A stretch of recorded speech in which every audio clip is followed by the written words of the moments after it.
prestigious institution of Collège de France, as well as from top scientists from INSERM, Marie-Paul Kenny, from ULB, Martine Picard, and economics expert from Mines Paris Tech, Margaret Kyle, and from ULB, Patrick Legros and Mathias de Watripon.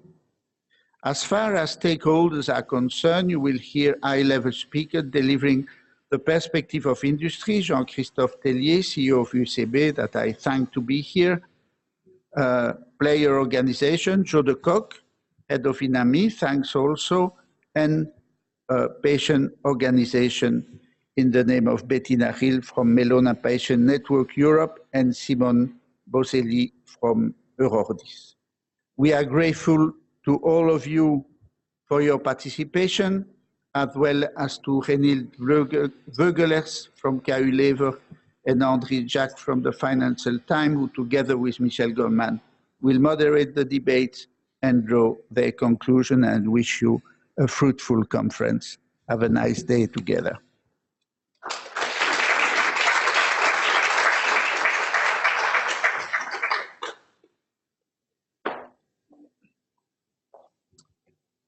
So thank you very much, Mr. Director, dear Yvon. Thank you for your kind words and your support. So the idea of this symposium emerged about 1 year ago. When discussing with Mathias de Watripon, we realized that the key questions that we have to solve to move healthcare innovation forward were dramatically changing. With these unprecedented advances in medical research, the key question is no more whether science will deliver solutions. Solutions are there. Regulatory authorities have already approved a number of them. But the key question is, how will we make those impressive advances accessible to our patients and affordable for our societies? So that was really the idea of this symposium, to listen to each stakeholder and then to ask top-notch economists who are used to reflect on how to move innovation forward about what they will have heard during this symposium, and hopefully to provide new innovative ways to move forward. So as you know, the dramatic advances I was referring to start in cancer.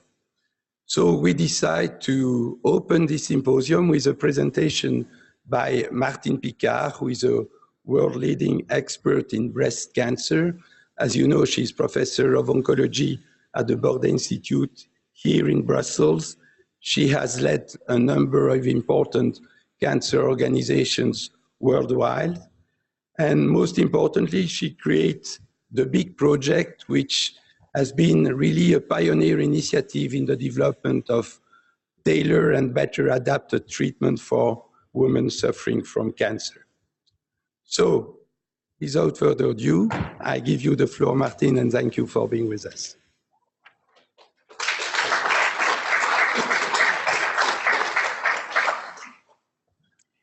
So thank you very much, Michel. Ladies and gentlemen, dear colleagues, good morning. It's certainly an honor to be asked to summarize in 25 minutes the hopes and the challenges linked to anti-cancer therapies. So here are my disclosures. So in the interest of time, I will focus today on two main points. The first one are the critical milestones achieved with medical anti-cancer therapies in the last 30 years. So I will not talk about surgery and radiotherapy, which obviously are also very, very important and have greatly contributed to better outcomes of cancer patients.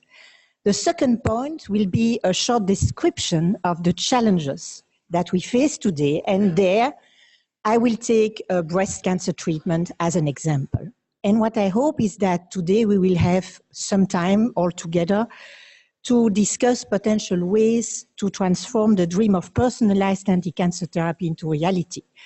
Because as I will demonstrate to you, we are not yet in the era of personalized anti-cancer therapies. So it is the remarkable work of a number of basic scientists in the 19th and the 20th century which have fueled our molecular understanding of cancer. Initially, cancer was considered a disease of abnormal cells, then a disease of abnormal genes, then of abnormal genomes, and today we view cancer as an organism which relies on complex networks and also, importantly, on its microenvironment.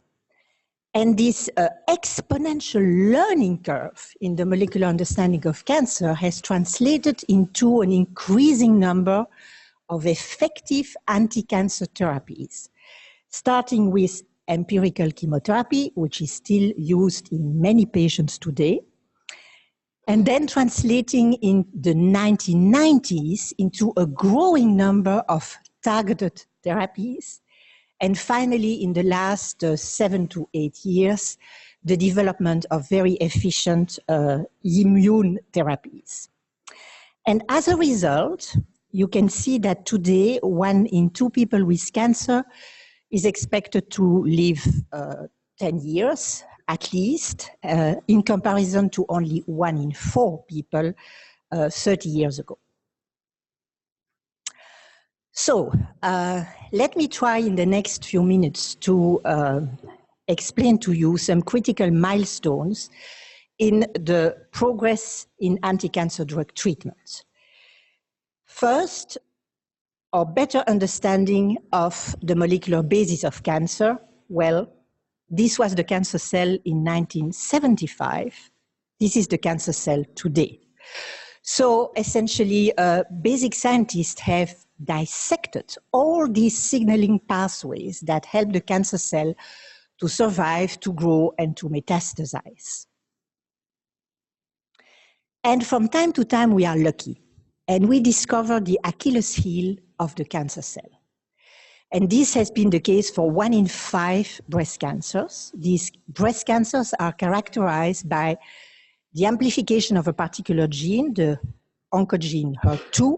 As a result, the cancer cell expresses millions of HER2 receptors at the cell surface. And the cancer cell depends on these receptors heavily. And we have been able to develop targeted drugs directed at this receptor. 2 monoclonal antibodies, trastuzumab and pertuzumab, and also a number of small molecules that inhibit the tyrosine kinase located in the inner portion of the receptor. In parallel, there has also been an acceleration of genomic science and technology development. As you know, for many, many years, our only way to try to understand cancer and to predict its behavior has been the microscope. And it is still used today, and it is still very important. But next to that, we have really witnessed in the last 20 years a revolution in molecular diagnostics. And just to give you an example, there are technologies that allow you to measure the expression of thousands of genes in the tumor. And this technology, for example, has allowed the development of gene expression signatures that can characterize the behavior of hormone-dependent breast cancers. So what you can see there is that the population of women with hormone-dependent breast cancer can be divided into a group with a favorable gene expression signature. And these women will not benefit from chemotherapy. They will not need chemotherapy. In contrast, we have women whose tumors have this bad gene expression signature, and these women are at very high risk and will benefit from the administration of chemotherapy. Now, next generation sequencing technologies have become now more or less affordable and allow us to really look at the genomic landscape of each tumor. And there are never 2 tumors identical. So what we can get as information here for each tumor are the number of point mutations in the genes, the number of copy gene amplification. We can also look at inter or intrachromosomal rearrangements. And what does that mean clinically? Well, what you see on the right are two hormone-dependent breast cancers, which look identical under the microscope. But you can see that the tumor on the top has a very quiet genomic landscape. There are not many point mutations and not many gene amplifications, contrary to the one below. And these two cancers will behave very differently. The upper one will be indolent, will respond to endocrine therapies, while the one below will be very aggressive and will need chemotherapy very soon.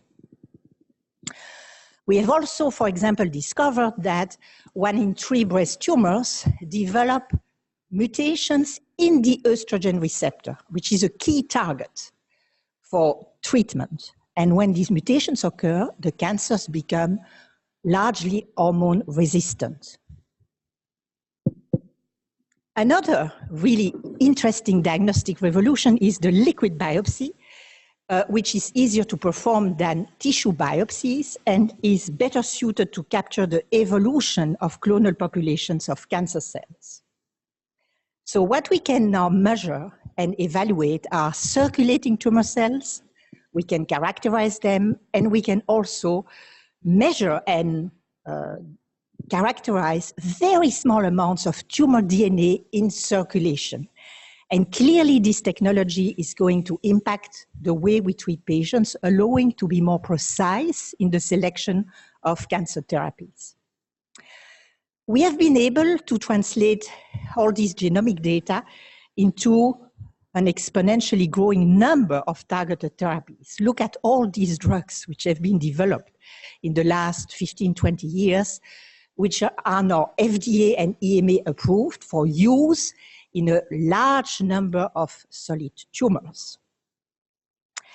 And some of these drugs are capable to induce dramatic cancer regressions in a few days, as exemplified here by this patient with melanoma, who has been treated with a targeted drug, a BRAF inhibitor.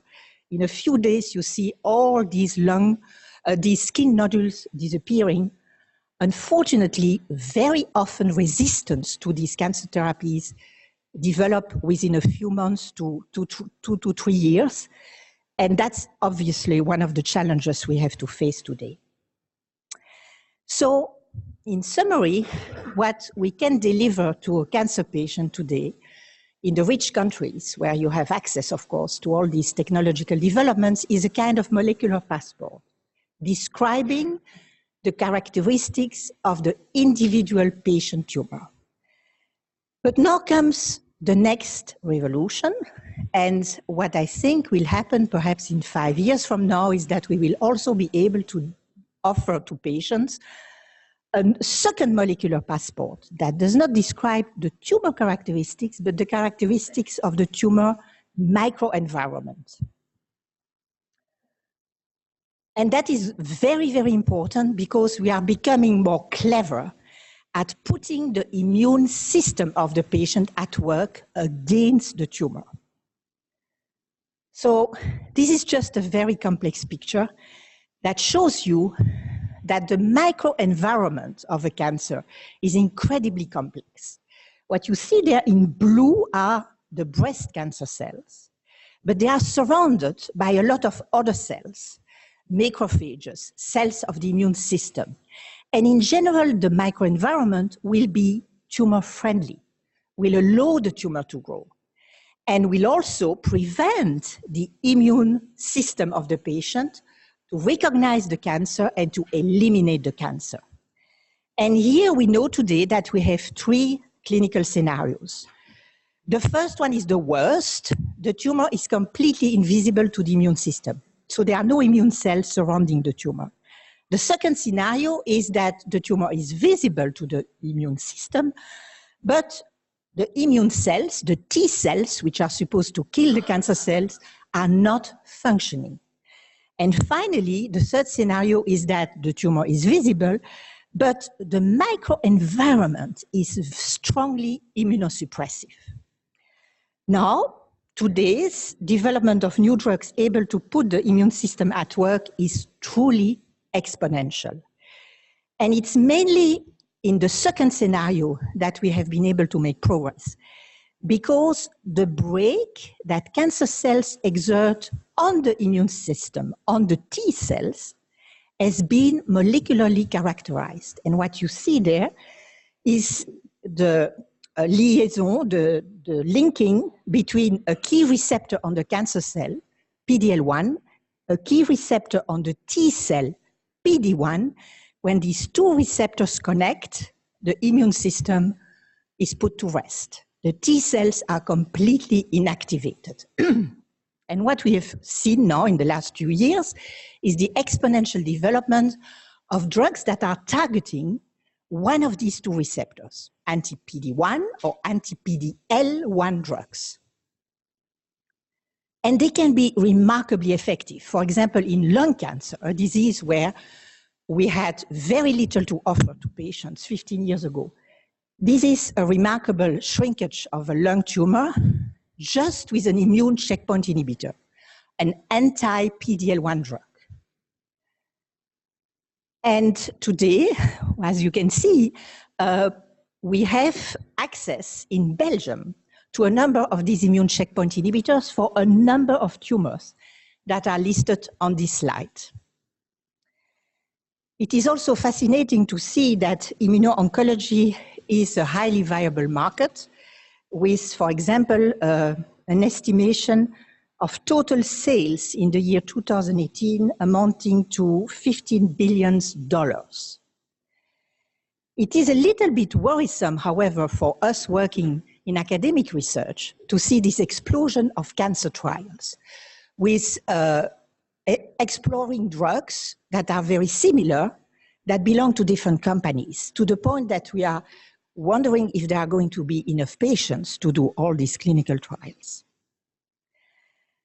Now that we have reviewed these critical milestones that allow us to treat our patients much better today than 20, 25 years ago, why is it that we are unable still to deliver personalized cancer medicine? So what I mean here, are we really able to select for the individual patient the best targeted therapy and the best immune therapy? And the answer to the question is no. Why? So let us try to understand the challenges and take breast cancer treatment as an example. So to treat breast cancer today, we have 4 modalities. Chemotherapy, which is a kind of bomb destroying all the dividing cancer cells. Then we have the targeted therapies, the missiles. We have endocrine therapies that work in 2/3 of breast cancer patients whose tumors are expressing hormone receptors. Then we have the famous anti-HER2 therapies I was alluding to before, which are targeting this key receptor overexpressed in 1 in 5 breast cancers. And now we are likely to have a new modality for the breast cancers where almost no progress was achieved until now, and they are called triple negative because they do not express hormone receptors, they do not express HER2 receptors, so essentially the only treatment that was available today was chemotherapy. And it's possible that we are going to witness in the coming months the registration of one immune checkpoint inhibitor, so an immune treatment for these cancers. I will spend a few minutes in describing to you the challenges in developing these agents, particularly in HER2-positive breast cancer and in triple-negative breast cancer. In HER2-positive breast cancer, we were very proud to be able to run this important European study in the beginning of the 21st century across a lot of countries. It was a trial that was enrolling patients with this particular breast cancer subtype called HER2-positive, and the trial investigated whether the addition of a targeted drug, a monoclonal antibody directed against the HER2 receptor, to chemotherapy would cure a larger proportion of women. So these women had early disease, no metastasis visible. So we randomized patients into chemotherapy alone, chemotherapy followed by trastuzumab for 1 year or trastuzumab for 2 years. And what you can see here are the curves with a 10-year follow-up. The lower one in blue indicates patients who got chemotherapy alone.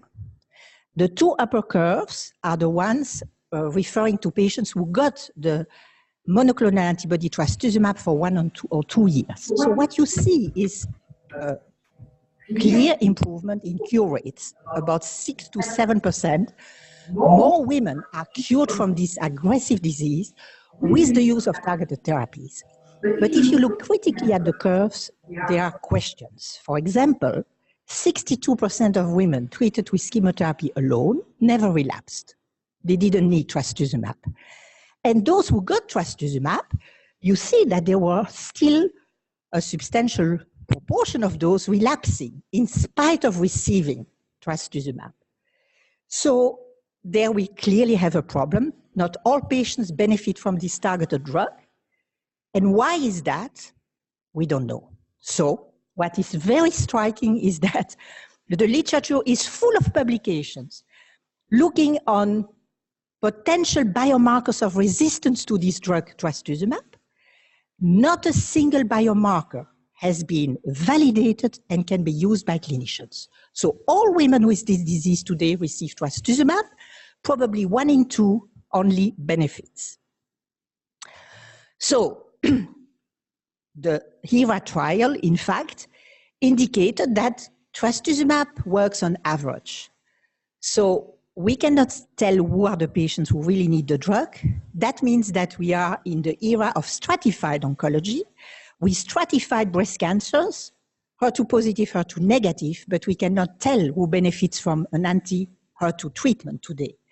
And then there is another disappointing observation. The drug was given for 1 or 2 years. 2 years was not better than 1, so today the treatment is given for 1 year, and that is based on nothing.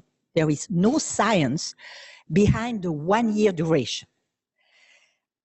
So, to summarize, we make a lot of efforts in all these clinical trials to identify biomarkers, and most of the time we don't find any useful biomarker. The process of translation research is very slow, very inefficient. There is a lot of bureaucracy also involved, and that we will need to address perhaps today. There is also very limited data sharing. So we run a trial in Europe, our colleagues run a trial in the United States, and we don't share the data. And then there is this paradox. So 14,000 women were involved in trials in Europe and other parts of the world that clearly indicated that trastuzumab is an effective drug on average.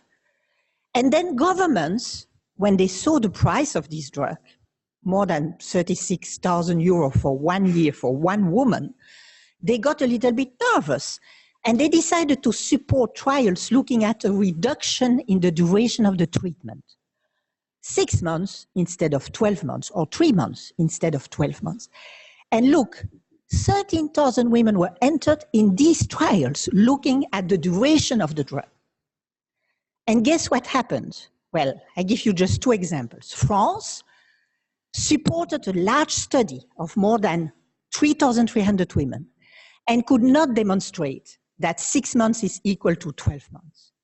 UK designed another very large study and claims that 6 months equal 12 months. I have no time to go into the details, but the oncologists do not trust the results of the UK trial, because when you go into subgroups, you see that a lot of subgroups might in fact need 12 months. So none of us is going to be willing to treat patients who can be cured with a shorter duration of the drug. So my conclusion is that treatment de-escalation is impossible today unless we get to a model where governments will be involved, because companies, you can understand, are not willing to take risk and to have clinical trials of 3 arms. It takes longer. The 6 months arm is of course a little risky. So this arm will never be financed by pharma. We have tried, but it has always been rejected. The last example, just for you to understand how complicated it is to really target these expensive therapies to the right patient, is the example of the use of immune checkpoint inhibitors for triple-negative breast cancer. Recently, a trial was reported that is offering hope to these patients. When triple-negative breast cancers relapse, patients die very quickly. This trial shows that the addition of the immune checkpoint inhibitor to chemotherapy seems to prolong survival by about 10 months, only to a subgroup of women whose tumor express this receptor PD-L1 that I described. So now companies are rushing quickly to early breast cancer. Why? Because it's a bigger market and because there we can cure patients. We are not prolonging lives, we are curing women. And all these trials run by pharma, randomize patients between chemotherapy plus immune checkpoint. And I bet that we will never be able, if these trials are positive, to identify retrospectively who are the women who really need the expensive drug. In fact, this is what we would have liked to do in the academic world. We know that chemotherapy cures about half of these women. It works beautifully in those patients. So what we proposed to pharma was to challenge patients with 2 cycles of chemotherapy. You quickly see when the treatment works, and the women with a very good response to chemotherapy would not be entered in the trials. And this has not been accepted by pharma. So be prepared, these treatments are going to come, are going to be incredibly expensive for society. And that has to do with the way the trials are designed and conducted. Finally, who is going to pay indeed for these very expensive therapies? Well, just a few words to tell you that when I was president of ESMO, I pushed for the development of a scale that would quantify the clinical benefit associated with new anti-cancer drugs. Not all anti-cancer drugs are created equal. Some are dramatically effective, example trastuzumab, others are minimally effective. So we should be able to score them according to an objective scale in the curative setting and in the palliative setting. And the drugs which are getting the highest scores on these scales should be made available to all EU citizens quickly. So these are the scales that we have developed. And just as an example, you take the drugs developed for breast cancer in the last 10 years, and what you see is that about half are getting the high scores, the truly high scores, 4 and 5, and the other half doesn't, indicating perhaps that there should be a preferred reimbursement for the drugs that get the higher scores. Last slide, I hope I convinced you that we did make progress. We moved from an era of empirical oncology where we gave exactly the same treatment to all patients to an era of stratified oncology. That's where we are now. And to move now to personalized oncology, I think that we will need a revolution in the culture of clinical trials. The way we do these clinical trials has to change with more involvement of patients in the design and more involvement of governments. We cannot have all the burden on the pharmaceutical companies. That is not going to work. Thank you very much.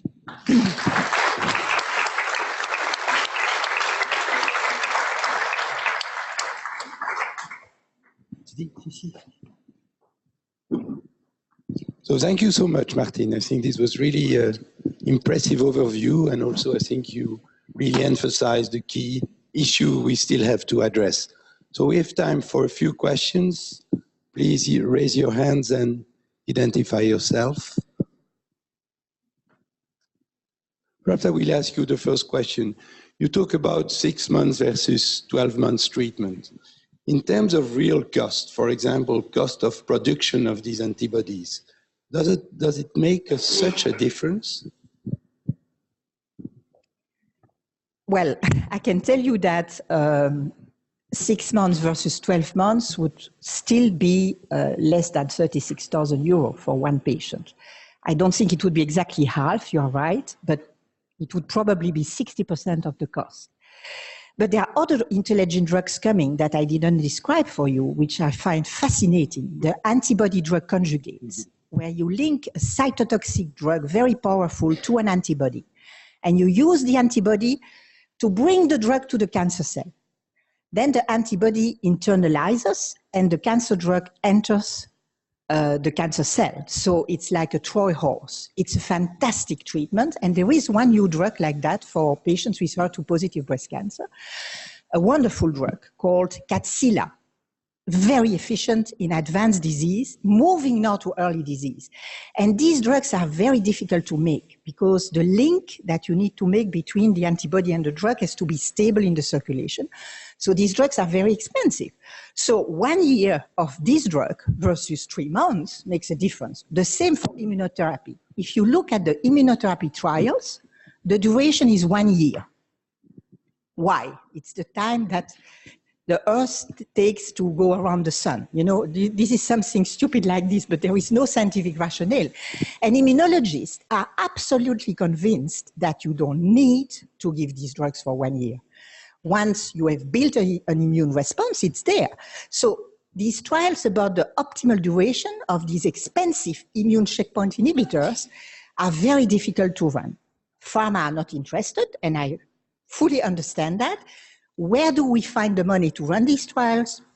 We should be able to find this money at the EU level or at the country level. And I can tell you it's very difficult. A question from our rector. Thank you very much, Martine.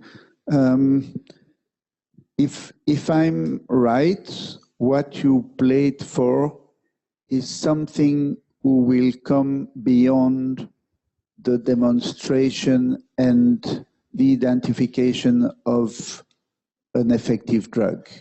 It's something who goes to the applicability on the ground in terms of optimizing the ratio cost efficiency, or by decreasing the time, or by combining the drugs, or by using identification to reduce the number of patients who are sensitive to the drug.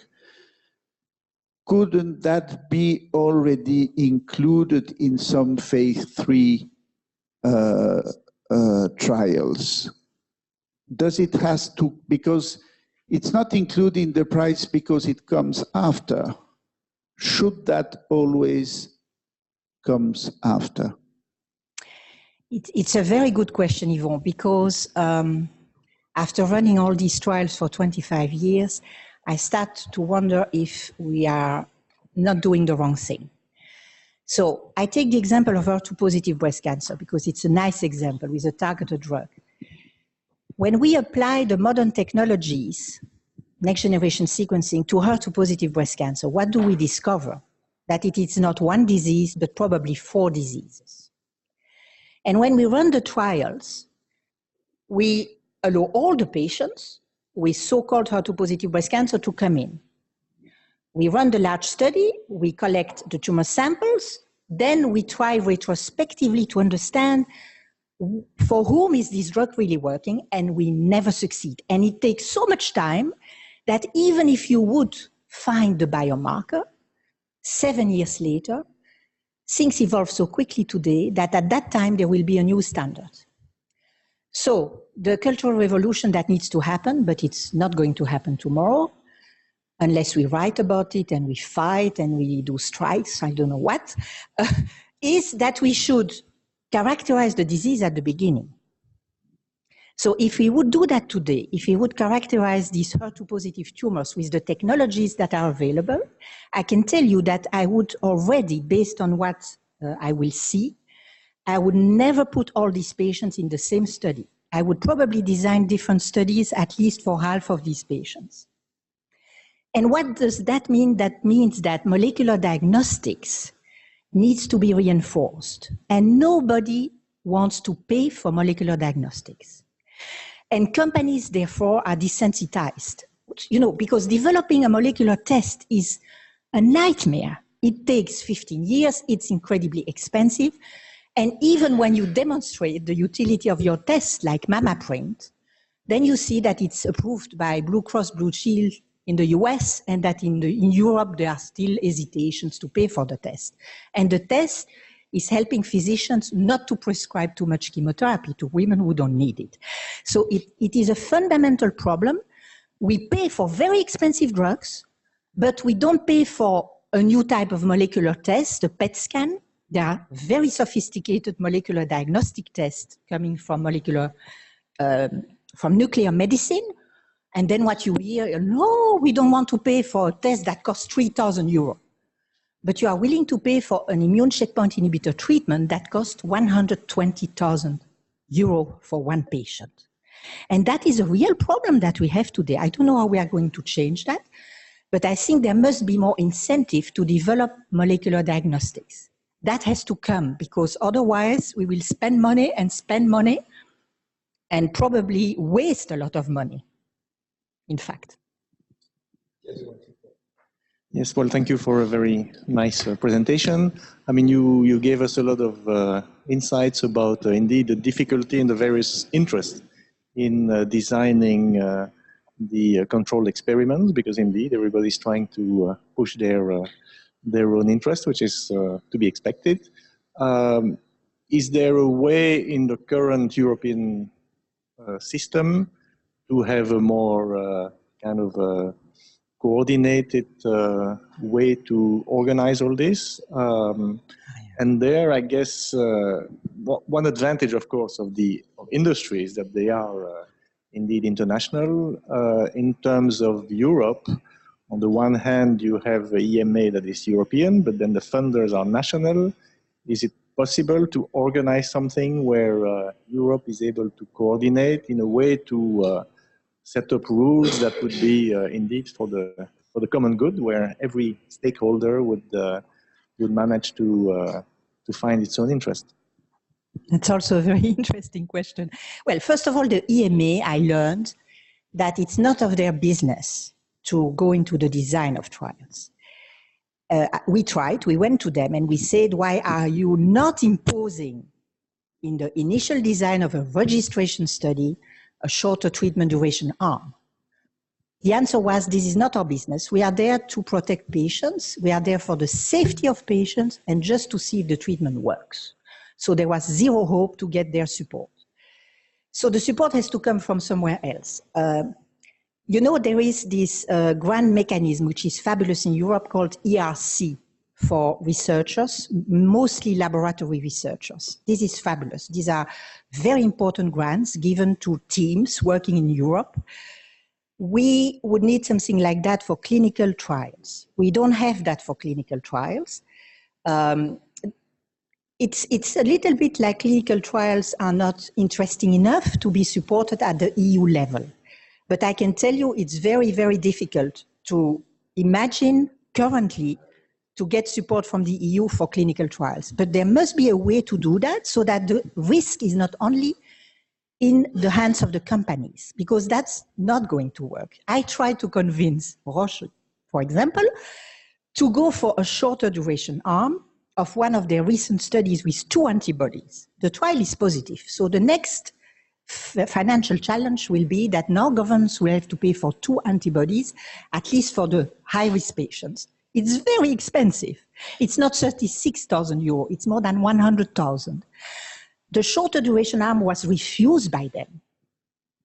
And I understand, you know, it's more expensive, takes longer, it's risky. So the money has to come from somewhere else. That's what I think. And also for the translational research, we need to put money also. It's not only companies. Thank you so much, Martine. I'm sure that Matthias, who was a founder of ERC, appreciates your suggestion.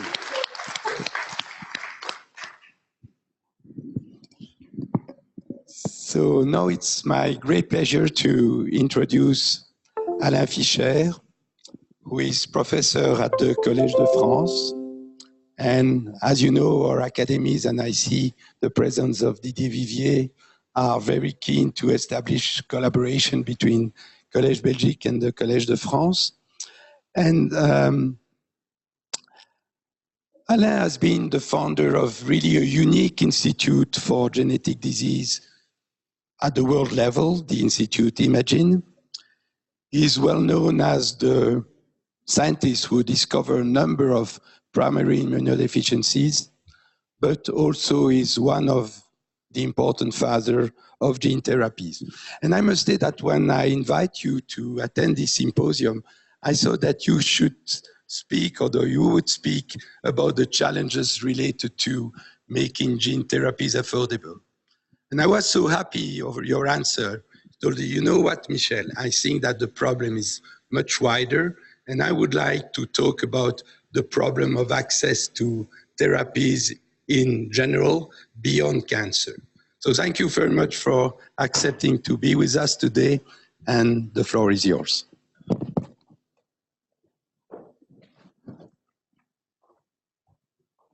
Thank you, Michel, for the introduction and the invitation as well. Actually, I'm not going to talk that much science. I will, as just Michel said, rather try to express some of my concern about the accessibility of these wonderful new drugs that are being developed in many fields of medicine. So as written on this first slide, there has been, and this is going to continue as brilliantly discussed by Martin Picard in the field of cancer, many advances in drug discovery. Importantly enough, but I think everyone knows, is aware of it, it all comes from the progress, advances in science, basic science, notably recently in molecular biology, and in the future, obviously, about analysis of a huge amount of data will be extremely helpful to go toward more precise medicine. And I like to emphasize that academic research plays an important part at that stage. Pharmacogenomics is also developing, and perhaps to be stressed is that along the last 20 years or so, biotherapies became a very important part of drug discovery. They are consisting of several different molecules, recombinant proteins. I will mention a few of them about the treatment of rare diseases of metabolism. Monoclonal antibodies, you already heard, of course, the huge development of their usage in the field of cancer, but it goes far beyond cancer in autoimmunity, inflammation, and many other diseases. Gene therapy, which is still in infancy, but now there are a few marketed products, and cell therapy. So obviously there will be many more of these new drugs to come in the next years, and for a long time probably. And I think altogether, this represents great scientific, medical, as well as economic opportunities. In terms of economy, for instance, it is interesting to notice that 70% of the drugs that have been approved in 2016 in the US were originating from biotechs, which is obviously a good sign of burgeoning of innovative development in industry. Just a few examples. Of course, I will not touch to cancer. This was already done. A few other examples. Infections, for instance. As you know, drugs have been developed in a rather rapid amount of time to control, not to cure, but at least to control HIV infection. HCV, hepatitis C virus infection, can now be cured by several lines of treatment, and this was a very impressive achievement of the last years. There are new vaccines, like vaccines that have been developed against meningococcus B or HPV. In the context of autoimmune diseases, so a flurry of monoclonal antibodies, I'm not going to go into details, have been developed and are being used with some success. It's not perfect, but obviously there are successes, for instance, with the usage of anti-TNF antibody in the treatment of rheumatoid arthritis, among many other examples. In the field of metabolism, with the drugs, antibodies, or drugs targeting the PCSK9 molecules as a way to reduce a level of the so-called bad cholesterol. And in the field of rare diseases, I will mostly touch about, there are several strategies that are now successively developed, at least for some of these rare diseases, like protein substitution, like protein stabilization or usage of chaperone to maintain the molecule at the right place. I will discuss a little bit cystic fibrosis about it. Oligonucleotides or gene therapy, there are today 12 genetic diseases for which gene therapy has been proven to be efficient. And for 2 out of these 12 products now have been marketed. And of course, there will be more in the future. But now comes the but. Unfortunately, there is a but. That is, this excellent news for our health comes with a growing cost for society. I'm not an economist, so I may make mistakes, so please correct me, or if you disagree with me, I'm sure you can take a word to tell me. So the mean drug expense within the OECD country is something like 573 euros per year per person, which is quite significant. Also in the US it is much more, but still this is very important. And just a few figures from France, also I know a little bit better. Today the cost of drugs altogether accounts for 14% of health expenses. This is still low, it is likely to grow, as I will discuss. And the cost of drugs, the expensive drugs, the cost of which is fully covered by the French National Health Security is rising. It was 8% in 2006, it's now 18%, so it's very significant. And if one looks at the expense for drugs within hospitals, so for the most severe patients, it has risen by 13% within the last 3 years. So just a few examples of what's going on, notably in the field of rare diseases. I know better, will not go, of course there are many others, this is just a few examples. For instance, the first one, Soliris, which is an antibody against C5, the fifth component of the complement, which is extremely effective in controlling PNH. PNH is paroxysmal nocturnal hemoglobinuria, a rare disease, but it changes the lives of these patients. In France, there are approximately 400 patients with that disease, and the cost per year for every of these patients is about 200,000 euros, okay? If I take an example of an extremely rare disease, okay, you may consider it as anecdotal, but still, the vimizim, which is an enzyme replacement therapy for one of the form of mucopolysaccharidose type 4, which is a dreadful disease, mostly of bones and growth. So the treatment is 500,000 euros a year for a child of the weight of approximately 15 kilograms. And in theory, this is for life. If you go to another form of enzyme substitution, which is used in a slightly less rare disease, the Gaucher disease, glucocerebrosidase deficiency, this has changed the life of these patients. This is fantastic drugs, Cerezyme or equivalent. There are 3 similar drugs on the market. So the cost is slightly less than 1,000 euros per year for life. In France, there are approximately 200 patients treated these days. If we go to treatment of other rare diseases like autoinflammatory syndrome with anti-L1 treatment, you see the same kind of price. And if you go to gene therapy, so this is pretty new and interesting to look at, of course, scientifically speaking, but also in terms of how these products are going to be distributed. So for an extremely rare form of immunodeficiency, severe combined immunodeficiency caused by adenosine deaminase deficiency, so the cost is 600,000 euros for the drug. On top of it, you have to add the cost of the treatment itself. So it's, of course, it's only one, in theory, it may be curative with only one treatment, like we may hope. So this is very rare again in terms of disease, so it's a bit anecdotal, but it somehow has set up the level at which such treatment may be considered in the future. For Leber amaurosis, one of the inherited diseases of the eye, a product has been approved in the US, not yet in Europe as far as I know, with subretinal injection of an AAV vector providing the corrected copy of the gene. So the cost is $850,000 this time, once, okay, about 200 patients to be treated potentially in France. So this is quite significant. And if we go a bit more into details, let's take cystic fibrosis. There is a treatment approved yet, which is ivacaftor. That is a drug that is interesting because it stabilizes the molecule and makes the CFTR molecule that is mutated and abnormal in cystic fibrosis to be active. So this is dealing with a small proportion of patients with cystic fibrosis, about 200. Now, and this is extremely good news for patients with cystic fibrosis, there is a therapy combining 3 different kinds of drugs, I will not go into the details, that are working much better and are working for almost all of the patients with cystic fibrosis, which is 7,000 patients in France. I'm sure in Belgium it's equivalent reported to the population. So we don't know what the price will be, but I would be surprised it would be less than the treatment, the monotherapy with ivacaftor.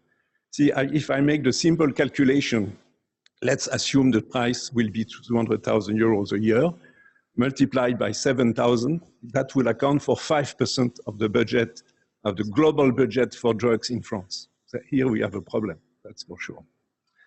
In the same time, okay, you may say that the company has to propose such high prices because they need to have an economical, reasonable balance. Well, the balance is there because these products are being developed by the company named Vertex, and I put here their revenue, which is in 2018, $3 billion, and their net income post-tax is 25% of them. So they are not living that badly. Although they are taking risk, that's for sure, but still this has to be discussed. Spinal muscular atrophy, it's a terrible disease. 1 in 10,000 babies, it leads to degeneration of the peripheral nervous system as well as the muscle, and in the severe cases, the patients are died by 2 years. In milder cases, they are dying several years later. Good news, new treatment. There is the so-called Spinraza product, which is an oligonucleotide that it is injected intrathecally so that it targets the cells of the nervous system, and it induces alternative splicing that excludes where the mutation is located. So the cost is first year, because there are more drugs given on the first year, approximately 500,000 euros, and next 250,000 euros. In France, at least 80 patients. We take only the very severe cases, but there are more. Again, this is the product is sold by Biogen. Biogen is an important company, and again, they are making some profit. So I'm not sure these prices are at that level justified, but of course this is to be discussed. Proper gene therapy is being developed also for spinal atrophy with great results that were published now 2 years ago. So the follow-up is now 4 or 5 years of patients with the severe form excuse me, of SMA who are doing pretty well. This is really spectacular, fantastic treatment. So the product is now being developed by Novartis.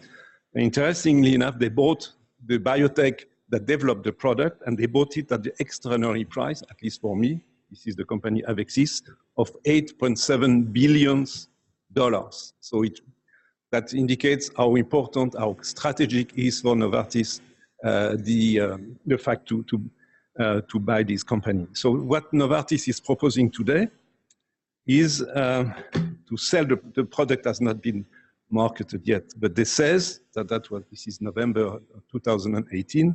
They think the price that would be reasonable is $4 million per patient. $4 million per patient. It's a great product, though we do not have follow-up of more than 4 or 5 years of the patients so far, so we don't know on the long term how effective this gene therapy will be. So I think we have problems, and I do not think companies can tell us these very high prices are justified by the need to balance our economical features. Because if I just as a few examples I took on this slide, the revenue and the net income of the most important pharmaceutical companies in the world, and just read the last line, I think this is enough because they are more or less the same with, of course, variations a long time. See, if you take just the first 18, but it could be the same with 30, whatever.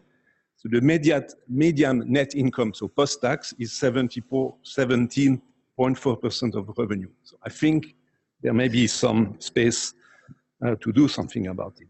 So the next question is obviously, how is the price of a drug determined? I'm not a specialist at all, so it's my view. Obviously, the research and development are absolutely critical. It could be direct, so direct development of the product, or indirect by some attempts made with the development that failed, for instance, of other drugs. I have to say it is very difficult to get these informations. Perhaps we may have a little bit this today, but this is difficult to know exactly what is the fraction in the price of a drug that comes from the research and development cost. Production, usually it's low, but it could be high in very specific cases, of course. To take into account previous failures of many other drugs, that's understandable, but again, it's difficult to know what are the features there. The volume of production should play a role, and of course, the quality, the value, the life-saving aspect, the transforming aspect, the quality of life, and so on. All of these things, the duration of efficacy that is variable from one drug to another is taken into account, but this merits to be more precise. The marketing cost of a drug is certainly very significant, but I have to say I have no data. I'm not sure there is any data available in the public literature about what is the fraction of the cost of a drug, the price of a drug, excuse me, that relates to marketing costs. And then, of course, is the profit margin. If I want to be provocative, I will repeat what is written in a paper I will show you in a second. It is perhaps as high as the market tolerates it. So should we tolerate it? That's the question.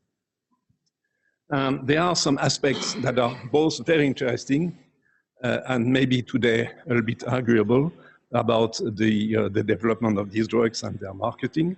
One is the orphan drug status. That was a very important innovation in terms of promoting research and development for the treatment of rare diseases. It's a fantastic incentive that has been very successful, since you can read that in the US, at the FDA, there are more than 750 drugs with this status that have been registered. It started in the US in 1983. Europe came in 2000 with some advantages. But still, these products, again, have high prices. Organised, so the Patients Association at the European level, have calculated that the median price of an orphan drug was 33,000 euros per year per patient. Okay?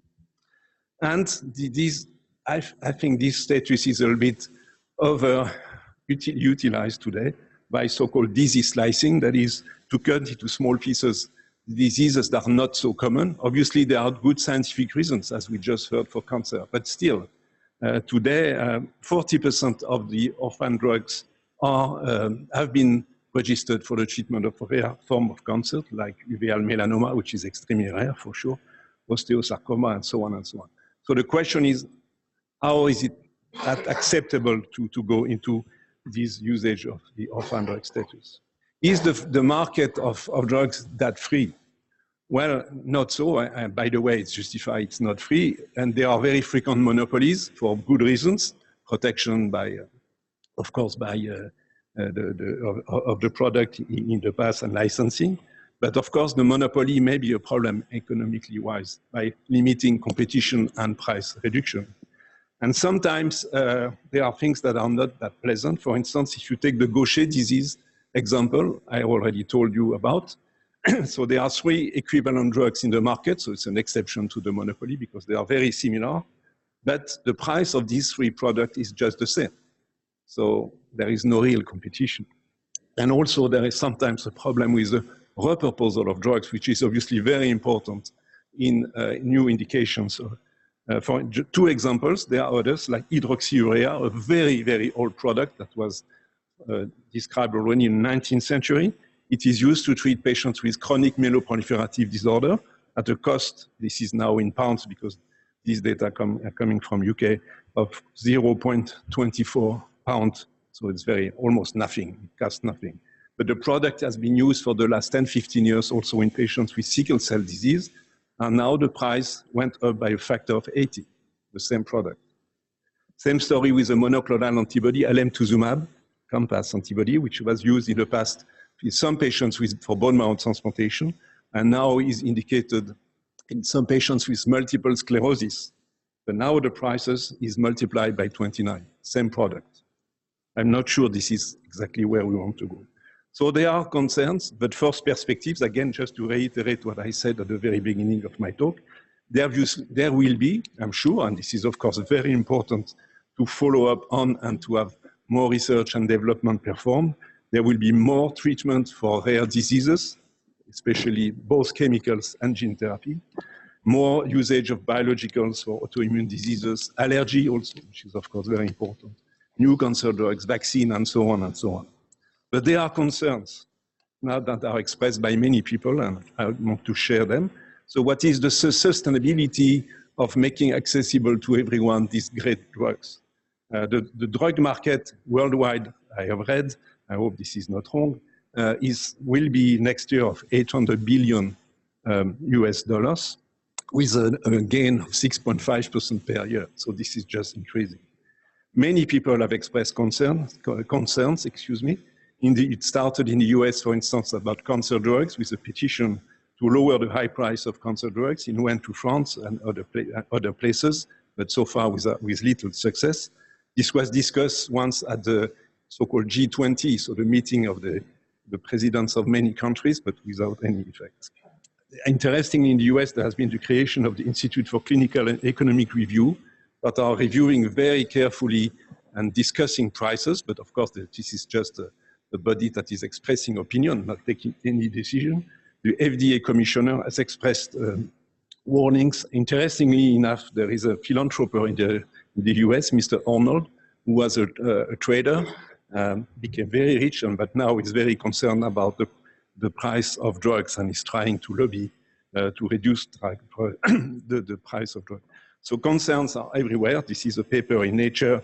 You can read it about the problem of transparency in price determination.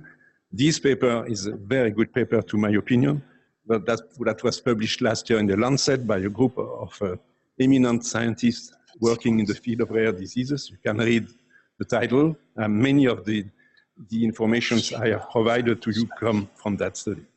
So what can we do? I think if nothing is done, we go into a wall. That's my opinion. We go into a wall with loss of accessibility in Europe for everyone who needs the best therapy. So how to preserve and to favor? We want innovation to continue, not to block it, of course. But we want also equal accessibility in a sustainable manner. So there are several aspects that are ongoing, being discussed or being more or less implemented, but others that may be too. Strict control of indication, so that the drug has to be given only in the context of what has been proposed by EMEA, for instance. This works more or less, I would say. Some people have proposed performance-related payments, that is to have the payment modified along the time, for instance, for a gene therapy, to see how effective it is year after year. But practically speaking, I think this would be very difficult to implement. Transparency in breakdown of cost, I already mentioned it. This is not the case today, and I think this should be established. Some people propose that early on, when the drug becomes to be used as a marketed drug, the price should be reduced and then adapted as a function of the performances. So performance-adjusted therapy based on independent registries. I mean, this is very important that we assess the efficacy and the overall tolerance of drugs with registries, but these registries have to be independent. And finally, if a drug is approved for another indication, rather than increasing the price, one may propose that it should be reduced. So the obvious thing is that the price should reflect cost of research and development, the production, the medical benefit that can be estimated in many ways, and Martine Picard discussed it in her talk, plus what I would call a reasonable profit margin. Of course, what is a reasonable profit margin? I'm not an economist, so I can't tell, but I think we have to consider that. And the key point, to my opinion, that was already discussed during, after the first talk, is that the negotiation of prices, instead of being performed at the level of every single country in Europe, I think there is an exception, which is Benelux. I think you do it together, but still, it's a small, sorry to tell, it's still a small piece of Europe, very important one, but a small piece of Europe.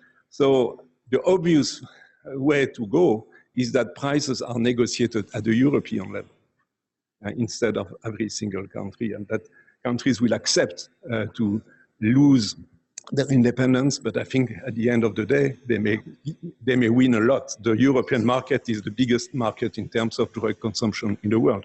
And of course, this should go with transparency, which is not at all the case in most of the countries. I can tell you this is not the case in France. So perhaps all of it might be considered to be considered in a new European legislation. I don't know, this is maybe too difficult, but maybe we should think about it in terms of European policy. So my last slide, my conclusion is that today we are really at a carrefour between preserving accessibility and sustainability of the healthcare system as far as drugs are concerned. Of course, there are also other aspects. So the market today is ill-regulated, and the risk is that one day, with more drugs of interest being developed, that the accessibility will be limited, so that paradoxically, the market may be restricted. Whereas with a regulated market, we may preserve accessibility to everyone, so have a reasonable cost for society, and have a larger market, which is, at the end of the day, may be also of profit for industry.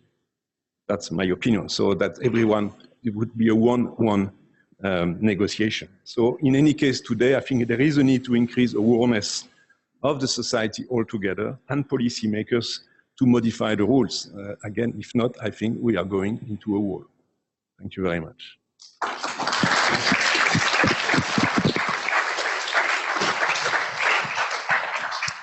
Thank you so much, Alain. For all of us who are used to listen to your talks in immunology meetings and pediatrics meetings, this was really impressive, and we realized that you made a special effort for this meeting.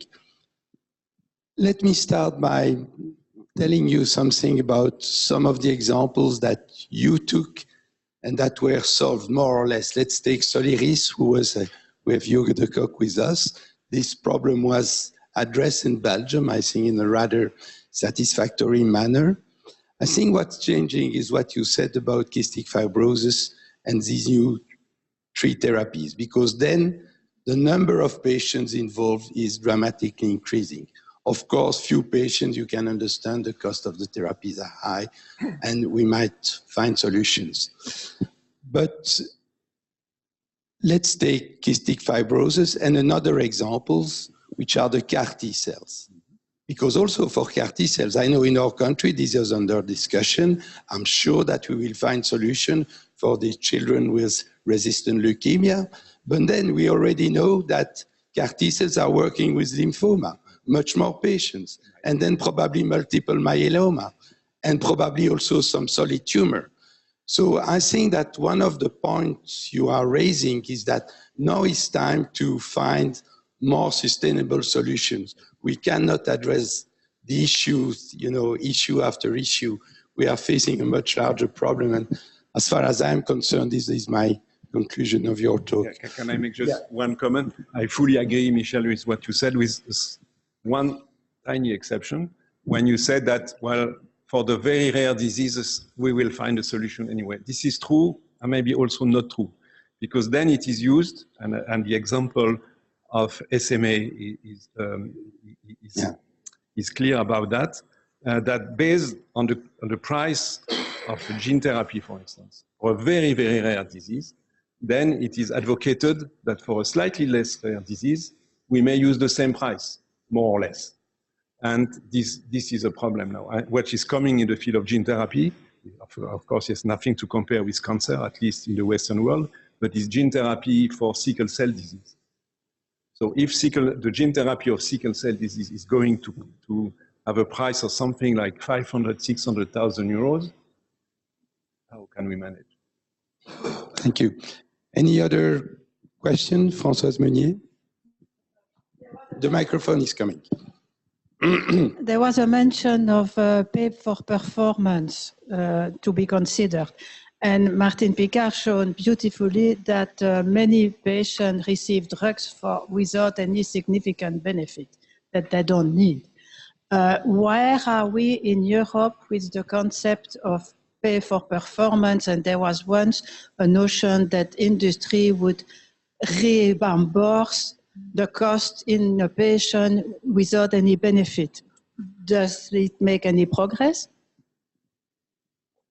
I'm not sure the best placed person to reply to your important question. There may be experts in the room that who may answer better.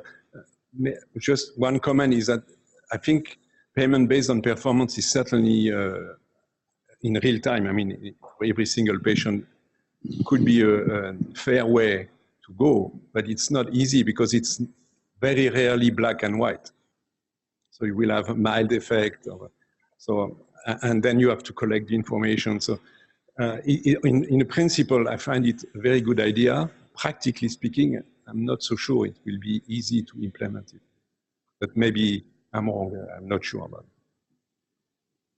Thank you. Any other question or remarks? Patrick Legros. Yes, thank you. It's a very good, actually, start for what we'll talk tonight during the panel. It's fascinating. The problem, so for these drugs that you're talking about, you have very few demand, very few patients that will use them. And did you think of a problem of potential commitment rather than trying to do everything ex post, to try to commit ex ante for, trying to commit to a price that seems reasonable to equate basically value to society versus the drug treatment? That's the first question. And the second thing is that when we talk about regulating prices for this type of drugs, we have to think also of the, I mean, as you said, the dynamic effects on the ex-ante incentives of drug companies to develop the drug and to choose this drug versus another treatment. So a type of portfolio in a certain way. So will there be also a need to think of putting pressure on all prices rather than only on prices on these ones to avoid this basically arbitrage possibility? Yeah, these are important questions. One thing that may play an important role in the strategy of companies is also the fact that sometimes by initiating a project for a very rare disease, they may learn technology, know-how, and even patent this technology to be used for more frequent drug. Just the example of SMA, so where Novartis has bought at a huge price a given biotech, $8.5 billion. But with that, they bought a technology of an AAV vector, AAV9 virus, that is able to cross the blood-brain barrier. So it will have the advantage of being used to treat many other neuromuscular diseases. So the strategy comes obviously for that disease, but with the idea behind the head, and this is of course justified, to treat many more diseases. But there is one point where you're absolutely right, and in my field this is obvious. In the primary immunodeficiency diseases, there are today at least 50 diseases that could be treated potentially effectively by gene therapy. So the proof of principle has been provided. Now the question is, who is going to develop these products disease by disease with 5 patients there, 10 patients there, 20 patients, and so on and so on. And here we need an incentive for this group of very rare diseases where probably there won't be that much interest because of the example, the case example story that's no longer operates. There will need to have an incentive to develop such drugs. And I wonder actually even if that for these very rare diseases, maybe there should be public initiatives, in my opinion. Thank you very much. I suggest we take a break now, and I'm sure that we will all be very much interested to listen to Jean-Christophe Tellier, CEO of UCB, and Jo de Kock after the break.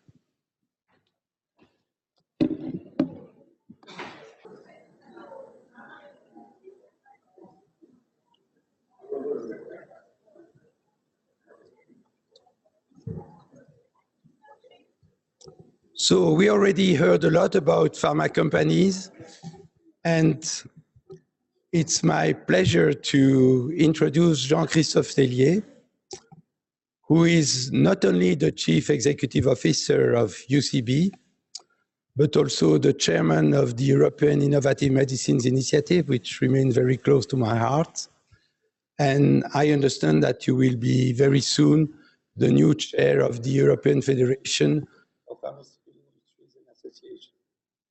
So you are really in an ideal position to tell us about the industry perspective. But the point I would like to make is that I think that in this world of pharma CEO, you are a rather unique person because you are MD by training. And when you say we are inspired by patients, I know what it means for you because you was taking care of patients until I think quite recently. So without further introduction, I give you the floor and thank you so much for being with us. Thank you, Michel. Thank you. Good morning. Good morning, everyone, ladies and gentlemen. It's a pleasure to be here with you today. And I think it's a wonderful title that, Michel, you choose for this day, Hopes and Challenges. And I think we have already seen this morning nice illustrations of what are the hopes and what are the challenges ahead of us. Yes, there is a lot of hopes because the science have been really very innovative and creative nowadays, and today more than ever. And I think the question for this morning illustrates that.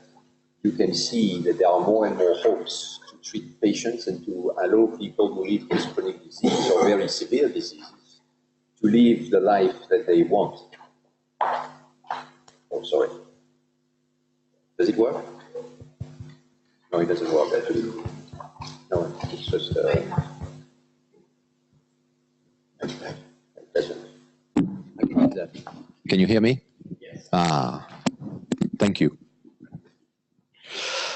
So yes, definitely there are more and more innovation in science, and innovations means that possibly more and more people can live in the future the life they want to live and not having a life dictated by a disease. So that's very important, and that's an important hope for the future. At the same time, and we have heard that also this morning very clearly, there is also a lot of challenges because in order to make sure that all of the patients who need these drugs can afford, access, and get the benefit of it, we need to connect a lot of dots together. And that's the challenge that we have ahead of us, making sure that all of the stakeholders that need to work together are really able to work together in order to deliver the progress of medicine to the patients. So yes, my point this morning will be that we need definitely to connect healthcare together and making sure that all of the different stakeholders that are contributing into the value delivered to the patients can really work more and more together now and in the future. And Michel, thank you for having said that, but embracing science and innovations and making sure that we are able to help these patients always have been very close to my heart, and also to the mission that we have at UCB. I do feel like today Europe is in a very particular place in order to do so. And thanks to also what you have said and what you have done, Michel, in the past, I do feel that the IMI initiative, it's a wonderful initiative which over the last 10 years allow people from different horizons, different past, different experience, public and private, to work together in order to stimulate and increase the level of innovations, but above and beyond the quality of the innovation that have been made thanks to these initiatives, the ability for public and private to work together, I think have been during the last 10 years, a wonderful experience where Europe have been able to demonstrate that by getting and building bridges towards the different contributors and making sure that people can work despite the difference of origin, countries, and stakeholders' perspective, this is the best way to accelerate the innovation and the ability to discover new drugs in the future. So that's really an element which to me is really important, meaning that no stakeholders, whoever they are, industries, of course, but also regulators or academics, scientific people. Nobody today can own by itself only the progress of medicine and being able to improve the value of healthcare. And so it's if we are able all together to develop this ability to work together and to better understand each other and to better see what type of unique contributions each of us bring to the table, that we will be able to change the environment of healthcare. So as you said, Michel, UCB has the ambitions to help people living with chronic diseases. We are not at all in oncology, so I don't know anything about oncology. I've learned a lot this morning listening to Martin, by the way.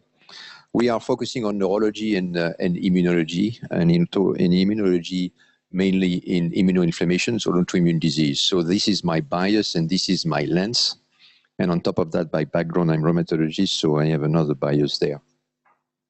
But if you're thinking about people suffering from neurodegenerative diseases or autoimmune diseases, I do feel that today we have still a lot to do to make sure that we will be able to bring progress of medicines to them. Why? Because as it has been nicely said this morning, the science is improving, but still we are in the aim of addressing and improving the quality of the health for an average patient that we are evaluating through clinical trials, but we are not yet there in terms of the ability to connect and to better understand each patient individually. Because at the end of the day, there is no average patient. And average patients, or this ability to move statistically a criteria from an average and to demonstrate that then there is a benefit for the big populations, it's probably good at up to a certain point, but have this limit also, because then we put in the clinical trial all of the different patients all together, and we try to avoid anything else as comorbidity, to have the population that illustrates the disease as much as possible. And then we try to demonstrate is on average, the patient's populations is getting better when exposed to a treatment versus not exposed to a treatment. That is powerful from a medical standpoint, from a scientific standpoint, from a statistical standpoint. It doesn't help the best individual patients, and that's the challenge that we have today. And I really agree on the fact that we need to develop more translational medicines. We need to develop more biomarkers. We need to be more scrutinizing the ability to better understand what makes a patient different from another when they suffer from the same disease, because this is where and how we can in the future accelerate the ability to better understand and better treat each patient individually. So when we said that in the end, we need to better connect the patient to science and understanding better what makes a patient different than another, should lead and have led in the past and continue to lead to having a more innovative scientific hypothesis by which then we can translate that into a medicine that can help patients together. Now, having said that, the challenge is on twofold. One is how to be more predictive, how to be more able in the future to better understand and predict what patients will be a responder and what patients will not be a responder. Because if we want to move ahead in global healthcare progress, we need to make sure that we reduce waste into the system. And waste in the system at all levels and for all the contributions, but medicine also today. So what is the ability to better predict and to better understand what will make a patient a positive responder or a negative responder? To do so, then we would be able to make the better link between our contributions and the value that we create. And that's the challenge that we have today, which is the very high difficulties to really track patients over time, and so to be able to really evaluate and assess the strategic treatment over time for each patient. So science, you have heard this morning, science is really getting more and more creative and more positive for the patients, and that's great to see. No company can do it by themselves, and even if we dedicate a large amount of investment into research and development between 25 and 28%, you cannot, and even if you are dedicated to very few therapeutic areas, you cannot, wherever you are, aim to be efficient by yourself. So building an open network and building an open ability to connect your internal scientists with the community is really important. And that's the ability to be connected organizations, which is so important. Connections with academics, with industry, with biotech, to have science is the reality of the world that we are living today. We need to engage patients also and their families. And it's important to make sure that their needs are recognized. Very often, the criteria by which we are evaluating drugs are defined by clinical academy or clinical opinion leaders that evaluate what are the best criteria. In immunology or rheumatology, for example, we have a lot of scientific societies who have defined what type of score can help to better quantify the impact of drugs of patients. These have been done mainly on clinical outcome perceived by physicians, not completely and not enough, to my sense, with the incorporations of what also matters for the patients. And that will be through this better understanding of what is really important for the patient that we will be able to adapt what we are doing from a research and development also. I mentioned the investments in research and development. You have here a classification in the sense of the importance of R&D per employee, and you see that when I said we are investing between 25 and 28% of R&D, the average is between 18 and 20. And you see here that it's an important, of course, engine for us to move together. It's true that today you can argue that people are living longer, healthier, and have more productive life, and this is also due to the impact of medicines over the last years. But it's also true that nothing is possible, even the impact of medicines, if the patient doesn't have a good experience of the medicines, and if also the accessibility is not possible. Because at the end of the day, the impact is when the patients feel better. So for us, it's not just about innovation. It's not just about making sure that the product can find its way on the market. It's making sure that the patients can access it, afford it, and then have the best possible experience. And I think this is what really we are aiming to do as an industry also. Today, I mentioned that the science is very innovative. More than 80 medicines are approved every year, and 30 are new substances. There are today 7,000 medicines currently in development. So the system up to now have been demonstrated a certain efficiency. The question is, does the rules that have been able to allow such a nice evolution of the medicines over the last 50 years being the one that we will need for the next 50 years? And I don't think so. I think that is also very important, and some of that have been illustrated also this morning, to make sure that we are aligning incentives so to improve the efficiency of all the system. Today, we have a certain part of the system which is incentivized, linked by the numbers of acts that people are doing. You have another which is the numbers of the volume which is prescribed. You have another which is linked to the price negotiation that have been made, but not really, and I understand it's very difficult, but not really measuring really the impact of all of the different constituents of the systems all together. And this is what we need to aim for. And as an industry, I think that we want to be part of the solutions, and we recognize the difficulties of the system, private or public, today to address expenses which increase and which will belong more and more into an ability to better understand the impact over time, where the treatments are evolving from treating the symptoms to, on a chronic base, to potentially curing, and how to evaluate the ability for the society to afford that and to pace that over time. It's a very important question. So it's very, I think we are at the crossroads, and it's very critical that today's challenges are looked together and are worked together amongst the different stakeholders, because at the end of the day, it's just if we are able to work together. You mentioned some of the questions, mentioned Europe versus the member states. It's very important, for example, that today's Europe have a view from a regulatory standpoint, but from an access standpoint, it's very much member states independent that realize and negotiate their price. It's important that making sure that the medicines are connected to other components of the treatment of these patients to better understand what is the best strategy moving forward.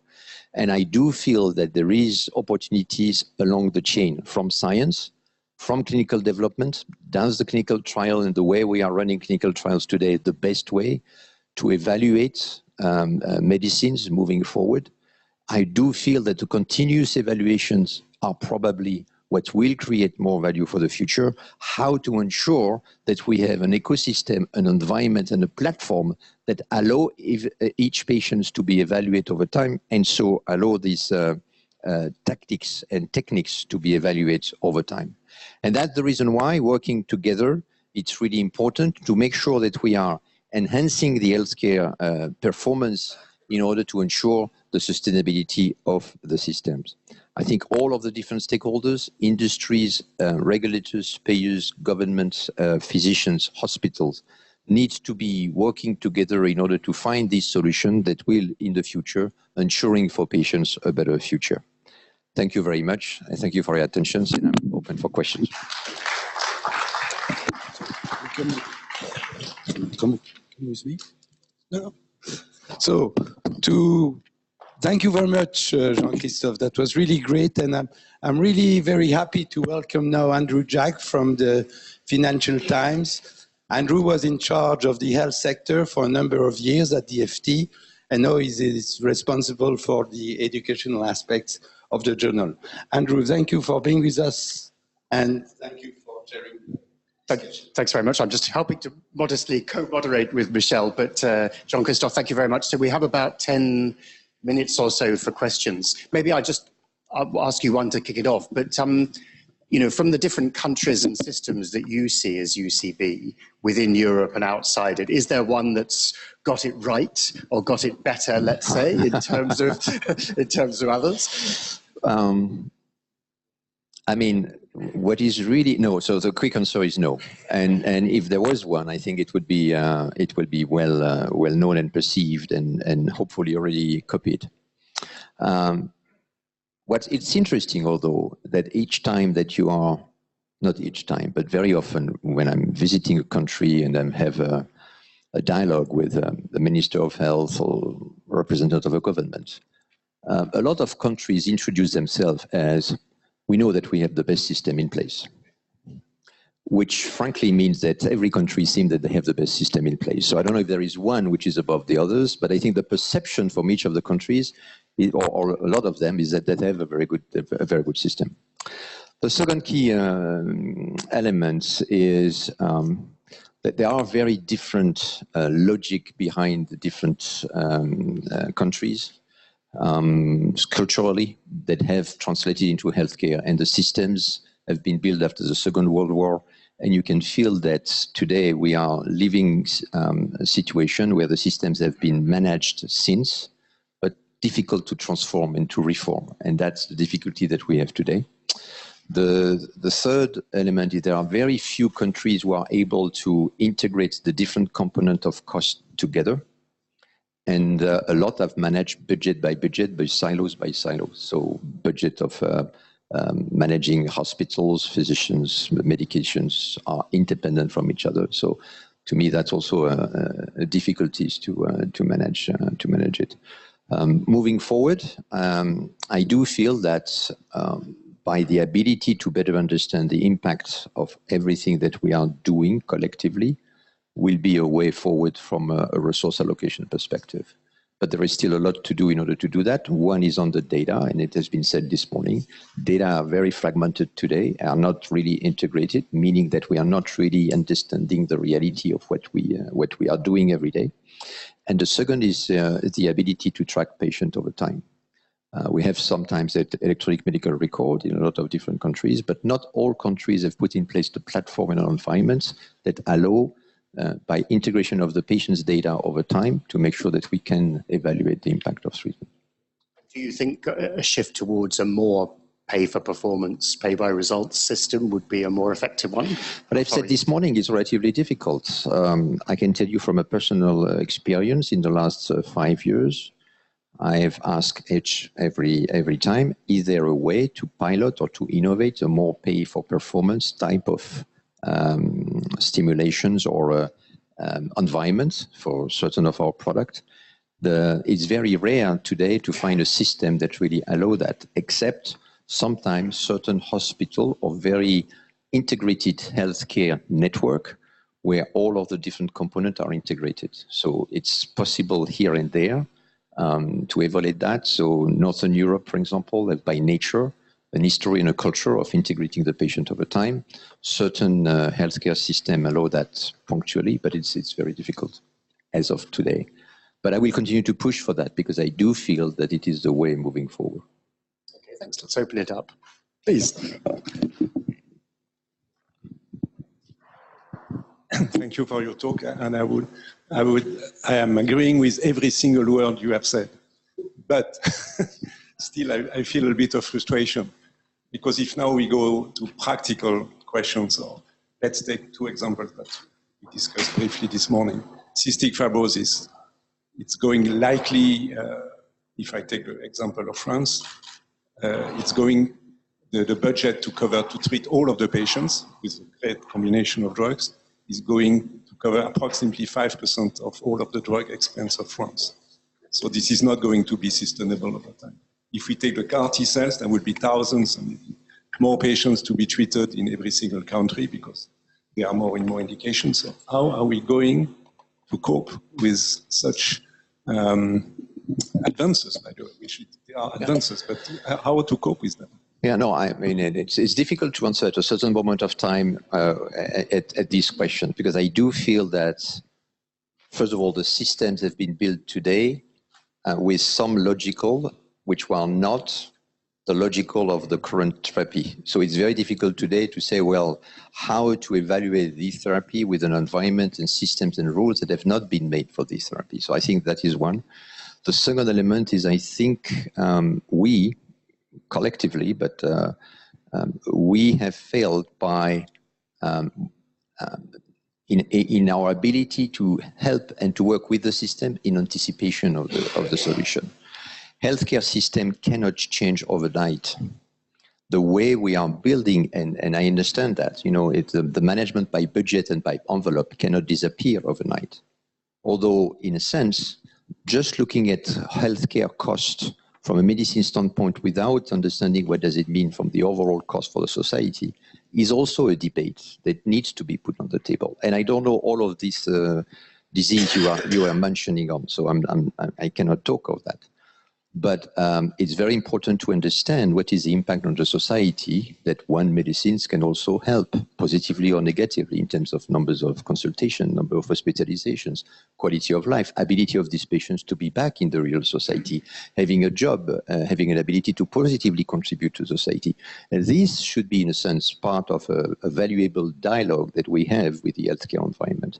But I also do feel that we should share science and pipeline sufficiently ahead with the payers, the healthcare environments, to try to see how we can look at that and how we can prepare the systems to this element. And last but not least, I do feel that from an incentive standpoint and from an ability to predict and prepare, you mentioned that this morning, the orphan incentives in the US initially have stimulated to do research in area that otherwise today the patients will not have solution.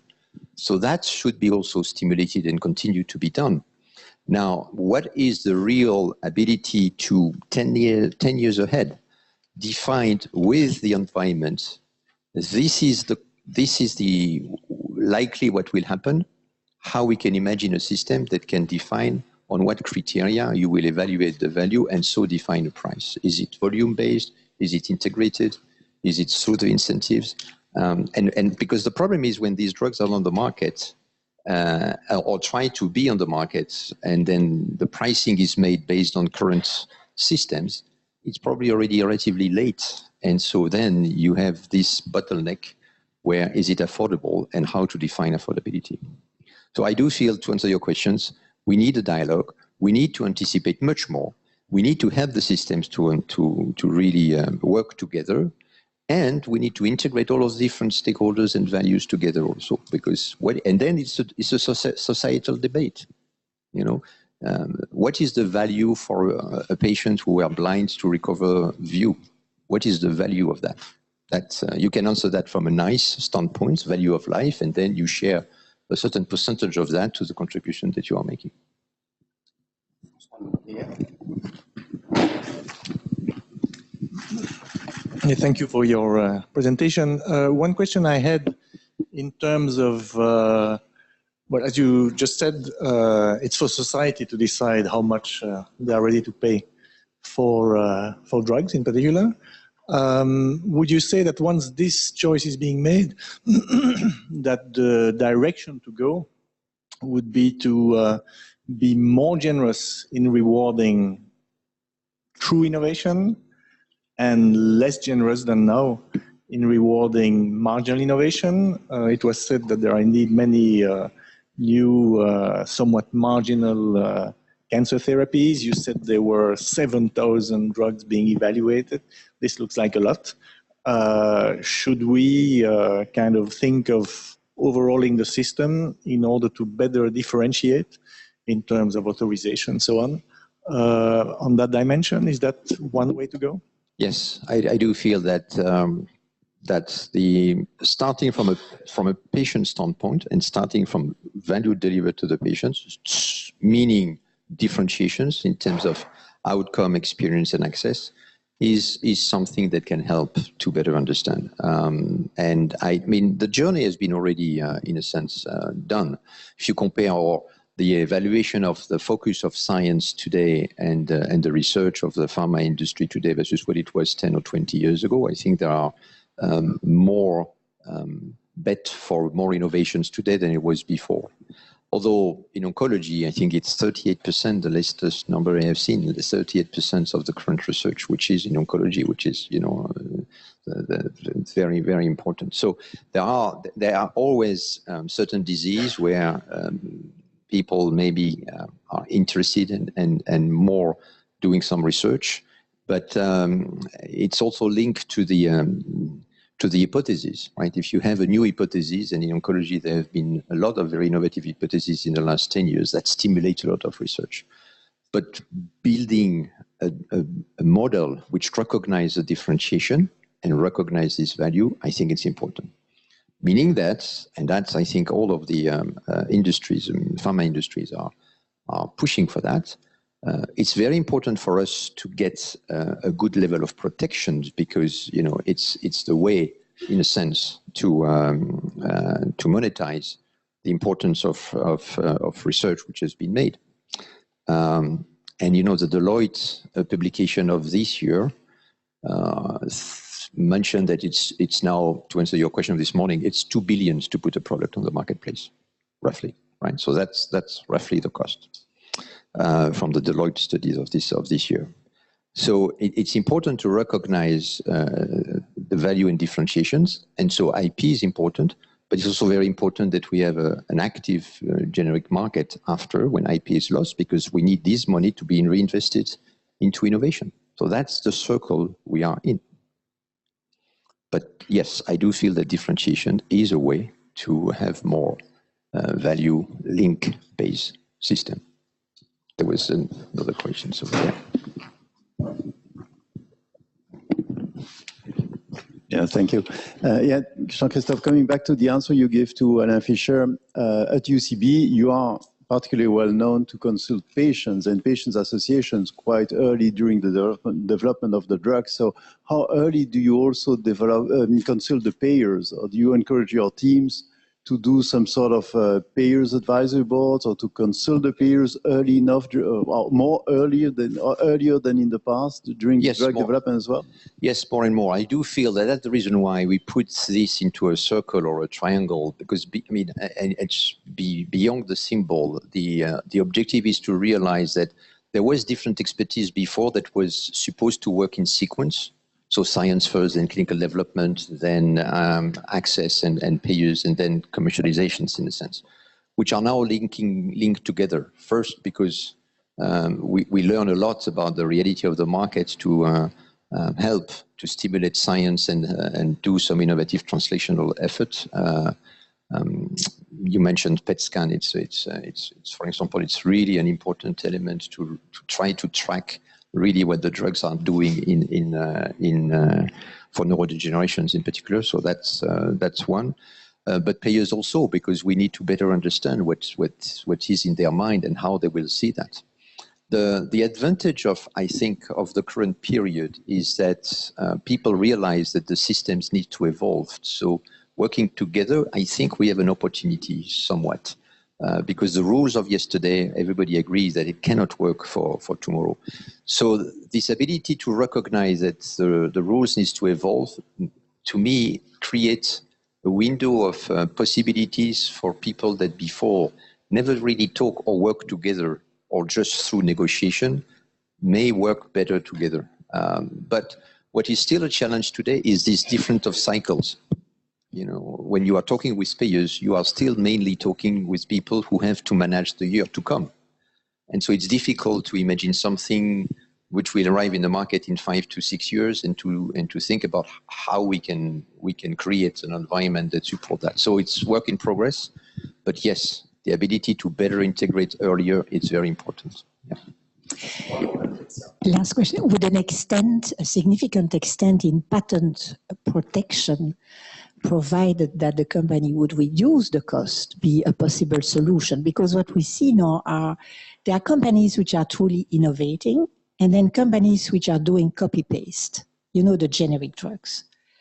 Of course, the generic drugs come at a reduced price and are important for the developing world, but sometimes I find it bizarre, so you innovate and then you have all this competition among generic drugs. What if we would extend the patent of the real drug, the drug that was discovered, put it at 20 years, and then you would accept to reduce the price significantly? Yeah. Would that be possible?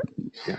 Well, it's, first of all, I do think that patent protection do increase competition, actually, and stimulate science and research within the pharma industry. So everything that can help to extend or to protect this, I think goes into the right direction. The second element, because there is a belief that sometimes we should reduce the patent protection, and that will stimulate competitions, because the patent avoid competitions. Well, 7,000 products in clinical development, they are all for huge innovations. It's not just a copy and paste, in a sense. There is less and less copy and paste. So I do feel that patent protections creates the competition.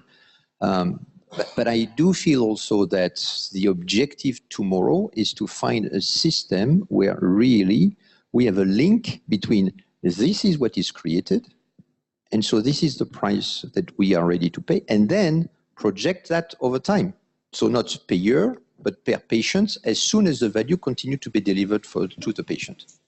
And I think this is one of the challenges that we have today, is that we have a price per year, assuming that that will be fixed and chronic.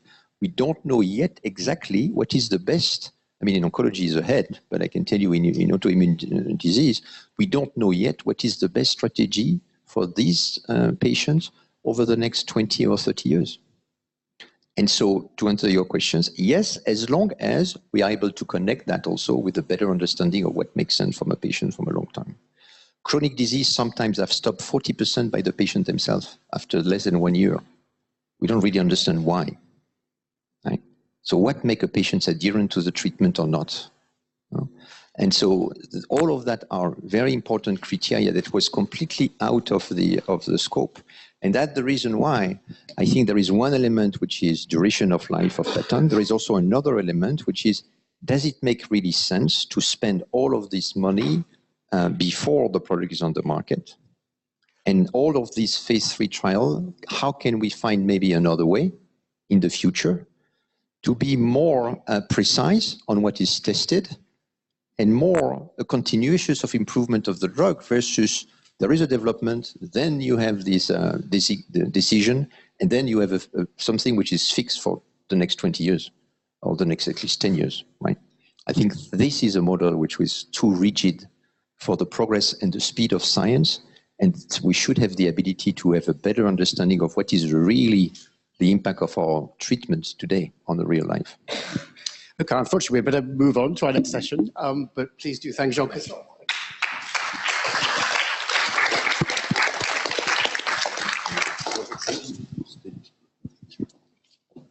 So our next speaker is Jo de Kock, who is the Chief Executive of the National Institute of Health and Disability Insurance in Belgium, better known as I3h INAMI.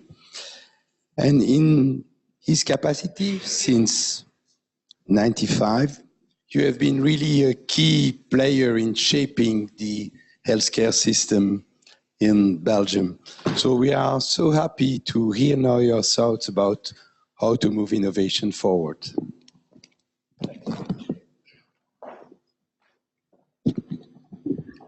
I hope this microphone is doing it, yes.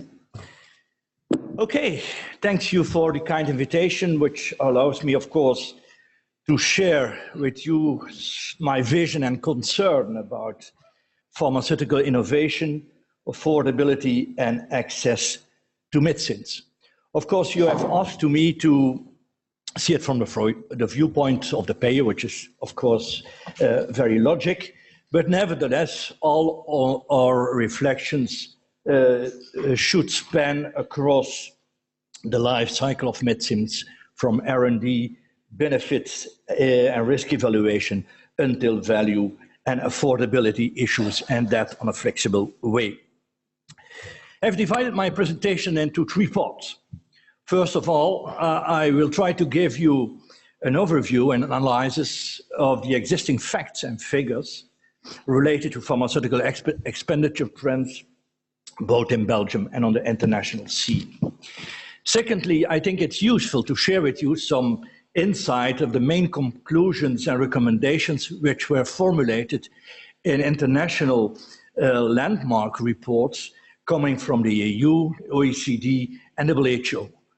Of course, I'm not going into detail, but it's only to say that there is a lot of dialogue going on. We are on a turning point. We are on a crossroad of a new system, as was mentioned earlier. And of course, finally, I will touch upon some major topics which come back over and over again in this debate on innovation and affordability, and they are raised already during the discussions this morning. We are needing a roadmap. That's my call. We launched such a call 10 years ago during the European presidency. We are nearly 10 years further on, and the question is, what have we reached in the meantime? And I think it's important to stress these elements, but not to forget the basic components of our health system. Being a payer will not saying look only to the financial issues, but look also to the broader societal issues beyond of our health systems. And of course, you are all familiar with these objectives: improve population health, provide equitable access to health services, ensure quality, and provide value for money.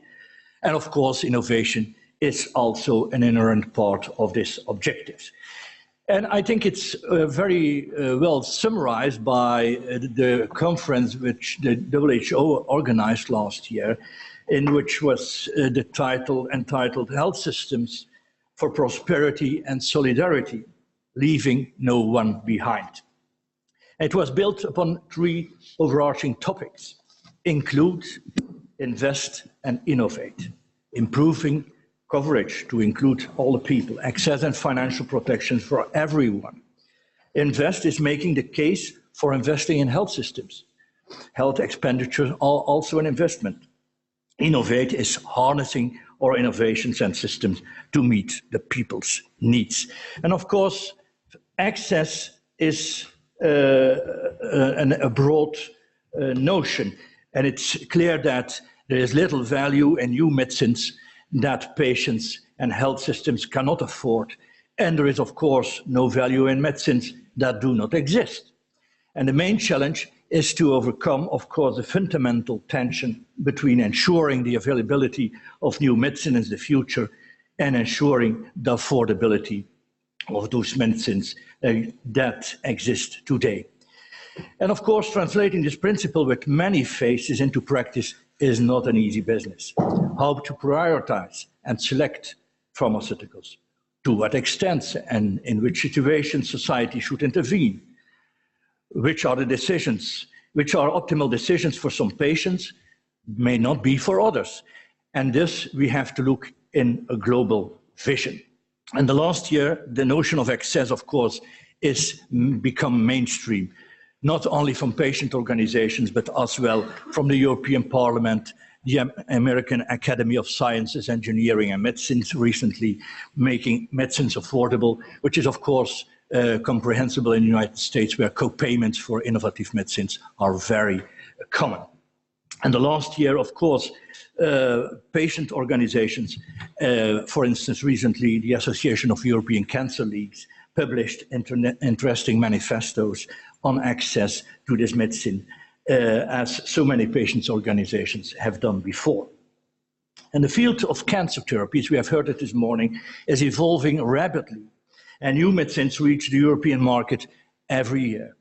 These therapies, primarily biological medicines with active substances produced by a living organism, enable many patients to survive cancer or live longer with the disease.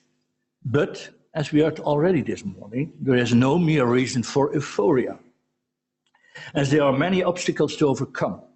Rapid acceleration brings on the same time great dilemmas associated with problems such as the limited access caused, among others, by the unprecedentedly high prices.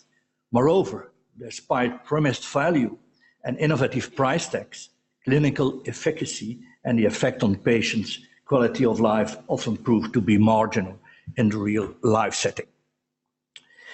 Recently, and it was published by Deloitte, they give a plea for an environment in which, of course, collaboration should be key.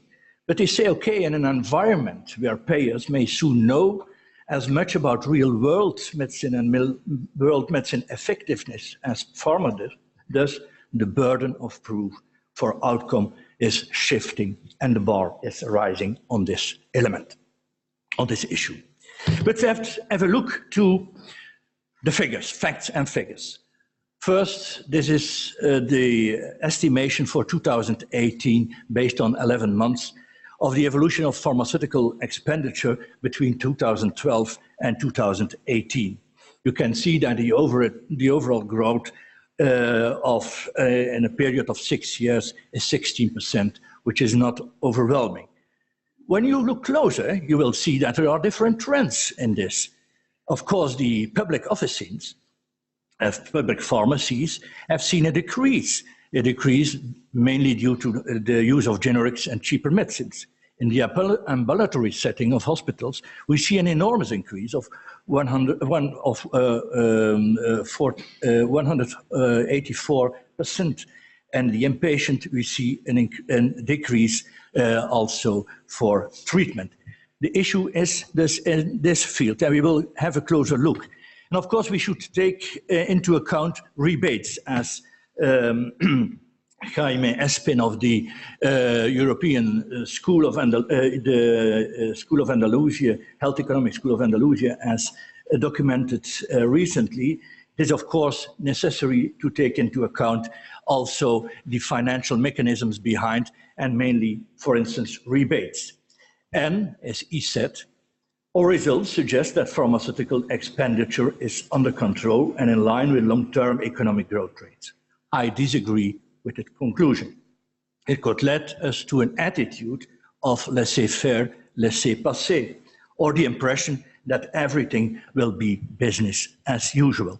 Of course, we have no great reason to concern of the last years, seeing that the average growth was 2.7% in pharmaceutical spending, which is above, of course, the 1.5% increase of the global health budget. But when we are taking into account rebates, we are around a growth rate of 1.25% in this last years. But let's have a look to the trends which are underpinning this growth and this evolution. Recently, the United States, but also our French colleagues of the CNAMS, have made an analysis of the evolution of the list prices of cancer medicines per unit of product effectiveness. They have calculated the impact on the quality gains every year. And when you see and you compare these figures, you see the main trends in France and USA, namely an annual increase of nearly 10% of the same result and the same progress. And these questions are, of course, present to say, can we continue to afford access to cancer treatment? And what happens when the cost of cancer care becomes unsustainable? And of course, it's true for other diseases also. And of course, what Niels Wilking was writing, I agree with. The absolute cost to society will become increasingly unaffordable if every drug with statistically but clinical unimportant benefit is approved and will be prescribed and reimbursed. For all new medicines, In addition to efficacy and safety, there should be a focus on value with measured outcomes. Also, a shift is needed towards a multidisciplinary approach to decision-making, which include hospital clinicians and pharmacists on board and other team members, to ensure that from a societal view, the most appropriate treatment decisions are made. You can agree with this position, I think. Let's have a look to the underlying figures. And here we see between 2012 and 2017, we have not yet the figures of 2018 analyzed. We see the expenditure of the cost of cancer medicines and the cost of immunosuppressiva. And you see that between 2012 and 2017, here there is no effect, of course, in the public officiness, but you can see in the ambulatory care, you see an increase of a doubling of the expenditure for 245 million euros to nearly 600 euros. It is an increase with more than 100%. And the overall increase was 13%. And the overall increase, pharmacies included. The increase of immunosuppressiva in the same period increased with more than 60%. The share of cancer medicines and immunosuppressiva together climbed from 70.4% to 28% of the total pharmaceutical expenditure, nearly a third. And let's have a look to orphan medicines. Here we see, of course, that there's not a lot of effect in the public offices, but we see the same effect, and of course there is a combination between cancer products and orphan diseases. There can be a duplication, but we see that the expenditure, the total expenditure for orphan medicines the last 5 years increased with 71%, and the share of orphan medicines in the total pharmaceutical expenditure in Belgium was in 2012 5.6%. In 2017, the share attained 8.4%, 10% of total pharmaceutical expenditure. And we will come back to the forecasting. And when we look to the forecasting, and we have recently see the publication of I3h on the global use of medicine and outlooks to 2023, we can see that for Europe, the top 5 Europe countries, we see an increase of between 1% and 4%. It will be 4% has been calculated for them, not taken into account rebates, that's clear. Worldwide, Evaluate, another technical firm, calculated an annual increase of 5.3% for the non-orphan and more than 1.3% for the orphan market, attaining a share of more than 20% of pharmaceutical expenditure all over the world. And in this context, of course, we can understand the comments and of the OECD that policymakers are facing a number of specific challenges. Launch prices of new medicines have been increasing at a high pace over time. This is particularly the case for new medicines in oncology and orphan drugs, and not always justified by commensurate increases to benefit in patients.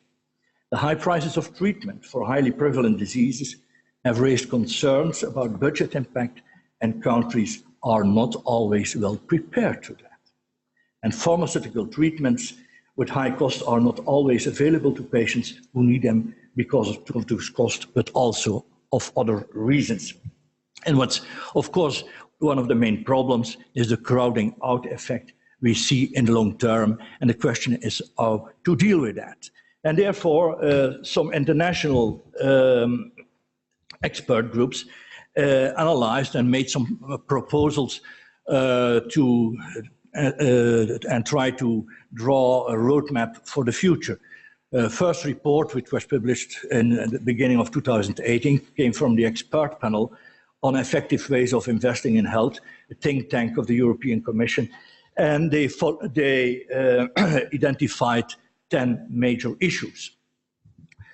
I will not go into detail of all this. The first element was create greater price and cost transparency and more insight into the rationale of price setting. That's an ever raising question. We should need more transparency. The question is, has transparency an effect on the prices or not? Conclusions for the scientific side are not conclusive. But what is needed as transparency is it is a basic principle of good governance. And therefore, it is, of course, clearly that we should have more insight in that, and especially in the rationale of pricing. Explore new models of promoting and protecting innovation.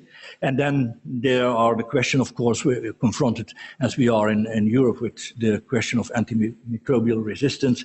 How can we promote and stimulate and invent mechanisms like as prize awarding mechanisms in order to stimulate R&D in sectors with high unmet medical need and with no research in the pipelines. Changing the rules in R&D funding. It's clear that we have already discussed this morning about trials and the effectiveness and the efficiency. Or can we increase that? Invest in appropriate governance, monitoring procedure and negotiation power. Methodologies to measure the value of pharmaceuticals, and I come back on this issue of value. An assessment of the exercise of market power in price negotiations as a question of competition. Rewards for higher therapeutic value, which is a question of differentiation. We have discussed in response to a question to the former speaker. And of course, another thing is can we move towards payment as a service for molecules rather than a product, and it's what was called integrated financing. In other words, treatment-oriented but not pill-oriented. And let's try also to explore non-linear payment system, including differentiation across geographies, differentiated pricing, and across indications. Why not? There was a severe critical reaction from the industry. I think it was a mischance because it was an invitation to discuss about this. And when you look to this reaction, it's considered report as erroneous, based on no evidence and so on. Okay, their study could be more nuanced, but I think when you read this 50 pages of reaction, they are overloaded. Pharmaceutical innovation in the OECD. I think that's an important thing because this report was published on the demand of the 35 ministers of health, which are composing the OECD. And OECD is doing a lot of work on this field, and they'll continue with this project of pharmaceutical pricing and innovation. At the end of the year, they will publish also, and they will address in a new publication the specific challenges of the pricing of oncology treatments. Oncology treatments, which are proliferating, target small population, and often used in association with other products, not always from the same producer and the same manufacturer. And we need thus to explore new avenues to pay for these treatments, as is the case for other diseases and other pathologies. What are the main issues and the main policy options that the OECD brought forward? And I look to my watch. I will be very brief in this element. Involve stakeholders in joint effort to reduce costs of R&D and accelerate market access.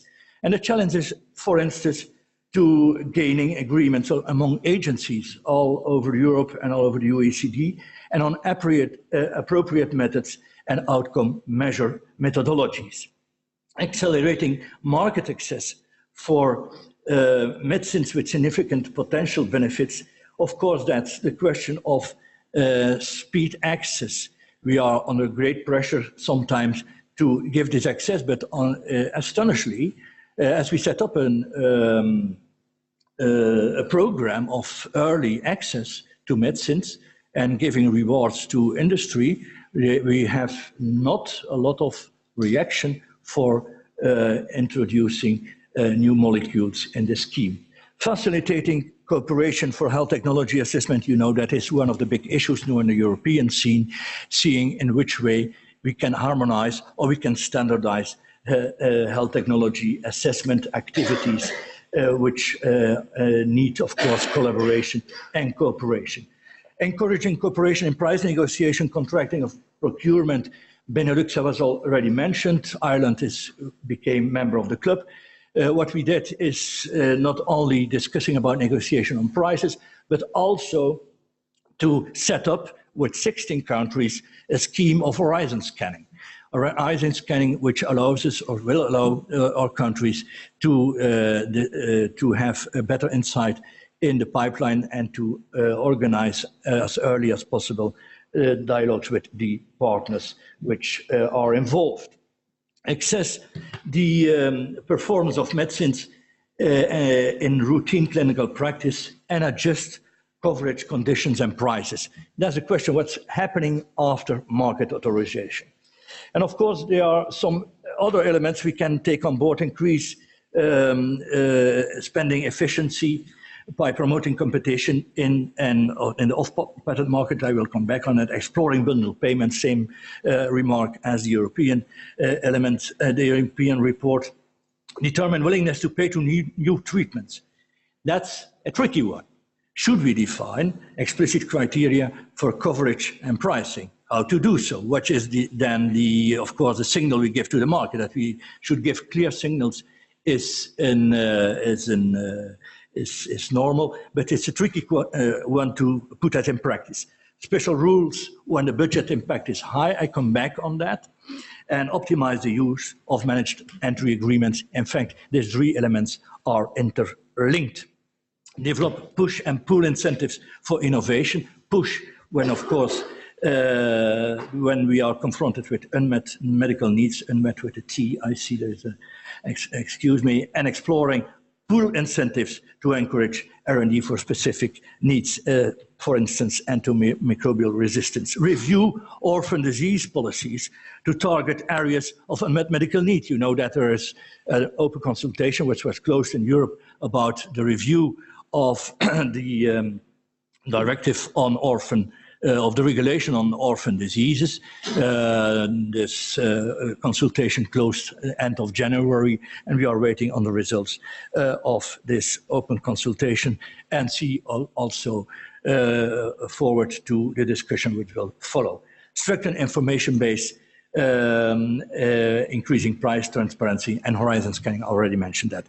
A third report, but I cannot go into the detail, is also a report which was launched very recently. It's the expert report of the WHO about cancer treatment and cancer prices. One element, of course, what it was already mentioned here also, which is the return on investment, and which is, of course, the link between the sales income and the research and development costs. The research team of WHO did an analysis on 99 cancer drugs which were approved by the Federal Drug Administration in the United States between 1998 and 2016, and the median income of return was $15 for $1 invested in research and development. Of course, these figures need more analysis, but I think it's important to have these discussions on board when we are trying to draw a new roadmap, which we clearly need. I will pause these elements. You can read it on the website and also on the slides. But let's come to some major questions. I will conclude by that. What is a fair price? And WHO has set up last year a project on fair pricing, resulting in a fair pricing forum, which was organized in Amsterdam and which will be organized later this year in South Africa. And the purpose is to define, to introduce a dialogue and to make steps towards the definition of an actionable agenda in this regard. And of course, WHO stressed very clearly that fair pricing does not mean low pricing, but pricing that allows for a reasonable return on investment in exchange for an affordable price, which is to say one does not bankrupt health systems. It is only with such a sustainable pricing that the growth of the pharmaceutical sector will be supported and universal access to essential medicine will be ensured. But of course, medicines with value, what do we understand by value? And somewhat 20 years ago, this discussion started in the pharmaceutical field about value-based pricing, value for money. And of course, the first table I show here show a list of core and wider elements of value which have already been identified. Of course, value is and eventually with others, such as the price of hope and the price of the insurance price and so on. These are the real option value, the value of hope, and insurance value. These are all notions which are introduced in the debate, but they are not facilitating the debate, but they are mystifying the debate. And I think there is some misunderstanding between different players about value-based pricing. Some have suggested that value-based pricing and value-based financing is not feasible for a product that is indispensable. Other means that value-based pricing is putting a monetary value on a life, which is not the case also. In my opinion, value-based pricing refers to the added value and benefits of intervention compared with existing alternatives. And moreover, it's not because cost effectiveness of an intervention seems acceptable that an intervention must be reimbursed, and vice versa. It's not because an intervention offers value for money that we have to accept its price. A fair price means that there is clear understanding about the rationale of this price and the reasonable returns of investment. And of course, this discussion is very well documented recently in the literature. Also, I can refer to an interesting paper of Professor Mazzucato for UCL about value. We are dealing with managed entry agreements. There is a lot of criticism on that. The question is this a good instrument and can we improve that? And of course, one of the issues is that managed entry agreement with rebates implies at the long term that, of course, these rebates will be calculated in the initial price which is presented to the payers. And of course, the Federal Center of Expertise, it's some analysis on that, but I think we should be very careful that, of course, managed entry agreements are not a golden bullet. They are not the final solution for us debate. They can help us debate, but they should not become the new norm. It is a question, of course, to deal with uncertainties, and the level of uncertainty should determine the usefulness of an agreement as well as a resulting benefit for the healthcare scheme. And we put forward some basic principles which could guide our managed entry agreements in the future. Of course, we should look more to outcomes. That's clear. It's not an easy governance, that's for sure. But nevertheless, we should invest in these elements, especially when we are not considering these agreements as the new normal. And of course, appropriate and study and research designs are needed, and which have to find an answer on the question, which data do we need to answer which questions, and which are the questions clinicians and payers are dealing with. Common standards for efficient and high quality data collection are needed also. And then we come back to for instance, orphan diseases. Let's give me this example. We have and we made already reference to Europe. We have a set of European reference networks. Why can we not consider that this European reference network should be involved when we launched orphan medicines or for rare diseases in this context, setting up, of course, clear designs and data collections, which will give us the possibility to evaluate the performance of these molecules. Use of early dialogue, that's clear that we are in need of that. Outcomes-based entry agreements should follow a dynamic process that will say it should be flexible. The implication of failing, of course, should be taken on board and agreed in advance. What when there is not an appropriate answer and a clinical result? Agreements should describe as clear as possible which and who many patients may treat it. Pricing and reimbursement levels may initially low compared to the anticipated value. That's a question of paying after performance, not paying for performance. Saying, okay, the proof is on the other side, and there we need new models of financing.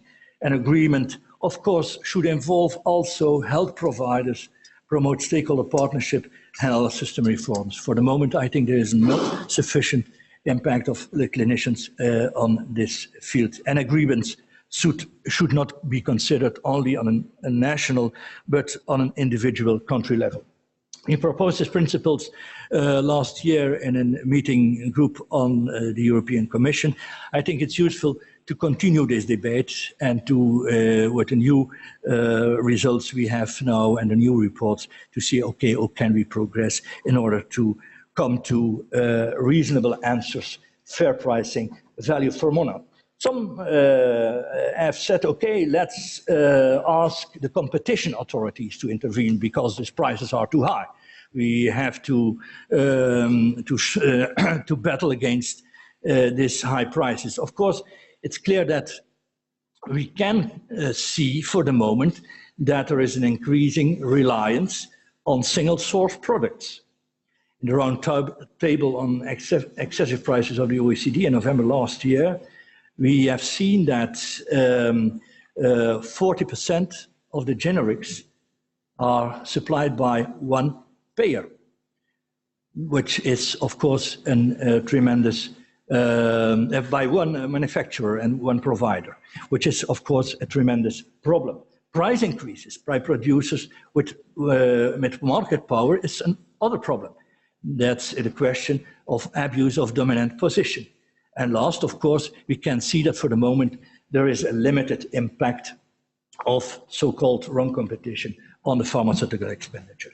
Nevertheless, and you see here the recent report of the European Commission on competition, there is work to do in order to safeguard access to cheaper medicines and access to innovative medicines. We are confronted with mergers in pharmaceutical companies, which can hinder and compromise R&D efforts.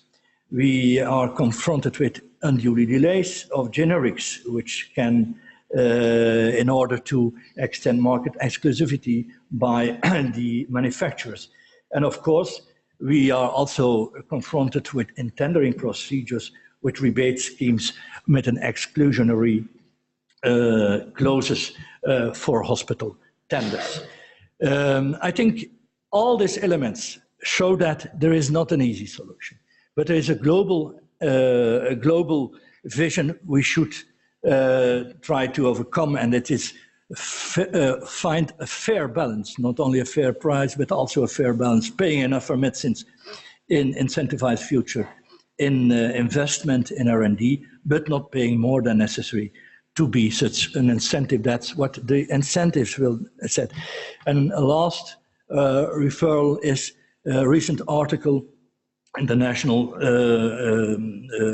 article about the barriers for access to new medicines, looking also to a balance between the rising costs and limited budget. This is not an easy thing, but we should make work of it and concretize as early as possible. I thank you for your attention.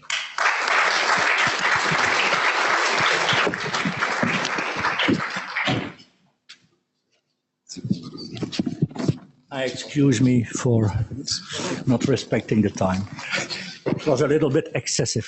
Thanks very much. Yeah, we've got just a few minutes. Just one thing. Just give us a sense of how far advanced are these cooperations that you've got with other payers. There's been a lot of talk over the years about, shared work programs on health technology assessment and so on. But how far has it gone, and what are the pitfalls to further progress? there are, of course, international cooperation on health technology assessment. UNETA is some of this initiatives which was taken on board. The question is now, how will we deal with the European regulation which is under preparation? There's a lot of discussion why we don't know in which way it will go, but there's only way to go in this health technology assessment scene that's working together. The question is how and which obligations for the member states. That's one of the barriers for the moment, that we are confronted in Europe with a huge defensive reaction of member states. Respecting the Berlin Wall between market authorization and pricing. Of course, between there is health technology assessment, but as every normal citizen understands, there should be more integration and more exchange of information between them. It's nothing that at the end payers say, okay, we will not reimburse this medication, although safety and efficacy are sufficient and demonstrated, but because of the price, we cannot afford it. That we should have as early on board also to see, okay, how can we manage these issues? And for the last 5 years, we are not really confronted. We have, of course, the Sovaldi case, everybody knows. It's one issue, but I'm sure that others will come as early as possible. And then, repeatedly, we will not be prepared on that. And my aim is that we can make faster progress in this. We are pleading a lot of dialogues, but I see that there is not a lot of dialogue going on between all players. Okay. Who might like to come in with a question? Hello, my name is Jonas Albert. I work at a joint institute between the VUB here in Brussels and EMEC from Leuven. Thank you very much. Very interesting talk. And I especially like the point you said about value. Unfortunately, the main way or the be-all, end-all way to measure or to provide proof for set value of be it a drug or another intervention are double-blind, if possible, clinical randomized control trials. But when we translate some of these innovations tested in these trials into a real-life environment, we see that the value differs. How do you see the current trajectory, really from the perspective of the Resiliency to going towards real-world trials or maybe testing something in a non-clinical environment by choice? There's a question, do we have the right methodologies to decide when we can use the one methodology or the other? But it's clear that when what we have to prevent, of course, is that what the hype of real-world analysis will in fact avoid a little bit the collection of the classical data when they are available. The question is, we have to define when there is no sufficient information possible. But of course, we cannot enter in experimental issues neither. And it's of course a very tricky thing to set up this real-world evidence. Therefore, I'm pleading since the time, and some in the room are aware of that, that for instance, when we are looking to Europe, this network of European reference networks could do a great job. There's one element, therefore, we should support them. And there should be sufficient money to do so, and to have in this networks, which is dealing with cystic fibrosis and other issues, to see, okay, what are the results which can going on. And of course, it should be also the comparability of data. We have seen that in the trials, and Professor Picard mentioned the Persephone and the other trial with a lot of difference. Therefore, cooperation is needed. We should organize on an appropriate way without giving the fear, or without creating fear for member states of the European Union that we are losing impact and power in this decision making. Time for one more, Michelle. One more. Anyone else? People are hungry, maybe. Perhaps we should stop. Do you want to explain logistics for lunch? Sure. And Joe, thank you.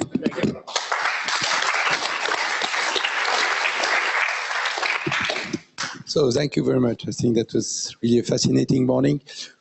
For sake of time, we propose to limit our lunch break to 40 minutes. So let's reconvene at 15.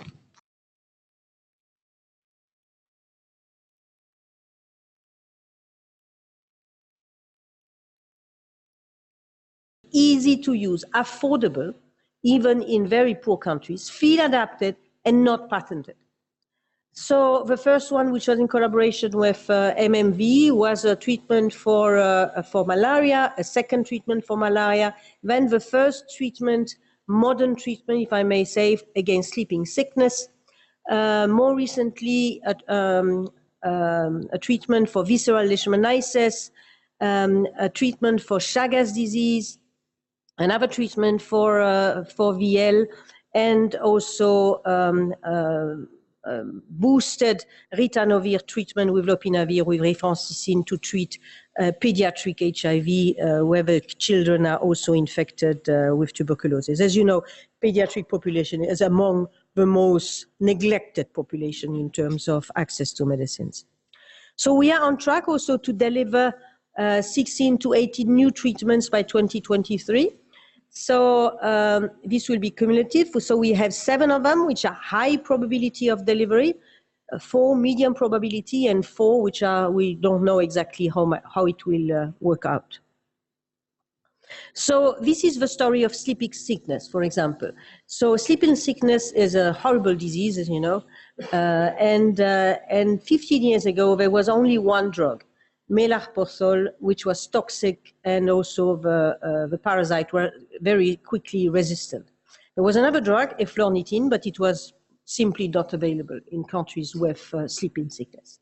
So since 2009, the NDR has developed NECT, which is an improved therapy indeed, but it needs injection, it needs hospitalization, it needs a lot of drugs to be, of pills to be effective.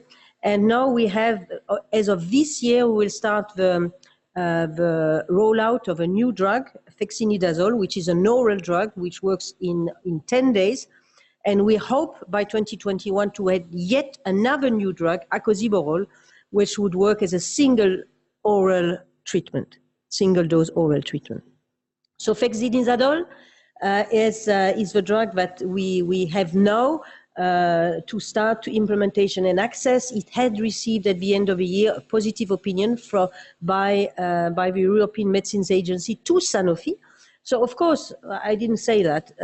DNDi was working on the basis of partnership. We do work with pharma. There's no doubt about that. And we have very good partnership with pharma. Simply the model the business model on which we are working with pharma for these drugs is, of course, a business model by which they know from the very start that there's not much money to be made out of it. Where am I? Yeah.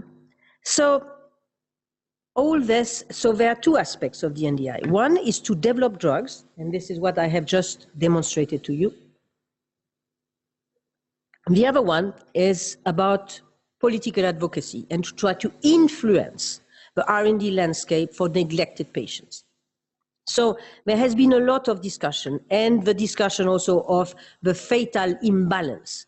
As you can see here, during the decades from 75 to 99,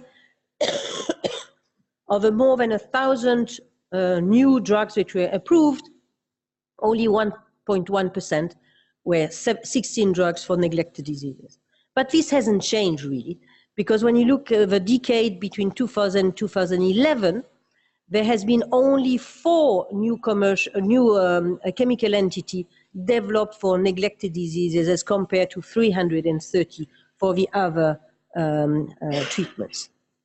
So still this imbalance is there, and we have a very hard time getting any interest from the pharma sector to work in this area.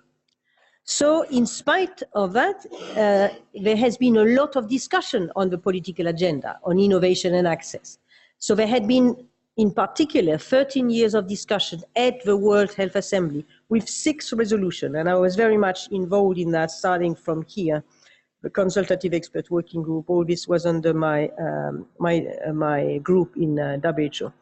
So it was the Commission on Intellectual Property, Innovation and Public Health, then an intergovernmental working group, an expert working group on R&D to try to find solution to bring forward more research for neglected diseases and neglected population. By the consultative expert working group, starting 2013, establishment of demonstration project to try to demonstrate that it was possible to develop, do R&D based on different principles. In 2016, finally, there was a setting up at WHO of an R&D observatory, but the voluntary pooled fund, which was discussed, never got off the ground. So nevertheless, there had been progress, and I've been working on the R&D blueprint for emerging pathogen, which is moving the cursor to develop medical products against emerging diseases such as Ebola, Lassa, Rift, because there's more money, because of course these are many governments, even rich governments, are afraid of these pathogens, as you know. There had been recommendation of a UN high-level panel on access to medicines. In 16, a high-level panel on AMR, and this year, WHO and the Wellcome Trust have put together an accelerator to see whether there are solutions on R&D which could accelerate the achievement of a Sustainable Development Goal 3 about health for all, if I may say. So, there's no doubt there's a need to treatment. There's a need for treatment for neglected diseases, neglected population, but not only. And you can see here, there has been enormous progress on HIV. Currently, there are nearly 21 million people who have access to treatment, but still more than 40% are not on treatment. But it's much worse for tuberculosis. Only 2% of the people who need treatment for drug-resistant TB have access to bedaquiline or delamanid. And this is in spite of having a very aggressive campaign conducted by MSF to try to have Johnson & Johnson reduce the price for bedaquiline, to absolutely no avail as to now. Hepatitis C, 71 million people live with hepatitis C. Only 4% of them have access to cure through direct acting treatment as of 2016. And this is here, we're talking for HIV, of course, this is lifelong treatment, but hepatitis C, this is cure. In 12 months, in 12 weeks, you can cure the people. The disease has gone. But the high prices of treatment in many countries is still on the way of this patient getting treatment. I wouldn't even put numbers on cancer, but we had a very, very eloquent first talk this morning on the need and the price of cancer treatment. So let me show you a few data. And often when we discuss pricing of medicine, industry will say, well, you know, these are not the real data. Well, sometimes they are facts, and these are facts. So this has been published by Andrew Hill in a study that he did for WHO. So here you can see the price of drug to cure hepatitis C by country. How much do countries pay? So this is a mixture of sofosbuvir plus daclatasphere. So that's an estimated cost of a product, $47 for a cure, a complete cure. It will save a person's life. This is the price available in India, 78. In Egypt, $84 per treatment. Egypt has rejected the patent on sofosbuvir, and they are producing their own drugs.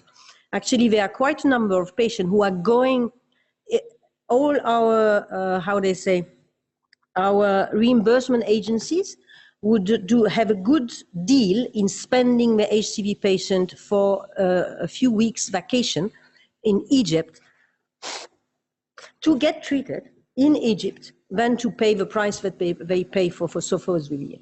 So on the other side of the spectrum, look at the price paid in the US, $142,000 US. You can see Germany is very high, France is a bit lower. What is interesting here is Australia. So Australia is paying a surprisingly low price for treatment of hepatitis C. So what did they do? They negotiated a sort of flat price with the industry. They said, okay, we will give, of course, it's very high, flat, but still. and saying, we will give you that much, but we want treatment for all our population which need it. So it's still a lot of money, but in spite of what's happening in other countries, where only the patients who are at the risk of dying finally get treated, everybody gets treated who is infected, and at a price which is then by treatment much lower than what it is in the other countries. So how were these prices set? So when sofosbuvir, which is known as Solvadi in pharmaceutical market, was introduced, for the first time for these drugs, there was this use of this famous notion of value-based pricing. So this is something everybody agrees. You don't want to pay for something which has no value. Agreed? Yeah. So it clicks value-based pricing. It clicks very well. But what it means is that when Solvadi was introduced, there was a negotiation with the American reimbursement agency to say, you know, how much does a liver transplant cost? Well, $48,000. Well, Solvadi was doing the same. So in terms of value-based pricing, if you agree that you are ready to pay $48,000 for liver transplantation for somebody who is at the end of their life because of hepatitis C, surely the value is the same. And therefore, the treatment was introduced at $48,000. So this is why I really, you know, beyond the nice language, and value-based sounds so nice, think about what's behind the words. This means having the highest possible price because this is what the society values. But also in terms of the reimbursement capacity of a country. Think that a liver transplant is something that was only allowed for the people who were really at the end of a disease. It was this or die. But now with these drugs, which work so well, the principle is test and treat. So instead of only having the cost of a treatment for a very sick patient, now the reimbursement agency are confronted to have to pay this for the 71 million patients who are infected with hepatitis C. So there's a big risk of bankrupting reimbursement agencies. So this is because there's a monopoly, but let's not be naive either. It's not because there's no monopoly that the price goes down. And I wouldn't say that the generic manufacturers are more virtuous than the IFPMA, the big pharma. Certainly not. When there is a way to make money, they will try to make money. So what you will all expect when there's a patent expires, and this is often the case actually, the price precipitously goes down with something which is reasonably above the cost of production. But you can also have this. So it goes down, and then new generic company take control of production and raise the price again, nearly to the same level. You can also have a very slow decrease of the drug prices after a patent expiry. So let me give you an example, which is quite infamous. This is the famous EpiPen. EpiPen is adrenaline for treatment for anaphylactic shock. So Mylan is a big generic company. So they bought the assets from Merck, and when they bought it, they priced it as $100. See what happened between 2007 and 2016. The price increased by more than 6 times. Was this the cost of research? Well, no, don't think so. But you know, sometimes also research is, the term research is used for something which is not research. For example, the 11 billion that Gilead paid for the acquisition of a small company who had developed the Solvadi is considered research, but it's the financial cost of the company. It's not research. So what about the profit margin in the pharmaceutical industry? And this is the reality behind the calls for higher prices to support innovation. So I had to moderate a discussion at Sciences Po in Paris for students about access to medicine and pricing linked to the HIV crisis in Africa in the 2000s. And I wanted to refresh my bibliography on return of investment, pharmaceutical sector, and all that. So I went to Google, return of investment, pharmaceutical industry, and the first 10 or 20 articles that I found was citation were Deloitte studies or BCG study, eventually McKinsey studies, which were all showing how pharmaceutical business was a disaster. And if it continues like that, there will be no innovation and we will all die from our diseases because there will be no innovation and no new drugs. Are you convinced? You know, sometimes what I like with alternative facts is that when they are repeated enough, they start to be the truth. So this is the most profitable industry in 2015. You can see health technology here. So the average pharma profit margin is 21%. And for Gilead Science, this was in 15. And this is Gilead is making, of course, the sofosbuvir, so the hepatitis C treatment. It was 53% profit margin. So I'm not saying that industry is bad. There's no sector which is bad, apart from arms and tobacco. Even alcohol is not that bad, but I'm French also. But it's very complicated because it's part of a system. First, it's a societal challenge, is where do these profits go? On the contrary of what we heard this morning, the profits are not going into R&D. They are not. They are not going into growing these industries, because we would know that. Actually, all the sectors have, the various industry sectors have grown by 70%, I think, in the last 10 years, except for the pharma industry, because the profit are not reinvested in the company. The profit are used as dividends to give to the pension funds, which are many of the stakeholders of this industry. It's not their fault. This is what the stakeholders, this is what the shareholders want. And we have a societal problem here because the retirees, of course, want to have their pension. But the retirees are also old people and they also want to have their medicines. So it's a complex problem. It's not that simple to say that the industry is not moral and they should, work on a more, have a more humanitarian approach. But it's a very complicated city. But what can we do? What can civil society do? What civil society and patient association, first, they were critical to open access to treatment for HIV to developing country people. So their needs are enormous for patients with TB and hepatitis C and also cancer, and some of them are curable. So civil society and patient association have a very important role to demand treatment for their patients. High prices of medicine are threatening health systems in all countries. And we must repeat this. We must talk to the government official. We will say it again and again. If we don't do anything for that, the health system will be unattainable. And you will have, again, like in many things, the one who can access treatment and the ones who can't. Transparency should become the norm for the cost of research as well as the price of medicine. And this is something that was repeated over and over again in the Fair Pricing Forum, transparency. But the industry is often saying, I had a discussion with my good friend Thomas Kearney from IFPMN, and Thomas is telling me innovation, transparency, if you push for transparency, this will kill innovation. Why?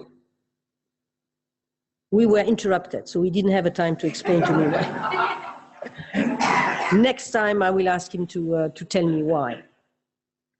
And but this is very interesting. You should follow that because I have seen what was it 2 weeks ago, the Italian government. You know that they have a strange government right now, and so the Parti 5 Étoiles is an anti-system. And so they had discussion with a number of colleagues who are pro-access and against patents and everything. And they must have dictated this resolution. So Italy tabled a resolution for the World Health Assembly. And this resolution has everything you would dream to have about transparency. So let's see what's the discussion we will have at the World Health Assembly in May and whether this moves the cursor forward. So civil society has the potential to move this debate forward, to challenge the myth that high prices are a condition for innovation, and to reverse the current imbalance between global public good and private profit. DNDi has demonstrated that you can develop new chemical entity and new drugs for a portion of what is claimed is necessary to develop a drug against cancer. So the model works. Let's just ask and demand that the same model be used for cancer and for diseases which are also affecting the high-income countries. Thank you very much.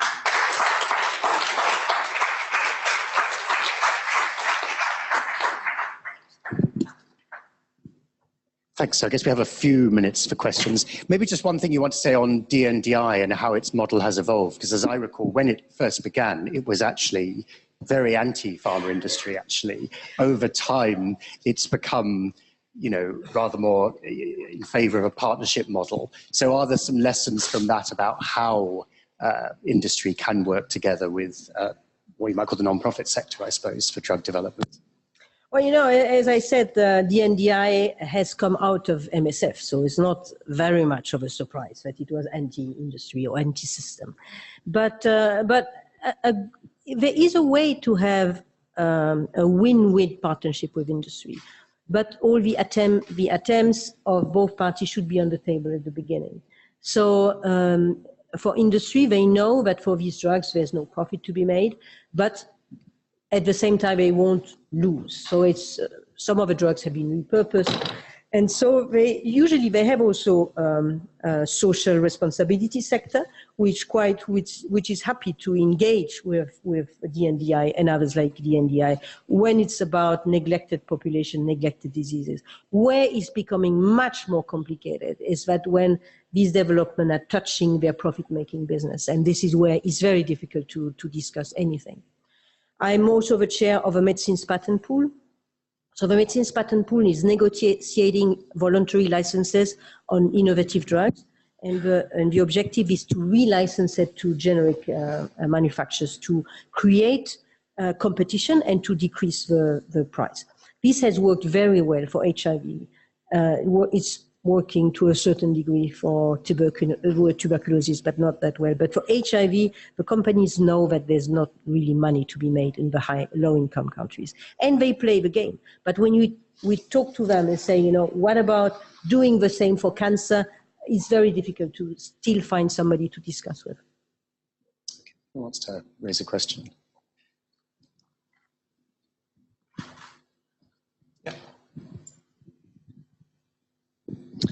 Thank you for a very stimulating talk. We heard this morning that it took about 2 million to develop a drug. The figures you show suggest that that's 1 or even 2 orders of magnitude less. So how do you explain the difference?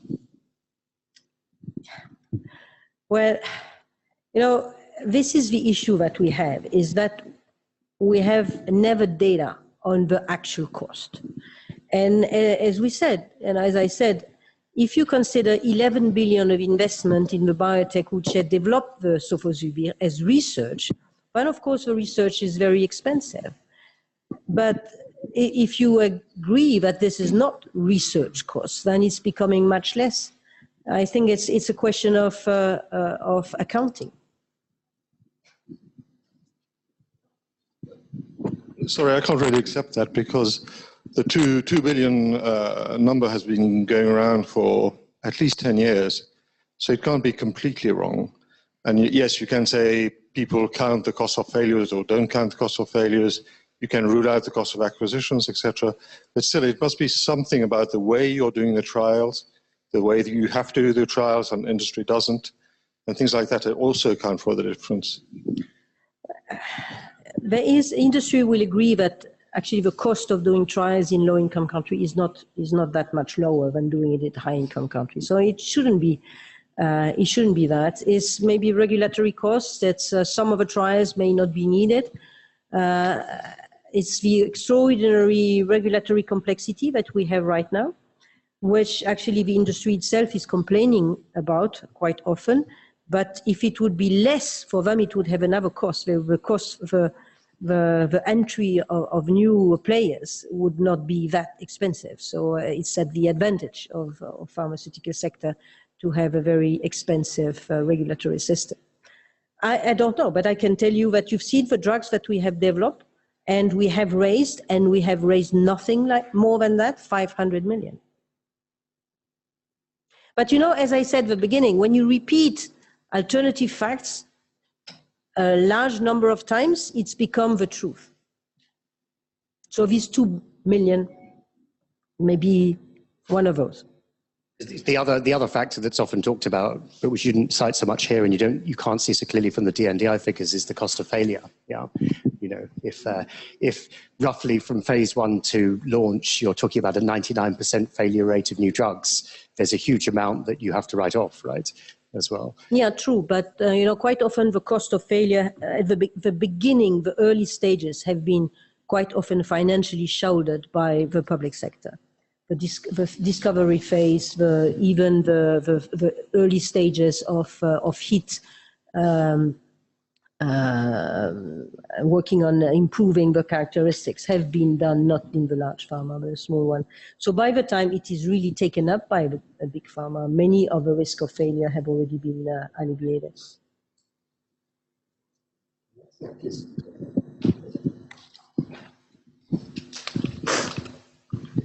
Yeah, thanks for a very, very nice presentation. On this issue of costs and benefits and all that, well, first of all, I agree with you that we should not necessarily take at face value some of the numbers that float around because they are quite multidimensional. It is true that, for example, there is a lot of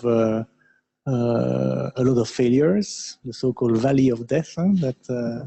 But I agree that big pharma comes later on in the game, and therefore a big part of the valley of death is already behind us. Now, clearly, some of these innovations are very costly. This being said, and I will talk about it in the debate, it is true that the profitability, the return on equity of big pharma is pretty good. Biotech, much less good. Huh? So, and this being said, on this issue here of poor countries, it's also fair to say that there is less money to be made, and that's one reason why many companies don't want to get into that. And at some level, that's a more credible signal that there is little money to be made, and that somehow the public sector should cough part of the bill. I think it's a very different topic from some of these indeed outrageous prices of treatment in some rich countries, where one could qualify a bit some of the assertions of high costs. No, I agree, but you know, many of the research steps have been paid, but it's not really properly accounted for by the public sector, by governments. You can see all these new drugs coming, the immunomodulation for cancer. Many of the receptors and have been cloned, have been described, have been by the public sector. I think the receptor for PD-1 was cloned and sequenced by INSERM. And I went to INSERM transfer and I said, you know, are you getting anything out of it? Oh, no. So there is no incentive for the time being for the public sector to try to valorize the investment into research, not in terms of money, but in terms of leverage on the future availability and affordability of drugs. In the US, the NIH has a license, as much as I know, on all the invention, which are patents which are filed using their research. But it's a societal choice. In the US, they never use this rights. But they could if they wanted, and it would be good practice, I think, that the public payer in Europe also secures some rights which can be activated. It's not something that you would do it, you know, at any moment, but in certain circumstances that the public sector as payer of a discovery, could activate these licenses if there would be a need. In the UK, the Medical Research Council, most of its funding comes from early revenues from monoclonal therapies, actually. Yes. Yeah, so that has been recycled into the system. Absolutely. Yeah. I think, do you think we should, how are we doing, Michelle?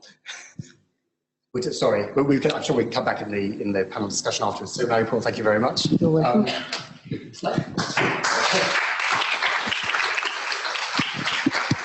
Are you going to do it jointly or separately? We have two more. So first, Bettina from the Melanoma Patient Network.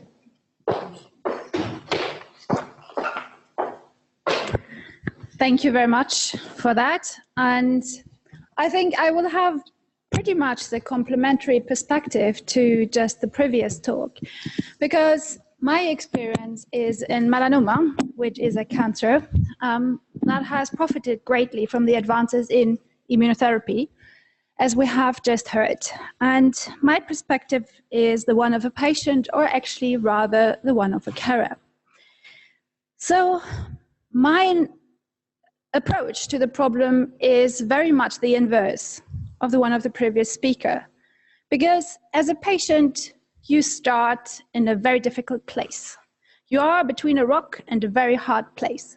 Your life is at stake, and in my case, it was my husband, who was diagnosed in 2011 with malignant melanoma out of nowhere and died of it in less than a year. I would like to give you a bit of flavor of what melanoma is like and what has happened in the last very few years. In that time, I have built a European patient network in melanoma that didn't exist before. When we started, no one survived advanced melanoma. And the very few who did were so traumatized by the experience that usually they didn't want to have anything to do with the disease anymore. Any activity that was there was very much focused on prevention and early detection because there was no effective standard of care. So this has happened over the very last few years in melanoma. And I would like to add that by training and by background, I have a medical degree. I studied medicine in Germany and France, and then followed up with a PhD in molecular biology in London. So I'm scientifically trained. But none of that prepared me for the work that I did in the last few years.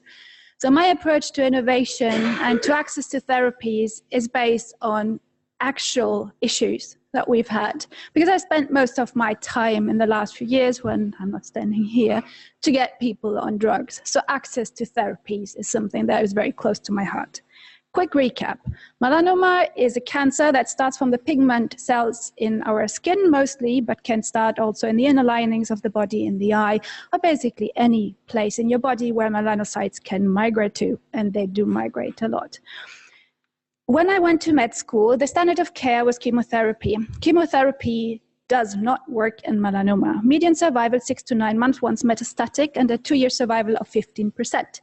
This is what I call the dark ages, and my husband was diagnosed very much in that time. We've had a couple of approvals, and above the line, the timeline, you will see those immune therapies, namely checkpoint inhibitors. Below, there's a different class of therapies, works totally different. They're called targeted therapies, and they work for about half of our patients, namely those with an activating BRAF mutation. So we did not have one, but actually 2 new classes of therapies that were developed in a very short time and in parallel. While everyone was excited, I mean, there were the jokes at ASCO where people were saying like, wow, such a large audience, and it's full, and there are people standing. The last few years, we were in the very, very back, and the room was only half full. From the desperation, the cancer that no one wanted to treat, it became the poster child, and everyone thought it was very exciting. As a patient, in that time, it was not quite so exciting, and I would like to point out a few things that we have learned when dealing with something that is so exciting that it gets scientists and clinicians very, very excited, but for a patient, it looks a bit less. So, because these trials were not what we would have wished for. So, my first part goes about how to think about innovation.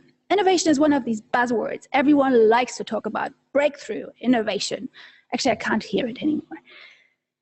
Because innovation often does not look fancy, great, spectacular. That, to me, is innovation. I live now in Sweden. That's a lake behind our house. This is my husband with my 2 daughters on that lake. You probably think why is he showing us holiday pictures? This is my husband on 1 month of targeted therapy. When he started that trial, he had a tumor the size of a grapefruit in front of his arm. He was unable to bend his arm because the tumor had grown in large strands down the arm and had encased the elbow joint. So he couldn't bend his arm anymore. He couldn't dress himself anymore. He couldn't cut his food anymore. And he had started typing with the left hand only because he was losing the use of his right hand. This is 1 month on targeted therapy, and he was rowing his boat. He regained full functionality of the arm, and he kept it till his death. That, to me, was what innovation looks like. I cannot tell you what it means for a patient to keep your functionality, even if the end is not what you would have hoped for. The fact that his tumor is never ulcerated, which is a huge problem in melanoma. The tumors on the skin can break open, they get infected, causing enormous pain, disfiguration, and causes suffering that we cannot really fathom unless you've seen it. It's one of the things that traumatizes patients and families years beyond. I have a colleague whose sister died like that. If she talks about it, she still cries. This is something that these new drugs could prevent. However, it didn't look impressive, just like a stupid holiday picture would not look very much impressive. To us, it meant the world. The publication equally wasn't very impressive. This is the trial my husband was on. If you look at the median survival, it's not very, the PFS is not very impressive. It's something like 4.5 months. And that then leads to discussions like that, namely, all this innovation, if you just look at it, it doesn't lead to real true improvements. I believe what we missed there is the granularity and the detail, because the devil sits in the detail. You just have to integrate across very diverse data sets and lose the information that we're really looking for. There will be populations that benefit, there will be effects that are impressive, and there will be others that aren't. Just mixing it all up and say, this is not working, everything is terrible, loses that what provides hope and what provides progress. So what I would like to see is a granularity in the analysis. On top of that, actually, I can't resist. I always have to put this in. No patient involved, no one asked, no plan to disseminate to patients. I bet if patients had been asked, the result would have looked slightly different.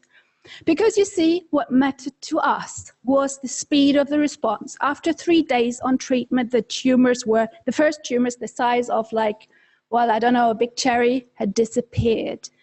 And the depth of the response, the beast never came back. That matters to us. That would be an ORR. They're not very fashionable. It has to be overall survival, at least PFS. ORRs, you know, if you ask most people, they will not be very excited about it. Of course, we would have wanted this to be a cure. Of course.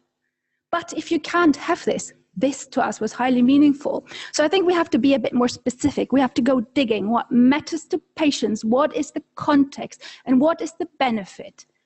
And let's not forget that in the end, many of the argumentations we're hearing about, and that is going to be the next session, is in the end is retrofitting a price argument. These drugs are so expensive, so they have to be super, super duper amazing. And that, in my mind, is not the right way to think about development and innovation. The access problem is an issue apart from what means value in the sense of value to the patient, not value what you're then supposed to pay for. We've heard some good comments on that from the previous speaker. So I think the point for me about innovation is, first, it doesn't always look like what we think. It's also naive to think that the first product that comes along will be perfect. If you go through the history of innovation, that's not how it works. Someone has an idea, and then we improve on it, improve on it, improve on it, and then we have a group of products, and there will be something in there that is real breakthrough. The first targeted therapy we had is not longer the favorite one because it has toxicity that really interferes with patients' lives. At the time when it came through, it was the best thing we could imagine. That has changed. So breakthrough comes as a package, as a wave, not just a single one out. Same is true, for example, for Sovaldi, as we've just heard. It's been our group of drugs. Now, if you have a new drug that behaves differently than anything we've seen, and the checkpoint inhibitors, so the immune therapies is the classic example of that. These drugs, they are crazy. There is no clear dose efficacy or dose toxicity relationship. Some people get one dose, have toxicity, have effect. Some just get toxicity, just have effect. You don't know you don't really know how much you have to give and for how long. How can you stop? We don't know that. At the beginning, some people had flare-ups of their tumors. We thought they were progressing. In the end, it turned out it was not be true. So the reaction, the responses looked different from what we were used to in chemotherapy. The comparison with other therapies didn't work either. So the way these drugs were developed was horrendous for us as patients because the trial design put people on comparators that we knew weren't working. Then afterwards it turns out that their benefit is derived from a small group of patients, and many unfortunately do not profit. And if you then look at the median, it looks as if that drug was not doing very much, totally missing out that subgroup. In that context, what one needs is a sophisticated way to think about how we pay for it. Pay per performance, I know this is overused and comes with its own set of problems, but what we need as patients is a solution. I want to have our people on drugs that gives them a chance to live. How society or how we as a group make this work is a very different challenge. But just simply getting stuck and locking heads while people in the next room die is something that I cannot accept. And then the last but not least, innovation has to be meaningful for patients. We had we had recurrent discussions about evergreening. There's not much new in there, but there are things that will make real differences to people. And I think we invest a little bit too little time on really looking what makes a difference to people. I can tell you, if you found something against fatigue in cancer patients today, you would have a huge impact on many, many lives. And it's a topic that is not very often investigated. So also, to end on this is patients have an increasing say in how we make decisions, how trials are developed, what gets approved and how it gets approved. So it's not actually a luxury to consider what patients want because they are getting better at imposing their will. And let's not forget, without patients, none of this would even matter. Now, something that is crucial. For me, access is part of innovation. If you have a fantastic new product sitting somewhere, no patient gets it, that's an invention. That's not innovation.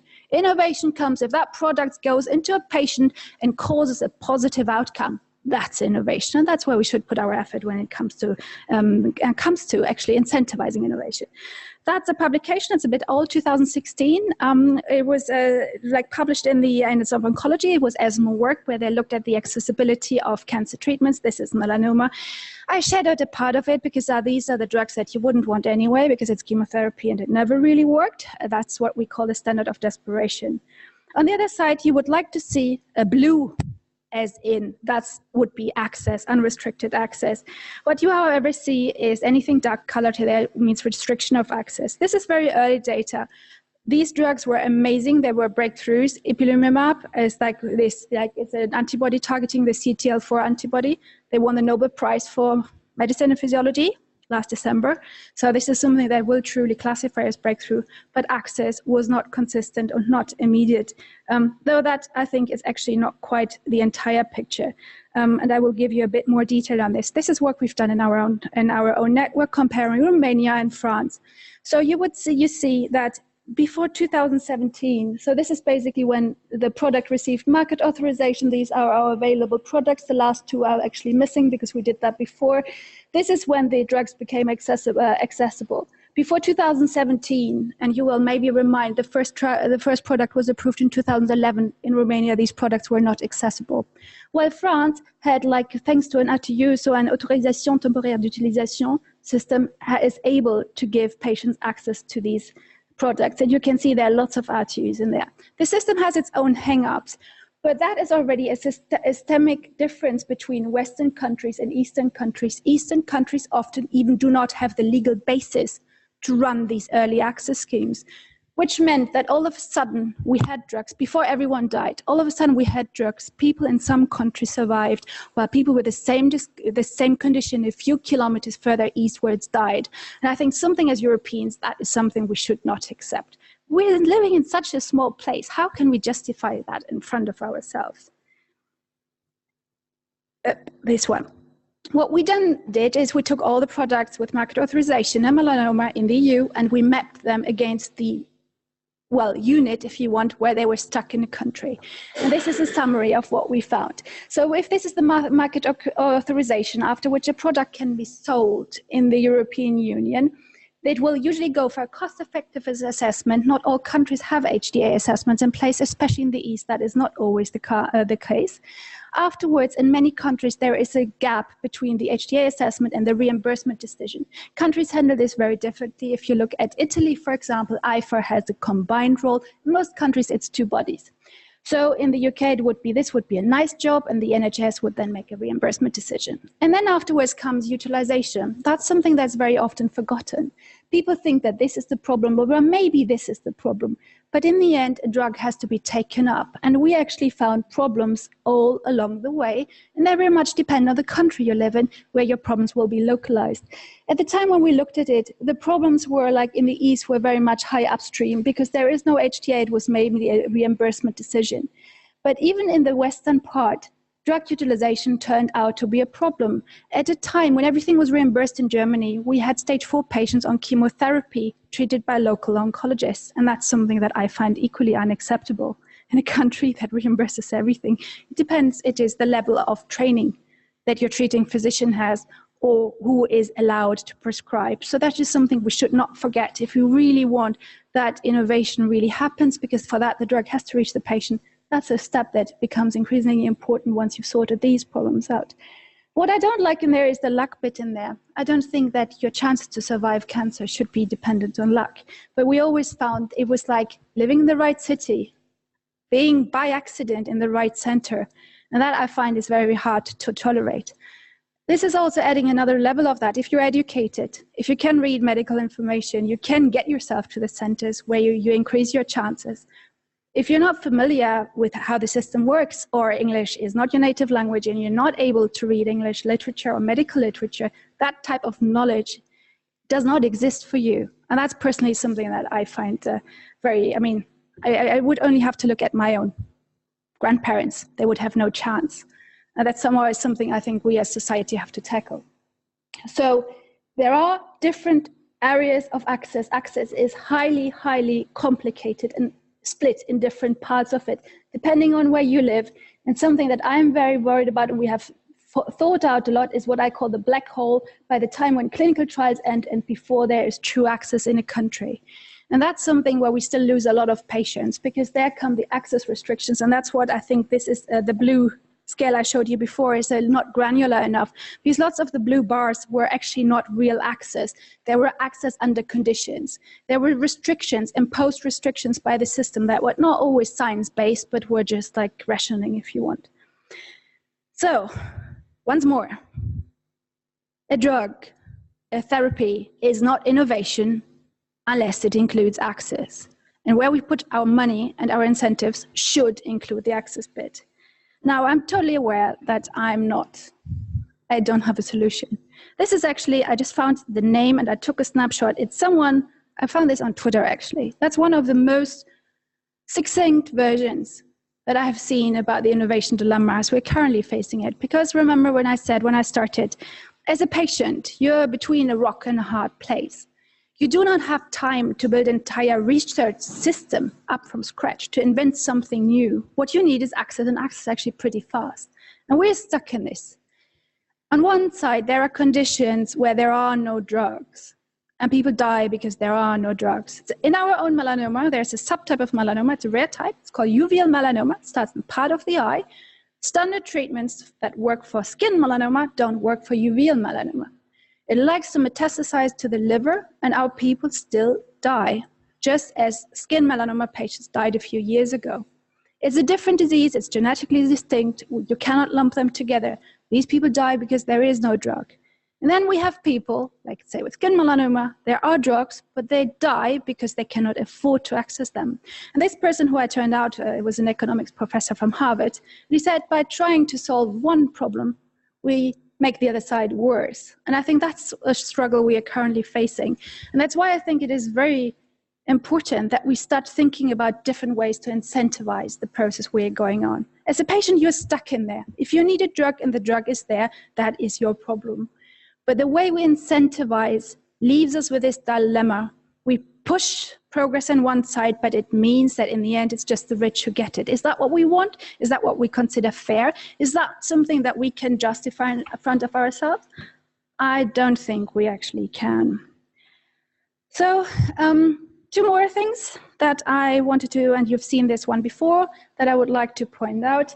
You will see that nivolumab and pembrolizumab are here, and I put a red circle around it. There's a lot of complaints about Me Too drugs and lack of innovation and how people just copy each other. I used to think that way until this happened actually in melanoma, because both of these drugs are PD-1 antibodies. So you can say copycats from each other. It's not entirely true because they were in the pipeline at the same time, but now everyone has their own PD-1 for different reasons.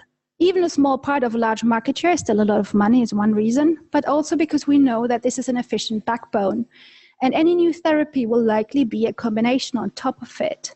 If you have ever looked into developing combination therapies from two different pharma companies, it's a nightmare. And that's before we even look into combination pricing.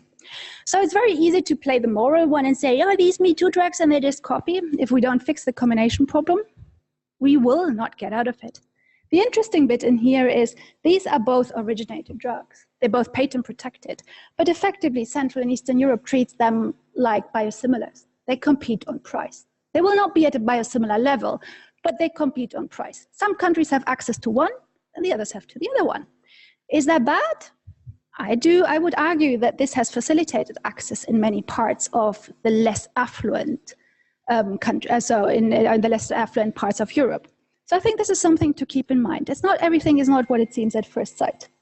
Something else we used, especially the Westerners, and I include myself, we always thought that access problem, that's for the others. No longer. Because if you see pending, this combination still to the current day is not available in France.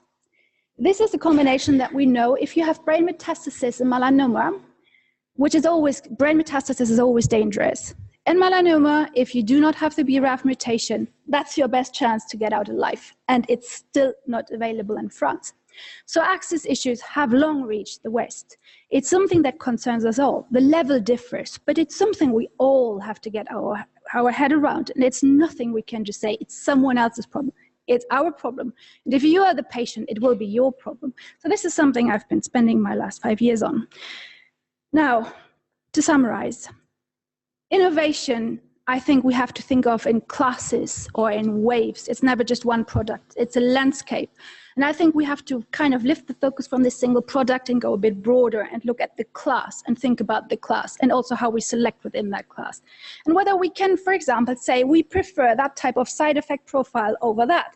We prefer that type of administration over that. Also happening with PD-1 antibodies right now, by the way. Now, novel therapies might not behave like things we know from the past. Treating new therapies, thinking about immune therapy like chemotherapy is just wrong. You end up in the wrong corner because the concepts are not right. So if new therapies, and if we now think about the advanced cellular therapies, that's a totally different thing. Our methods have to evolve and adapt equally. And otherwise, we're not able to adapt the innovation fast enough for our populations in the end. Why are we doing it? Now, access, once more, is essential, because otherwise it never reaches those for whom it was intended. And I think we really and I very much valued the talk just prior to this, is that we really have to think about how we incentivize innovation. And also in spaces like cancer, which unfortunately is highly, well, not unfortunately, I shouldn't be saying that actually. It is profitable. So the industry will not agree to deals that they will agree to for infectious diseases that are specific to a certain region in Africa. And that is understandable, but it still means we have to really think hard about how we change concepts there. And with that, I would like to thank you for your attention.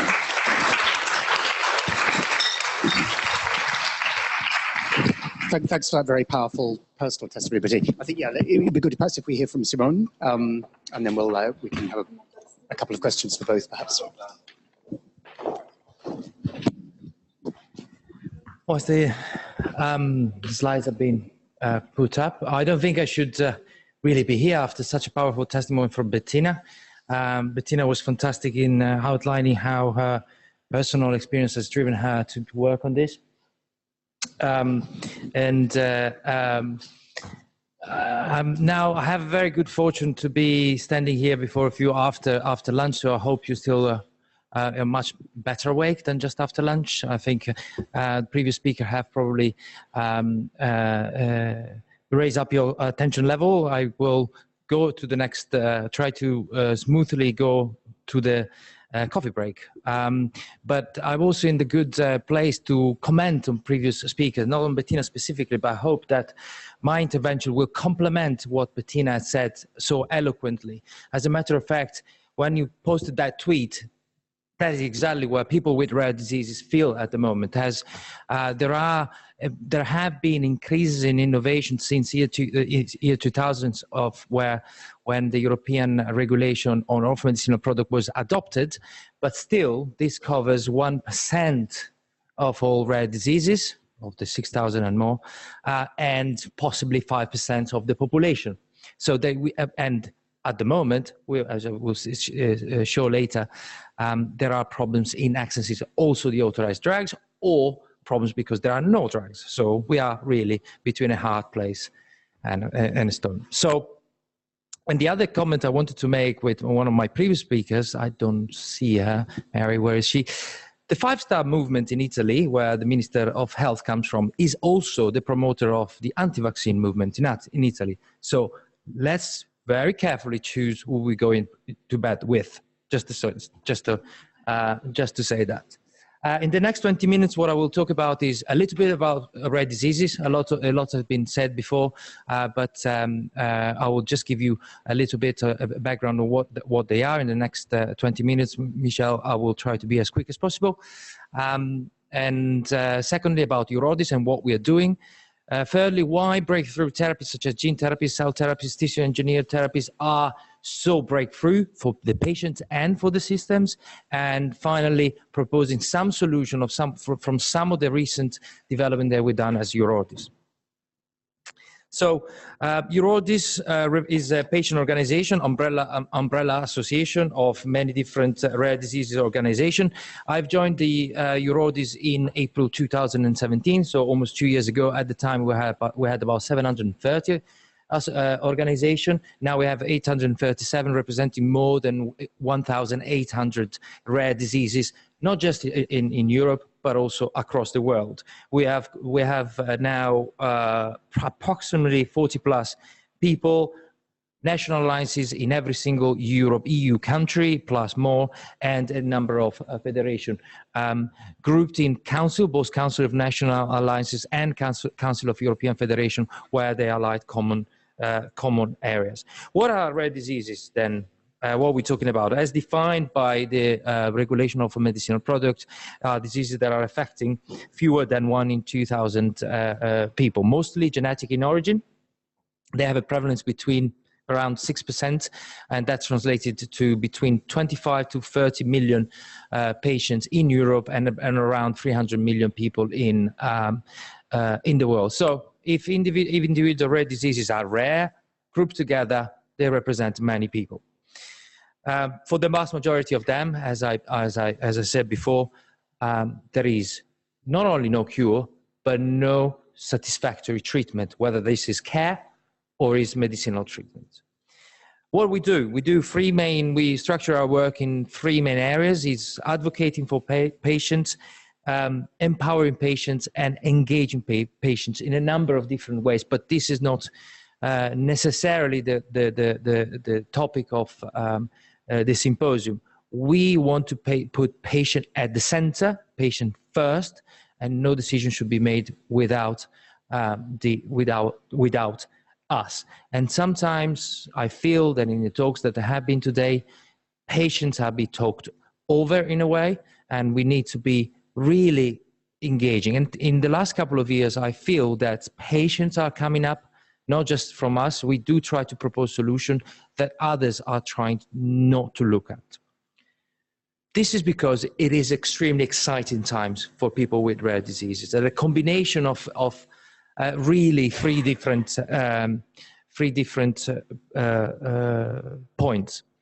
One is the advances in understanding of the diseases from the genetic point of view, the advances in genomics, and the understanding of how diseases work that have made massive leaps in the last only few years. The second is the data availability. Data is not just about the numbers. If you don't have, someone would say, if you don't have a number, you don't count, and that's why we focus on how many diseases there are, but also the data about how diseases are developing. Who are the medical specialists that can be put in touch across Europe to disseminate knowledge? This we didn't have, and now with ICT technologies, artificial intelligence, if you wish, I didn't hear it today yet, machine learning and so on, there are massive leaps that can be made. And then at the third point is the combination of all of these into scientific breakthrough. But I cannot agree more with Bettina. If there is a scientific innovation that sits on the shelf, it's no use to us. And that is particularly important when it comes to gene therapies, cell therapies, and so on, because these are really potentially a real breakthrough. And I will talk a little bit about it later. But in 2010, no less than 20 therapies are at different stages of gene therapies are at different stages of development, phase 3, in registration, or almost in approval. And 5 of them, 2 cell therapy, 1 tissue engineered, and 2 gene therapies were approved last year only. And we know that these therapies are not available in all countries. They can make a difference to people and to people's life. And in this day and age, in Europe, with the system that we have, that shouldn't be the case. What really bothers me is that we see more and more patients crowdfunding themselves, not just to go to the US to find the latest clinical trial research, but even within Europe. And that's, as Europeans, we shouldn't accept. This is because in Europe, we have created, and Joe DeCock mentioned them, 24 different European reference network on 24 different grouping of disease, which address some of the key challenges in rare diseases. The scattering of knowledge, the scattering of patients, the difficulty in diagnosis. Another point that was made this morning was accessibility and affordability of treatment versus sustainability of healthcare system. These 2 points should not be seen in contradiction. If you give access to the proper diagnosis for a rare disease, a patient with rare diseases, within a year, you save a lot from the current status of things, which is, on average, it takes 5 years for a patient in Europe to get the proper diagnosis, and on average, of 8 different visits to 8 different professionals. How much does it cost in terms of to the healthcare system and to the individuals? You made the math, but it's a lot. So we need to do it in this context. With the initiative of the European Reference Network, which, as Eurordis, we pushed for a long time, and we finally have seen it through in 2017, there is a fundamental shift on how diagnosis and care can be delivered to all Europeans, whilst not touching the individual competencies of member states in setting up their own healthcare systems. And here there is really what courage looks like. Putting aside the differences in terms of what is the best healthcare system, but pulling the best knowledge to the benefit of the patient. Because this is what the real problem is, and is exemplified in high-profile cases from the UK, and that went into even parliamentary hearing just last week. This is not a problem of just what it costs or what the price is. It's not only the problem of the payers not accepting the evidence that has been given to them. It's a systemic failure in addressing the patient needs. Whether that's a company, whether the payers, it doesn't matter. The patients are not receiving the drug, and there are possible solutions that can provide the therapies to the people that they need it. Access remains a challenge, and even the specific experience of melanoma shows it. It takes an average of 30 months to get from marketing authorization of orphan drugs to real access in Croatia. And countries in between are not far off. This is a problem of a European scale that we can resolve on a European level. Now, as you wrote this, we have started a new, one of the many initiatives that we have, but this is particularly a first of its kind, driven by Jan Lecam and Eurordis leadership.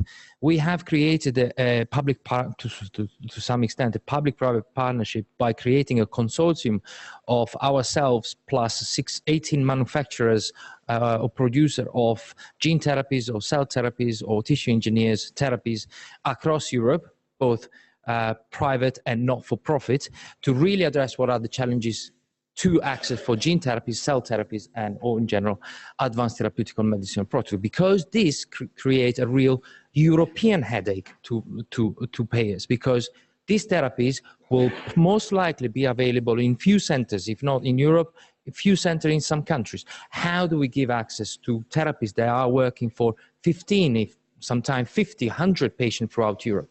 That is really what Europe really can work. And these therapies, and as is proven before, for some cancer, some very successful cancer therapies, they go from one indication to expand in others because they work.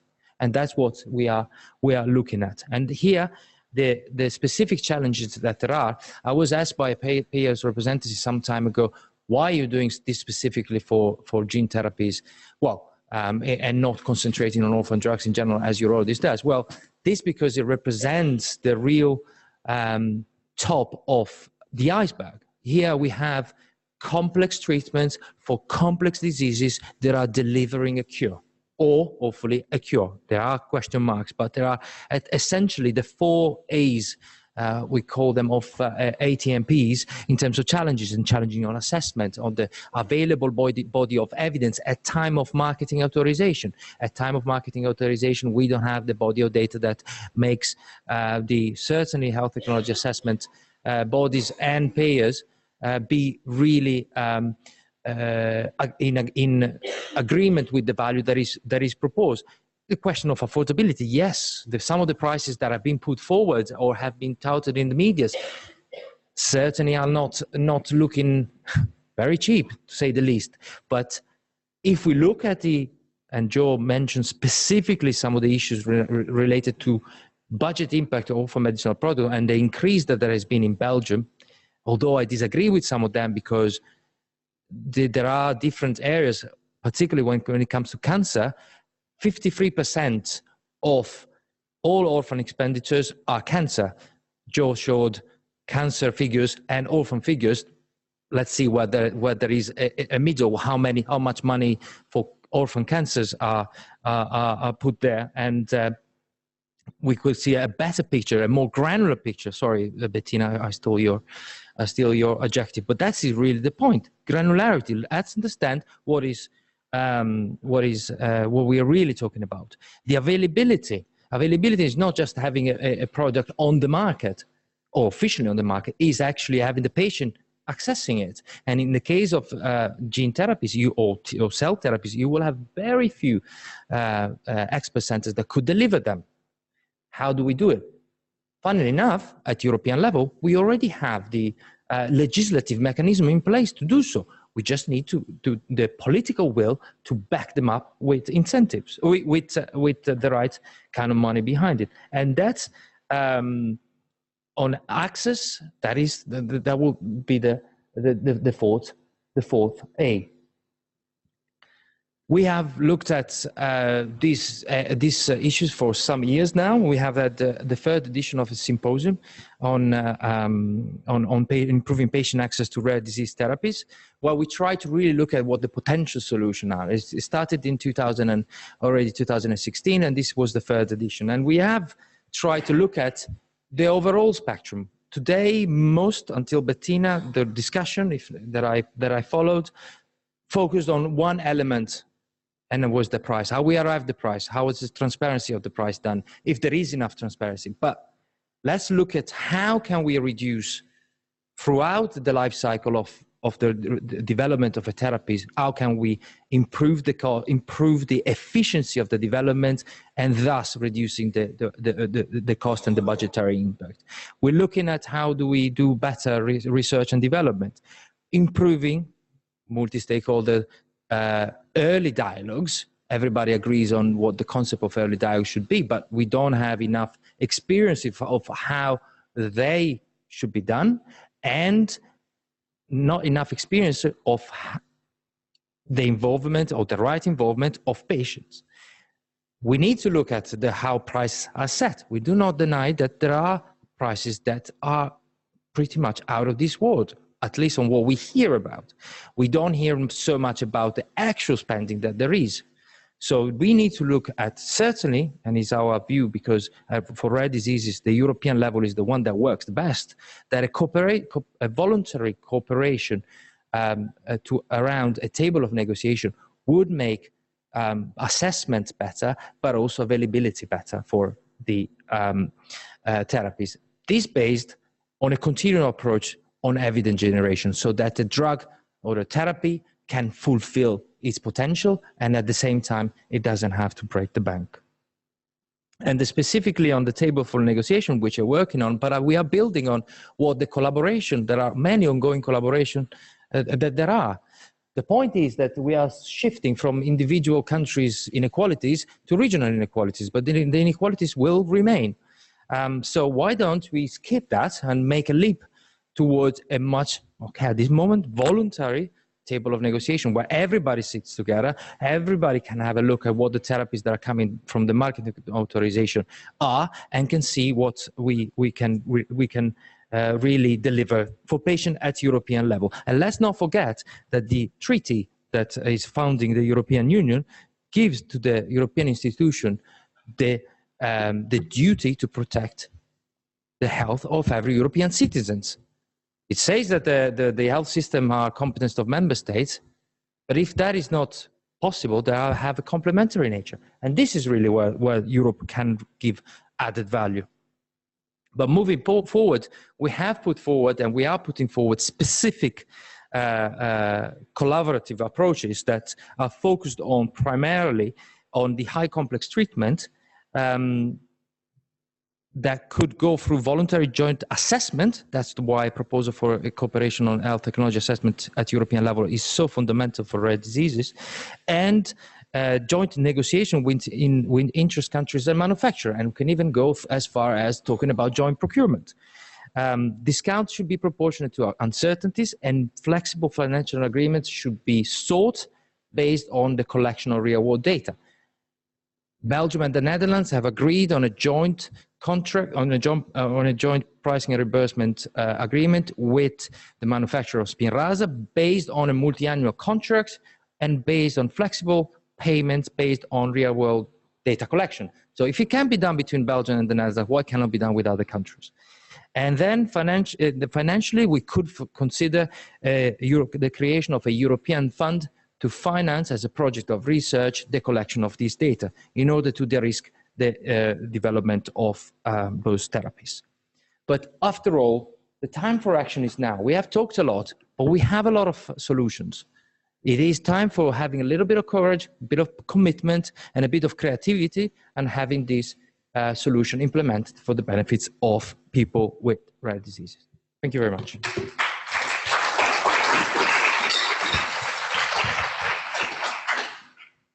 Okay. I don't know if Bettina wants to come back as well. Yeah, great.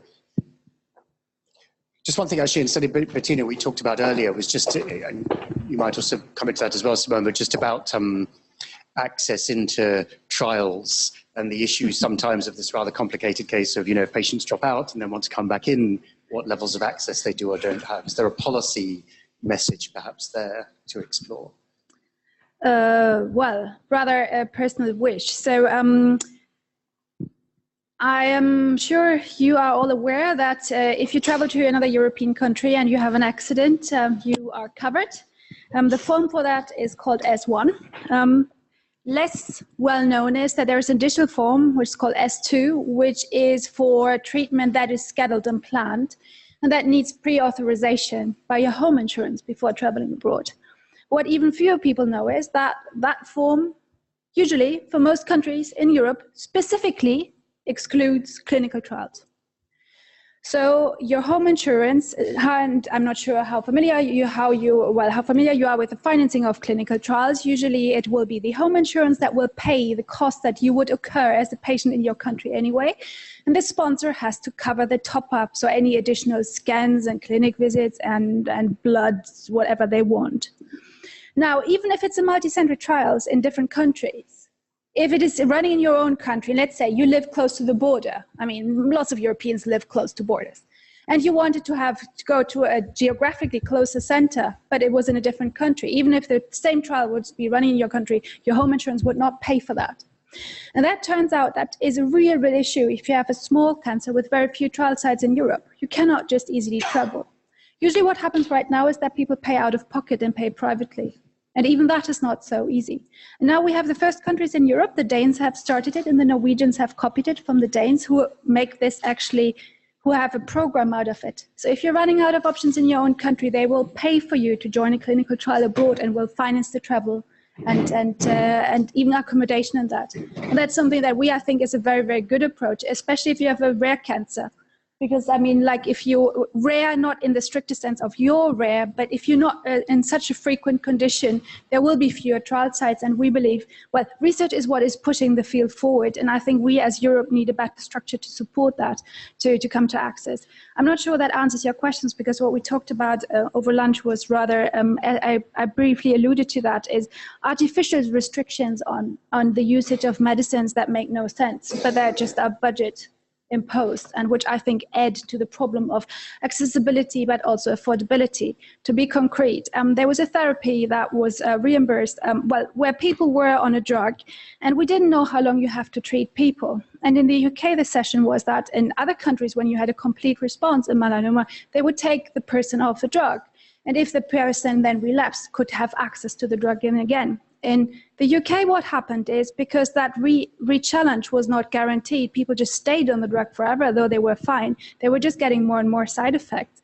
And that makes no sense. You spend more on a treatment that causes side effects for no benefit. That's just the absurdist concept. So I think it's this kind of, and this is what I meant, our systems have to learn how to adopt or how to deal with innovation and make it fit for purpose. That was what we talked about. Next points on that in terms of access on the trials. On the trials, I think we have the issues around cross-border. It's very valid. We have the legislative or regulatory tools available, but it doesn't mean that they work fine. There are problems, and the S2 form is also a problem for existing therapies. In a recent own initiative report scrutinizing the implementation of the cross-border healthcare directive, we recommended financial support for people that travel for clinical trials or having treatment, because if you had to pay up front, most people are not able to afford that. So the affordability of doing that should be included. There is the primary problems of information around clinical trials and where they are, and we, as patient organization, we try to inform our patients as much as possible, but it's never enough. The third thing is that if we want to have the clinical trials done as well as they should ask the patient and should involve patients, as it is increasingly the case in the design of the clinical trials, to reduce drop-off, but also to identify the relevant endpoints and surrogate endpoints. Okay, who else might like to ask a question on there, please? Yeah, a question to Bettina. So Bettina, what you described with your husband being able to go on the lake again after only 1 month of this BRAF inhibitor is indeed very important. So normally this is something that should be captured by quality of life tools. And my question is, did you discuss among patient organizations whether the tools we currently have to measure quality of life are adequate or not? The short to this is yes, we have, and no, they aren't. So yes, because our people have been highly upset about the quality of life questionnaires that you get dealt with at trial visits. I have completed quite a number of them for my husband, because that's what you do as a spouse, because you're partner is so busy with like getting over having been told that he has brain mets and get kicked off the trial, and a quality of life questionnaire, so the timing is terrible. Something that our people say often is that, especially in immune therapies, you're not stable, your quality of life is not stable, and you pick up 1 point, like intermittently. So plus the excitement, and we have, I totally underestimated the effect. Our patient forums are full of patients who don't want to bother their oncologists because they see how busy it is and they don't want to bother them, the small things, though they lie through their teeth about how well they are. So I really have doubts that we are able to capture in this moment, A, because it's just once, but B, also because of the setting, that people don't want to impose and they are already under stress because of the clinic visit. So I think there's a lot in the methodology. Of course, we talked to the ERTC as well. I mean, Cornelia is like, he's coming next week to our conferences again, because we do, everyone agrees quality of life is critically important, but how do we measure it appropriately is a huge issue. And we actually asked our people, because what I don't like about quality of life questions is that we actually bias already people when we ask them, so how's your walking? How is that? So we already put a focus on something that we think is important, but maybe not so much to the person. And we asked people for that free text questions. It's actually published. So we have published that. It was a collaboration with the ZIN, so the Dutch HTA body. And it's quite humbling what comes out. I mean, the biggest answer was family. What matters to you, like a normal life. People are they don't want anything crazy. They just want normality and their families. I think that's often what we forget. So I don't have an answer to that, but it's definitely something we're chewing over, especially after the study came out that we had a study, adjuvant treatment, quality, like where high drop-off rates because of toxicity and no signal in the quality of life. So we take people off drugs because of toxicity, but the quality of life, their quality of life is fine. Do we believe that? I don't. So it's, unfortunately no answers, but I do believe we have to continue on it because it won't get away. So I think we have to, my favorite idea about there is like thinking about it like the pain scale. You know, just like, if I don't know whether you're familiar with the pain scale, 0, no pain, 10 is maximal, like the worst pain you can ever imagine. You can judge your quality of life taking everything together on a scale like that. But if you start splitting it up, it becomes really tricky because it might not be what matters to you. So I think we need different kind of concepts around it in a broader discussion. Okay, thanks. Any more questions? Yeah, there's one over there, please. Yeah. Hi, thank you for both your talks. And regarding your talks and also the last one, we've seen the difference of prices in hepatitis treatment in different European countries, and also the difference of access to melanoma treatment. I remember Belgium access to the 4 medicines, while Cyprus had access to none, for example. And as Simona said, there must be initiatives to bring Europe together as a bloc to the negotiating table. What are like the precise initiatives taking place, and how can we as European residents or citizens get behind them, support them, and raise awareness and act? You want that?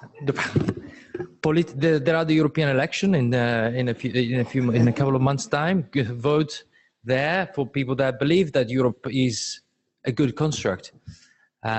We have an heritage in healthcare systems whereby member states are jealous of their competence. I quoted the CEO of UCB, many countries believe that they have the best health system and they want to be that way. We don't see that as the reality. The reality of the best healthcare system is one that is coordinated and integrated with other countries where the best available technologies, available expertise is. In rare diseases, there is no country, no single European system that can be an expert on every single disease. With Europe, with the development of 24 European reference network, there is a possibility to share the best of knowledge.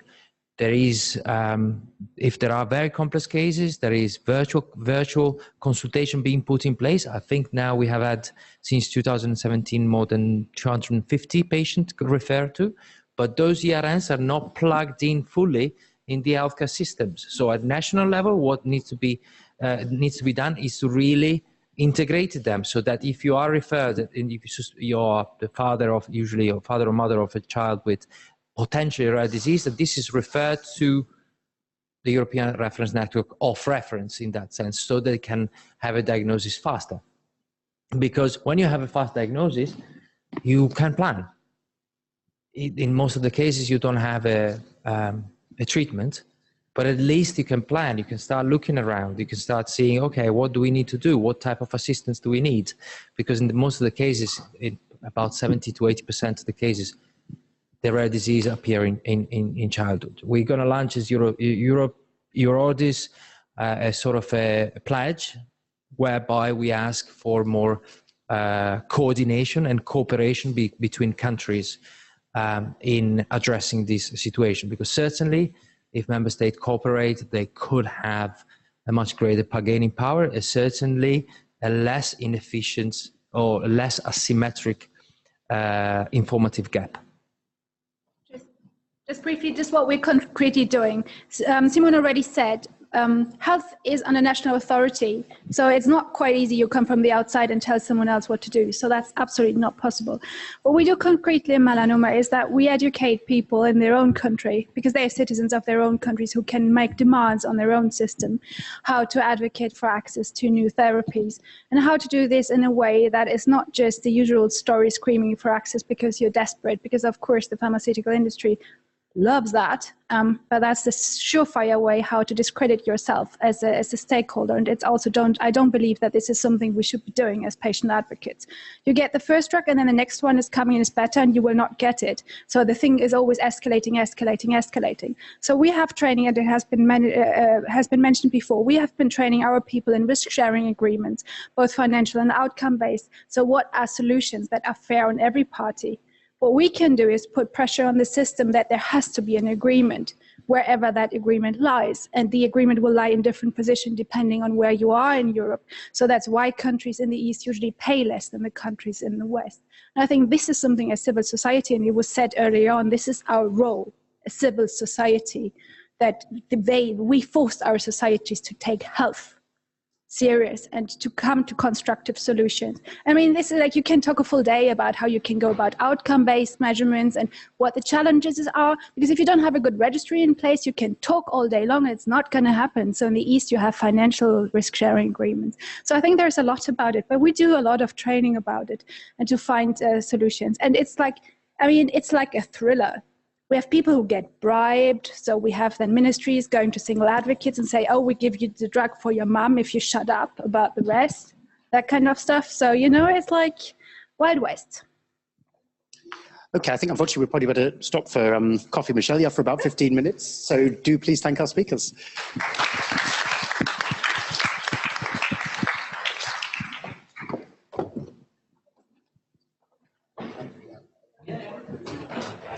We will have to close this very interesting day. In this last panel session, we will go back to the innovation agenda. Here we've been discussing a lot access, affordability, but now we want to bring back also again the notion of innovation and this trade-off between incentives for innovation and in terms of access to and affordability for patients here. The panel also is distinctive to the extent that we will bring an economics perspective, as we have all economists in the panel here. I'd like to very quickly introduce you the four speakers here before they will give their presentation. So the first presentation we will have will be by Margaret Kyle. She is a PhD in economics from MIT. She's currently at Mines Paris Tech, and she's a specialist in studying productivity, innovation in biopharma here. The whole notion of competition, of regulation and patents and technology markets for innovation is her key topic here. Then we will have a presentation by Patrick Legros, who's from the ULB. Currently, he's also visiting Northeastern University, also in Boston. You'll see there is a strong Boston connection here.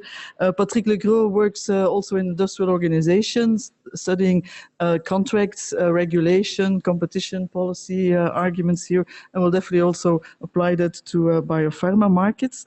Then we will have a presentation by Matthias de Watripo, also from ULB, but also formerly at Harvard and at MIT, so also Boston connection. Also, Matthias has worked extensively on contracts, the design of contracts here, competition policy. He's also not just worked on theory models here, but has also went into trying to apply this in practice, particularly also in financial regulation issues here while he was at the National Bank in Belgium. And he's also worked on issues like science funding here and has been involved with the ERC here. And then finally, we will have Philippe Aguillon. He's for the moment he is at the Collège de France, but also came from Harvard, also at UCL. And at LSE. He is very well known also for his work on growth models, particularly endogenous growth, so really putting innovation as a very powerful endogenous growth force here. And he will also talk about how important health is within a macroeconomic modeling perspective here. So you'll see you'll have various perspectives on how economics will actually look at this issue of how to properly design health markets here so that we have a good balance between getting access to, for patients to drugs here, but at the same time also making sure we have enough innovation and growth in the first place here. So Margaret, can I ask you to first take the floor?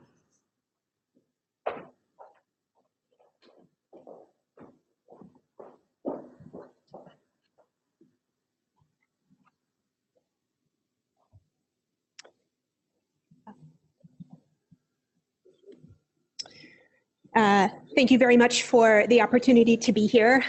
So my talk will be very big picture without too many specifics. I think we'll get into more of the specifics with the two talks that follow.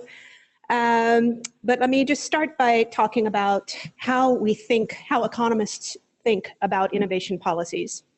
So first, we want policies that ensure that innovative effort goes to the right targets. And by that, we mean where the social return is highest. You can think about as where the burden of disease is greatest. It's where we get the most bang for our buck, so to speak. So we want to go in that direction. We want to make sure that the innovative effort is undertaken by the right institutions or the right people. So sometimes that can be universities, sometimes that can be the private sector. And within the private sector, maybe some firms are better at some stages of innovation than others, et cetera. And finally, the results of innovation, the treatments that come out of this, should be widely adopted. So on that, we can all agree access is very important. So if no one is actually using the treatments, then they're not generating a lot of social value. Okay? So why do we need an innovation policy in pharmaceuticals specifically? As everyone here is probably aware, drug development is long and it's expensive. And once we know that something works, it's very easy to imitate it, for other firms to imitate the same treatment. So in the absence of some kind of policy that allows the original investor to earn some kind of return on that long and costly process, which is, the estimates vary, but we know, everyone can agree it is definitely very expensive. There's no interest from the private sector in investing in innovation in the first place. So either we leave it entirely to the public sector, and there are some people who would say that's fine, but in practice, what most societies do is try to mix the public sector through grants and subsidies and R&D tax credits, et cetera, with the private sector through the use of pull policies and innovation. So we give patents, we give exclusivity. We hope that prices and sales result in a profit incentive that pulls in innovation from the private sector. So what do we know about innovation policy and its performance so far in the pharmaceutical sector? There is some good news, right? So there has been massive progress in treating, for example, infectious diseases through antibiotics. The case of HIV more recently, we've made a huge amount of progress. And a lot of that is down to pharmaceutical treatments. There's also been a significant contribution in other non-infectious or non-communicable diseases, including cancer, not all, including cardiovascular disease, vision issues, et cetera. So there is progress, at least in a lot of other domains, a lot of other diseases as well. But of course, we're not here to talk about what only the good news. The problem is that there are some areas where there are some important shortcomings. There are the situations where there's too little innovation. So orphan diseases, as you heard about earlier, now antibiotics is an area where we think there's too little innovation taking place. Neglected diseases, particularly those diseases that affect the developing world. There are also situations where some argue there is too much innovation, where we see too much innovative effort going and perhaps producing treatments that don't generate the highest social value. So the Me Too drugs, which it's not that they generate zero value, but their marginal impact is perhaps less than what we would like. There's some criticism, in fact, of some of the orphan treatments, which are orphan only in the sense that a firm has been clever about getting a disease defined narrowly enough to qualify for all of the goodies in the orphan drug policies, but that don't necessarily generate the benefits that those policies were designed for.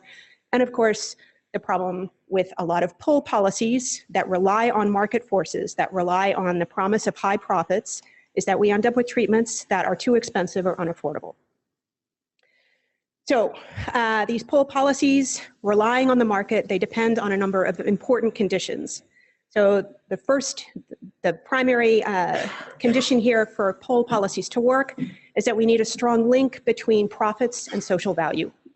So if we don't have that, then the pull policy is going to be distorted. It's going to distort innovative effort in one direction or another. So for a link between profits and social value, we need product markets, treatment markets to be working well. So often, usually, that means that there should be insurance coverage. That's the first step for patients having access. But in addition to that, it means that there should be good information about the quality of a treatment. So doctors know what works best. And prices should reflect that quality so that better treatments have higher prices or higher quantities. That's where patients are directed. And that there are no agency problems. So I'll talk more about these, but agency problems refer to conflicts of interest or divergence of interests between perhaps doctors and patients, between payers and patients, and others in the system. So when you have these kinds of agency problems, again, you might get distortions in the use of some products versus others, and that will distort upstream innovation incentives as well. We also need well-functioning capital markets in order to finance firms trying to innovate, and I think I'll leave that to one of my colleagues. I'm going to put that aside and focus mainly on where we see breakdowns in well-functioning product markets. So where do the pull policies in pharmaceuticals start to go wrong? Right? Where are they failing us? So in some cases, it's because there's a lack of insurance. So this is particularly the situation in developing countries that don't have strong insurance markets. The governments are not in a position to provide it, and there's no private sector provision of it either. So there's low profits from the point of view of the private sector, because most of the patients affected by certain diseases don't have the ability to pay. Even if the treatments work very well, they cannot pay. So these are the neglected diseases. So hopefully we don't have that problem so much in Europe, but I think it's worth remembering that that is an issue in the world. I'll focus more on the agency problems that might create problems for us in product markets. So paradoxically, sometimes insurance can be too much of a good thing. So from a patient's perspective, once I have insurance, I no longer face the true price of treatments. And for some kinds of treatments, maybe I consume too much. So maybe every time I have a sore throat, I go to the doctor and I ask for an antibiotic, even though now, hopefully, I shouldn't get one anymore, right? Now, hopefully, doctors should know that they're not supposed to do that without testing me to make sure that it's actually something that can be treated with an antibiotic. Maybe I go to the doctor, or maybe I complain to my elected representative that I want coverage of homeopathic treatments. I want coverage of all sorts of things that we don't have a lot of proof necessarily work. But I want that because if it costs me nothing, I'm going to overconsume. And in particular, if patients have it in their head that every time they go to the doctor, what a doctor visit means is walking out with several prescriptions, there's going to be overconsumption of drugs. Some of them will not necessarily be appropriate, and that is going to distort innovation incentives as well. Physicians also play, obviously, an important role here. So physicians, in particular, what we worry about quite a lot now is the possibility that they're influenced by marketing or payments from the industry. So I think Matthias will talk about the situation of opioids in the US, where this is certainly a concern, but this is a concern for all sorts of other treatments. That the industry markets its drugs by making visits to physicians, by explaining to them how great this particular treatment is, maybe by giving them free samples to hand out, maybe by promising them a nice speaking opportunity at a conference in Hawaii, and these sorts of things. And if that leads in turn into to the physician favoring certain drugs based on that relationship rather than on the therapeutic value or the appropriateness of the drug for a patient, then we have problems. So this overuse or inappropriate use that can be linked to marketing or industry influence will also distort investment. There can also be agency problems at the level of the payer. So I'm American by birth. I grew up in a private insurance world, and private insurers often don't have the incentive to pay for treatments that generate benefits many, many years in the future. So when I was 13, my insurance company was my parents' insurance company. Anything that helped me as a 13-year-old prevent a cancer at 35 or at 40 was not particularly interesting for my insurance company because I was no longer going to be their problem when I was 35 or 40. Right? So that's an issue in systems such as the American system where private insurance is most of the market. Now, in Europe, that's less likely to be the case. There we have public payers, which eliminates that incentive problem, but does potentially introduce other problems.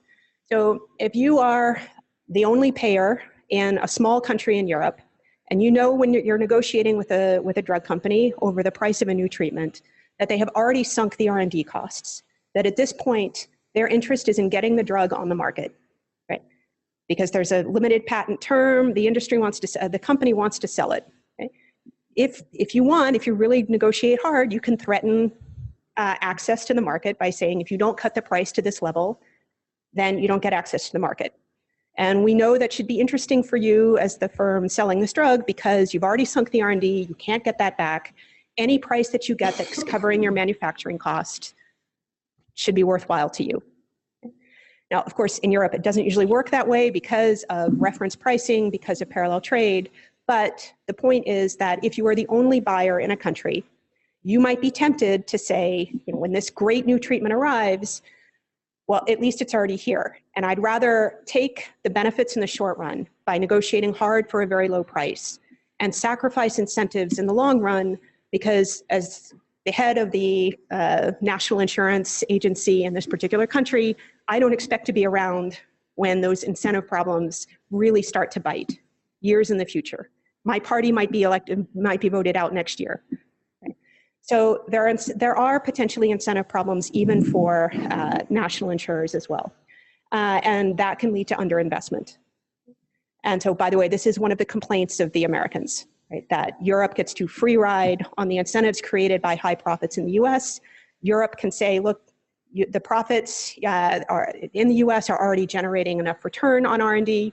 We don't need to contribute to that. We can just take the drug at a much lower price. And Europe is right in the short run. The question is, in the long run, what are the implications for investment incentives?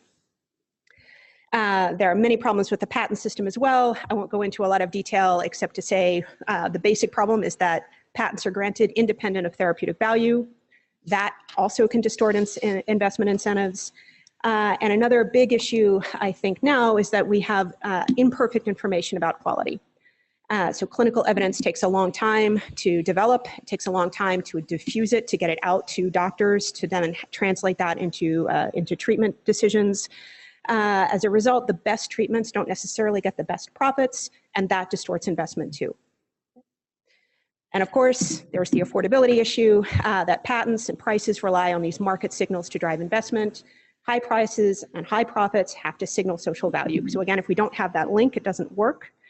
And high prices often appear to be unaffordable, which is why we're here.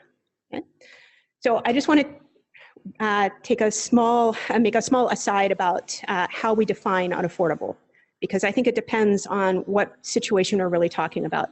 It could be that the patient is willing to pay, the drug works, the patient would like to pay, but just can't pay. And that's what we have insurance for. Right? So unaffordable access should not, there are problems we can solve with insurance. A second problem is that the payer, so the insurer or the government, is also willing to pay because the treatment is really worth it. It's worth the price, but this presents a huge budgetary challenge. Okay? So we just can't afford to treat everyone with hepatitis within the next 3 years at the price of hepatitis treatments where they are today. So there we can think about alternative approaches to trying to smooth budget outlays or changing pricing models, et cetera. The last problem is unaffordable, meaning the price just exceeds the therapeutic value.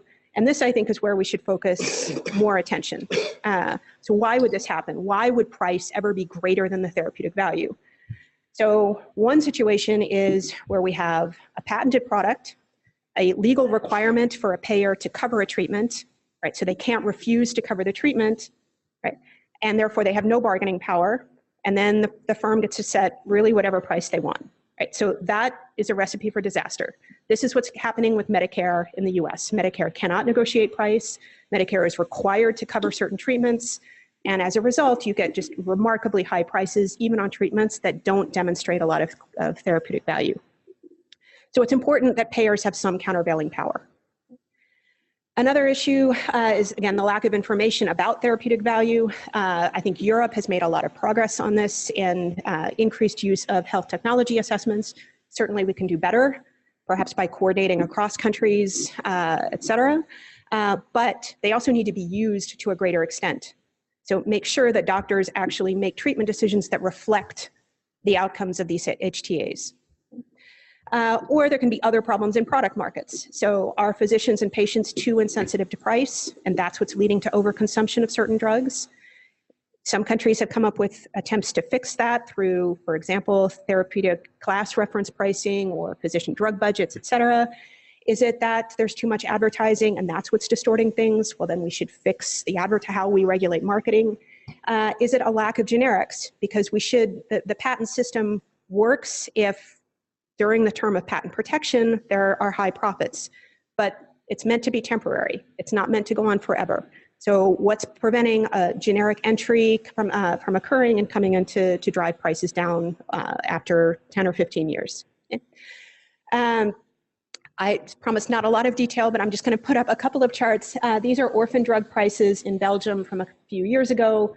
I'll just note that, you know, in some cases, these orphan drug prices are extremely high, including for this drug, which, according to the French body that does HTAs, received an ASMR of 5, so no added therapeutic benefit.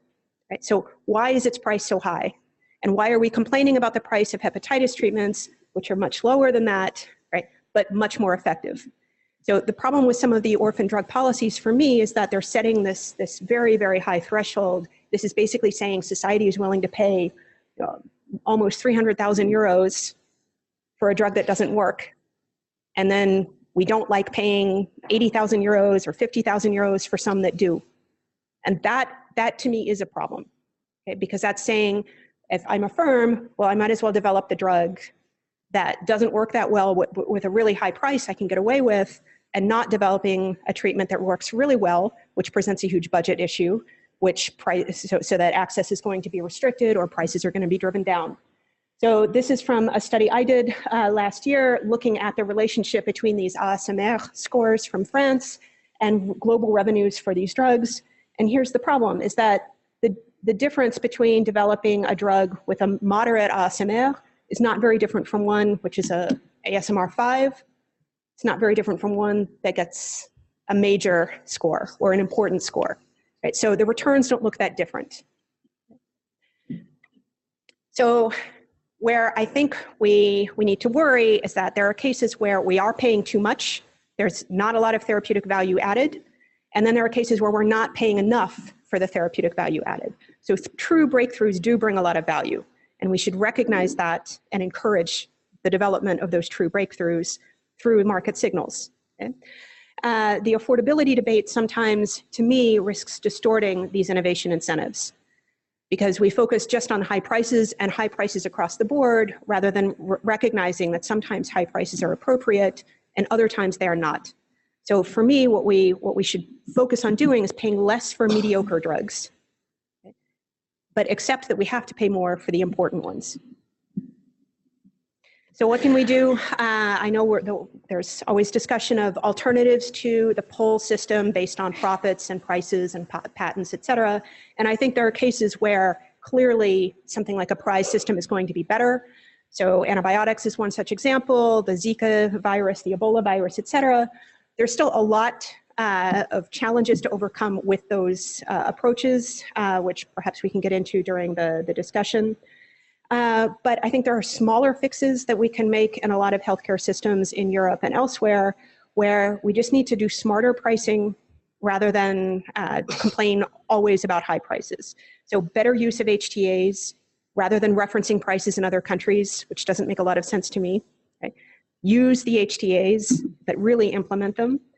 You can look at approaches like in Australia with Hep C drugs. So they paid a fixed fee for unlimited treatments over a 5-year period. So there you're maximizing access. Right? It's no longer a question of limiting the availability of those drugs to certain patient populations. Or you can imagine pay-for-performance contracts based on longer run results. These are challenging to negotiate. There's a lot of risk involved as well, because it's going to be tricky to determine what performance metrics we use. Obviously, the industry has an interest in pushing certain performance metrics that might not necessarily be aligned with society. But I think we can also work on fixing other problems in product markets. So making sure that physicians are responding to scientific evidence, making that evidence available, and also worrying about the lack of generic competition in some cases. Okay, thank you.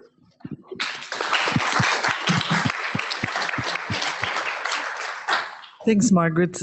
I think this was really a very nice illustration of how economists think about these problems here, and how it really helps with their economics perspective to get a better idea on how to diagnose problems here, and then try to come up with a better system here. I'm sure that you all have a lot of questions already, but I still propose that we first have the complementary presentations of the other economists, and then we can have a joint discussion on all of them here. So the next speaker is Patrick Le Goff. Yes, thank you. How do I do that? Yeah, okay. Yeah, economists have two hands, but they have only one head, and actually there will be a lot of redundancy between, I think, some of the interventions. So we have seen that already. There are basically two objectives you try to fulfill, you know. On the one side, you want to good innovation policies that will basically credibly provide sufficient returns for giving incentives to pharmas or to biotechs to develop, to invent and innovate. And at the same time, you have health policy, which is complicated because you have more than one objective. And you want to basically patients who have access at a reasonable price. So there are two terms that are very important here. I think the first term is worldwide. When you invent or you develop a drug in the US, you take into account what will happen in your returns worldwide. And for health policy, the concept of reasonable is also, you know, if economies have two arms, countries have many legs. It depends really on the countries and the social values that are implemented. So we'll see this is a problem potentially for Europe. And the worldwide returns is also probably something we have to think a little more deeply when we think of regulation. So how to fulfill these two objectives? Well, it is done through regulation mainly.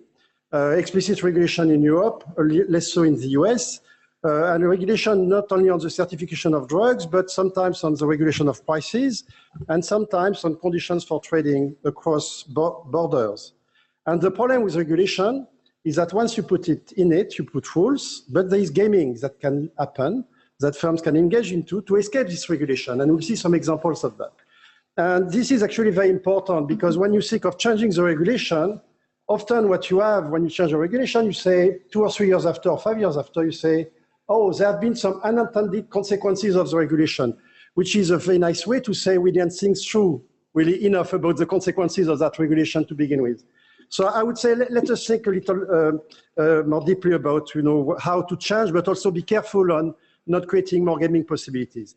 And here what I want to do is something that has been already offered in one of the talks this morning, which is actually there are two ways to to counteract this fact of pushing prices right up.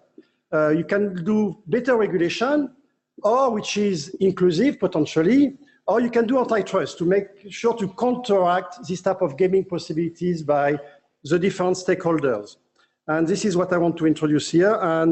And my main message is that you shouldn't look at antitrust for a substitute for your bad regulation.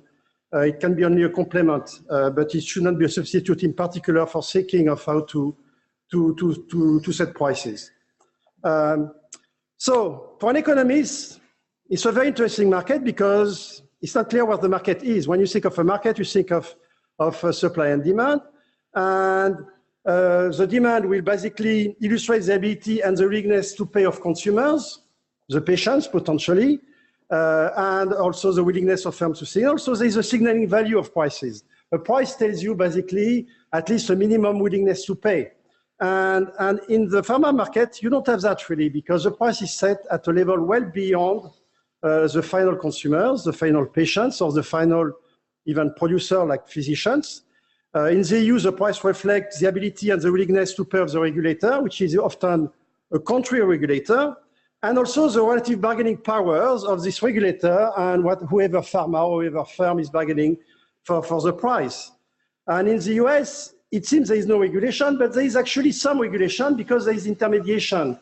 Often pharma sell their drugs or get contracts with what called the PBM, pharmacy benefit managers, who are basically some aggregators who then contract with insurers for prices.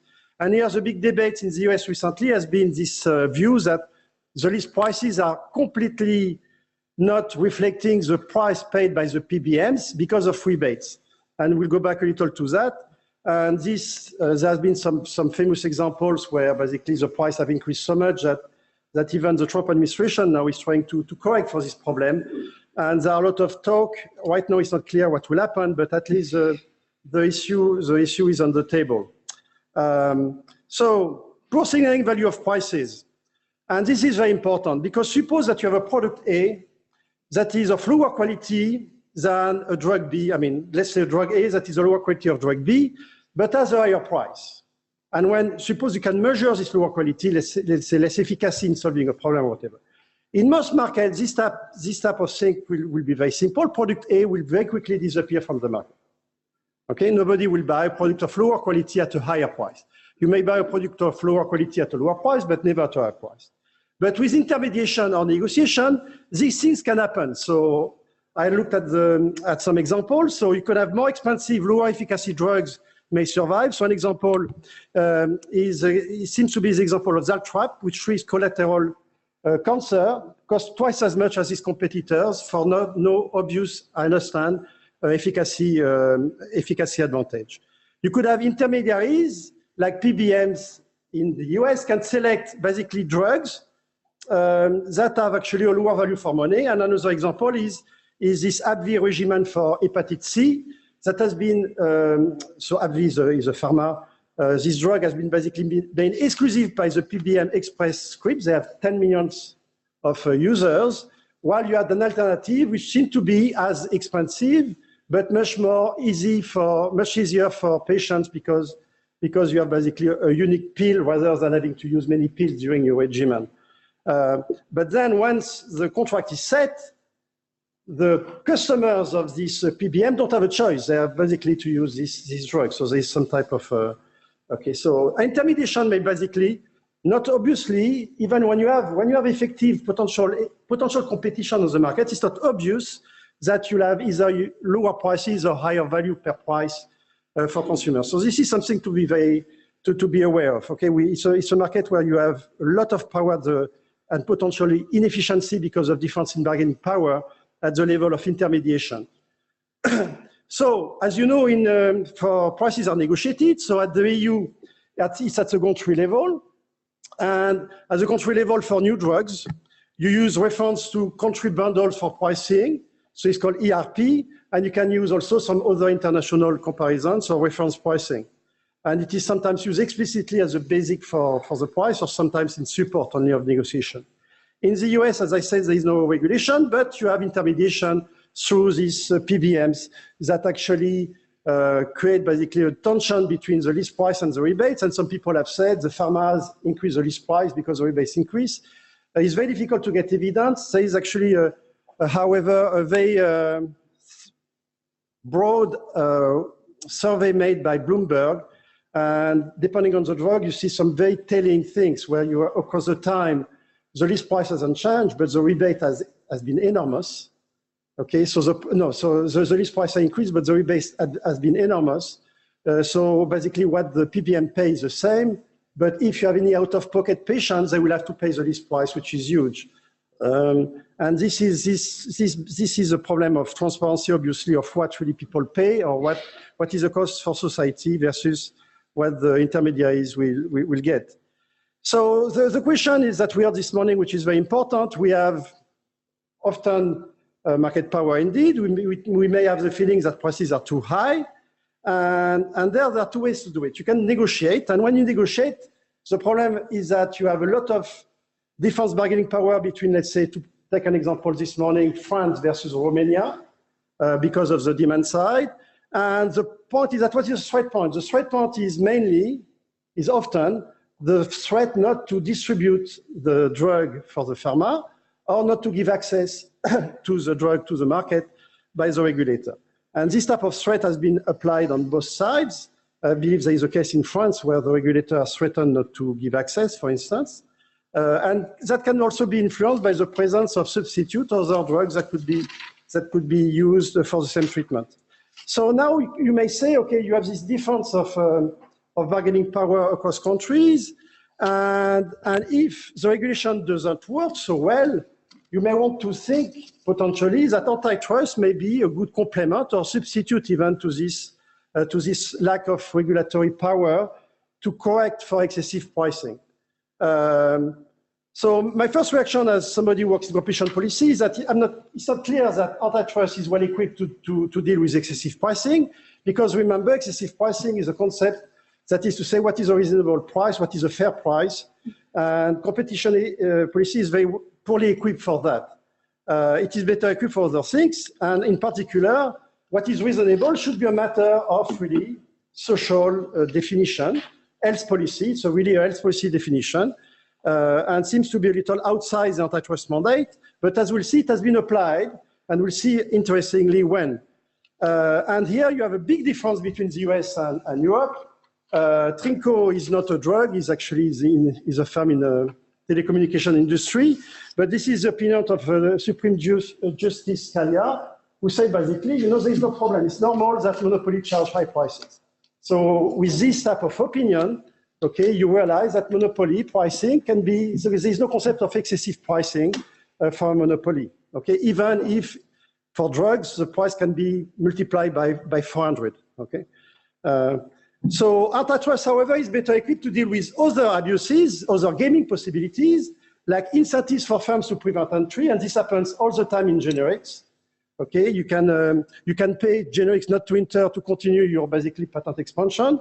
There is a famous case in D.C., AstraZeneca, who has tried to extend the patent life by asking an exemption, the SPC, and lied in the process about the duration, basically, of they were allowed to. Basically, the difference between when the patent is filled and the authorization for marketing is done, this difference gives you, at the end of the patent life, a potential extension of the patent, and there was a manipulation, basically, on when the marketing authorization was done with respect to the patent authorization.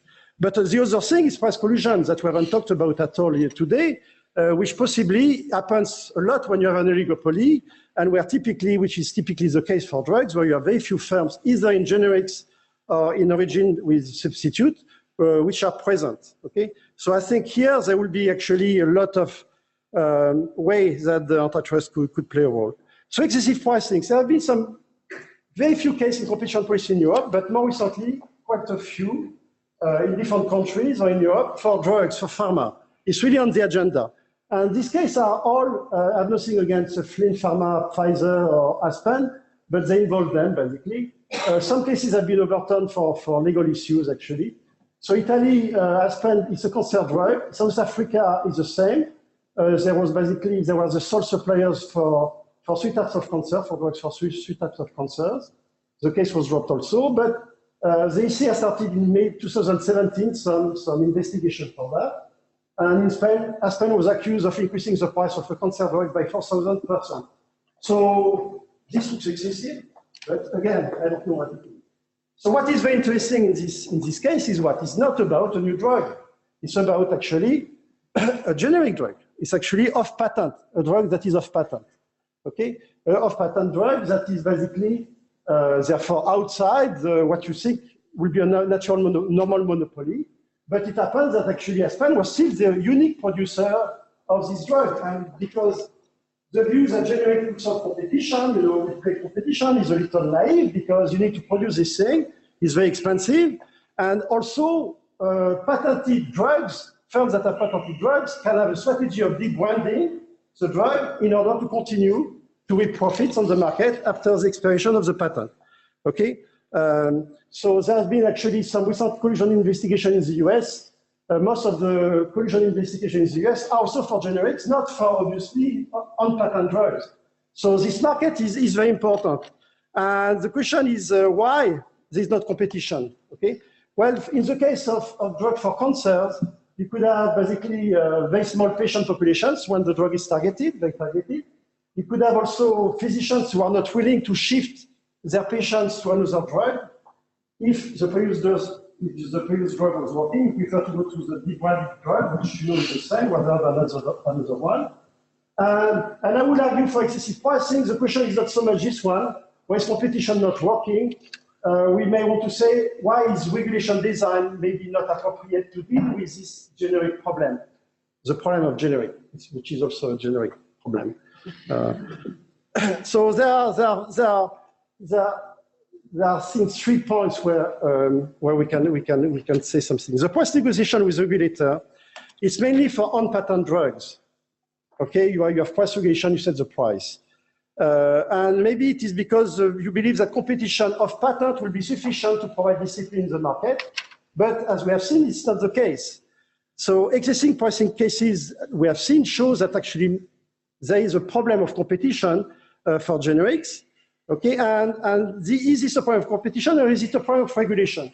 Well, new drugs, you have direct price control, you have a lot of international comparisons, you have reference pricing. And for generics, it seems that you have many reference pricing. You say, this is the price for what class of drug that are more substitutable.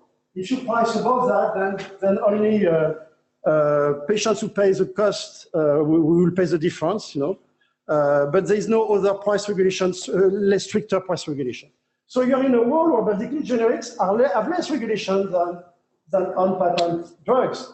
And the question is that why? I mean, especially given the gamings that we have seen and the possibilities for firms to prevent entry of generics or to manipulate the price when they have monopoly power if they are the only producer, right? Whether or not they have a patent. And there is some evidence in the literature that actually that countries with strict price regulation, generics, lead to more often new versions of all molecules or debranding. Okay, so in order to obtain a price increase. So you seem to have a perverse effect here on the fact that you have some regulation, and when you debrand, actually, you may have this effect on prices.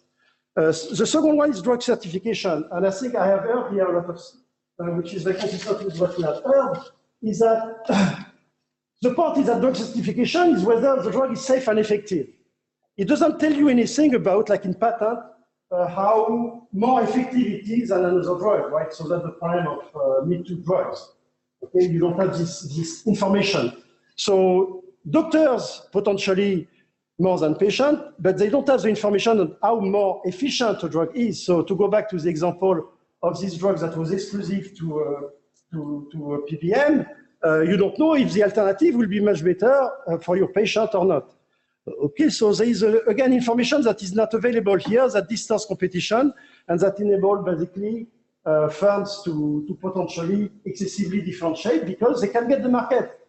I have a drug the same as you, we'll get basically authorization from France to distribute it, and that after we fight to have our returns, how do we fight?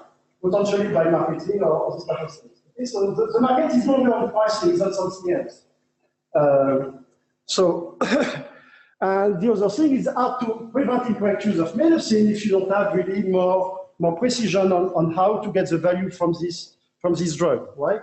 So, and this is a famous example of mediator scandal, silver, that been sued, the company together with the regulator have been sued. And the good news is that now the regulator has changed name, so the crime is not there anymore.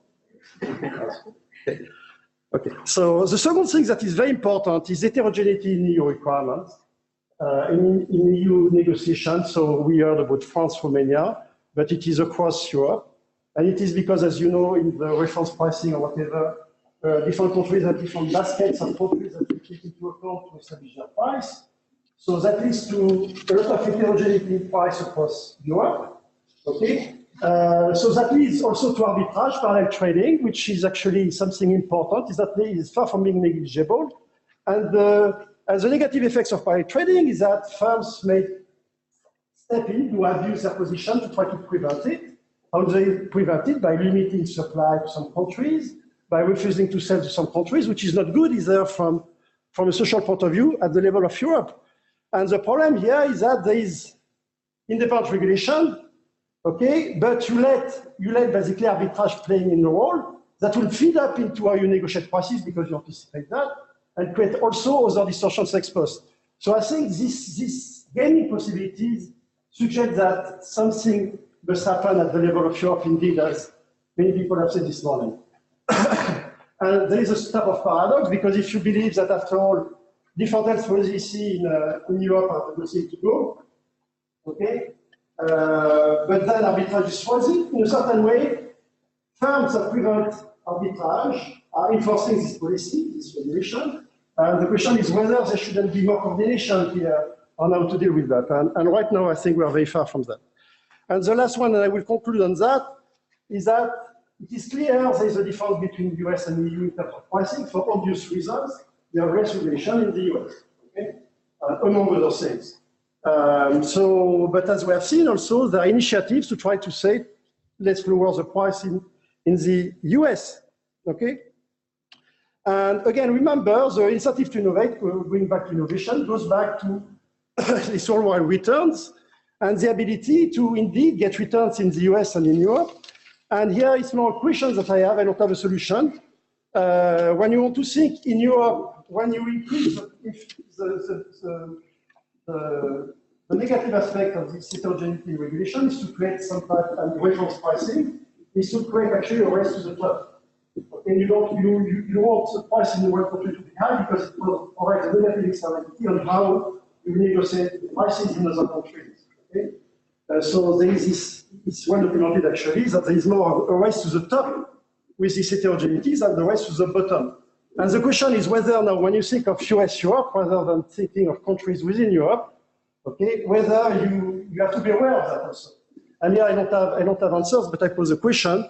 Will you have a virtuous cycle that is, if the price in the US goes down, then the price in Europe will go down because reference prices or whatever, or whether it will basically flip the way firms negotiate or the way firms give access, and there may be, it will be the consequences in terms of what will happen in Europe versus the EU. So basically, the message is here, the message, what I'm saying, that the same way that you have to think in Europe of having more coordination because you have this general equilibrium effects, if you like. The same type of effects will be applied between the US and Europe. So I think the regulation has to be changed. For generics, I think I don't understand why there is so much freedom for firms to set prices. Okay? So there are things to be done punctually, things that will not be very problematic. But at the broader level, we have to think maybe a little more carefully about what will happen. Thank you.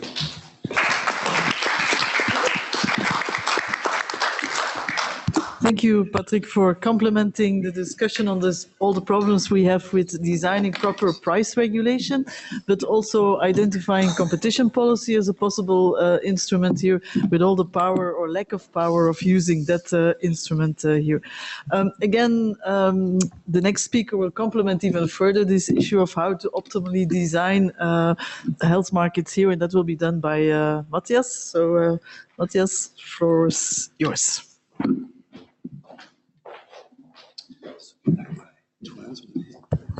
Thank you, Renilde.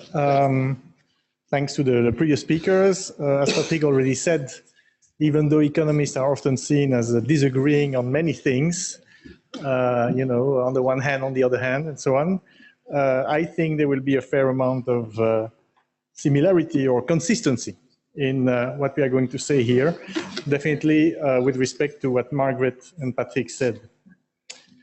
So, and I will try and focus on the complementary angles rather than just repeating, but in a sense, since the idea is to try and think about potential improvements to the system, I think it's not too bad if we end up agreeing on a number of things. Okay, I think that, and I think it's quite consistent also to what was said by some people in the morning, at some level, we are talking about two different things here. One is some new drugs or not so new drugs look really expensive today, and some of them have prices that have shot up quite a lot. And then at the same time, that suggests that maybe there is exaggeration in the profit motive. And then on the other hand, there seem to be, for a number of cases, rare diseases, poor countries and so on, a lack of investment by the private sector in future new drugs. And at some level, it's a bit of a paradox, because there it looks like there isn't enough money to be made. I think at some level, the two perspectives are not incompatible. I think that from the point of view of this investment in rare diseases, in poor country diseases, clearly there, the fact that the private sector is not doing it is, or not doing it enough, is, I think, a credible signal that there may not be enough money to be made there. On the other hand, I think we should take a grain of salt, with a grain of salt, companies that say, look, you know, it's so expensive to have done this huge effort to innovate, so please, you need to give me very, very high prices. I think there, obviously they would say that, you know, anybody is interested in making more money, especially private sector companies. So, of course they will say that. It's not something that should be taken at face value. What we should do is look indeed at how they are doing and try and discuss prices accordingly. As I say, we should take it with a grain of salt because, you know, what does the law says? Well, a private company is owned by its shareholders, and shareholders are typically interested in maximizing shareholder return. At times, it's done in a way which is not very pleasant. I mean, the most extreme case was this guy, Martin Shkreli, former CEO of Turing, a company that multiplied the price of an anti-parasitic drug, Theraprim, by 50. And he said, well, I have to do that. That's my fiduciary duty to my shareholders. I would not be doing my job if I didn't try and extract the most money possible. But again, this guy is in prison today, not because he raised the price, because he committed securities fraud. And so he misinformed financial investors. But what he was doing was not illegal. Now, as I say, it's not something we think is good. And in particular, I do think that high prices could be justified from the point of view of innovation, but here there was no innovation at all.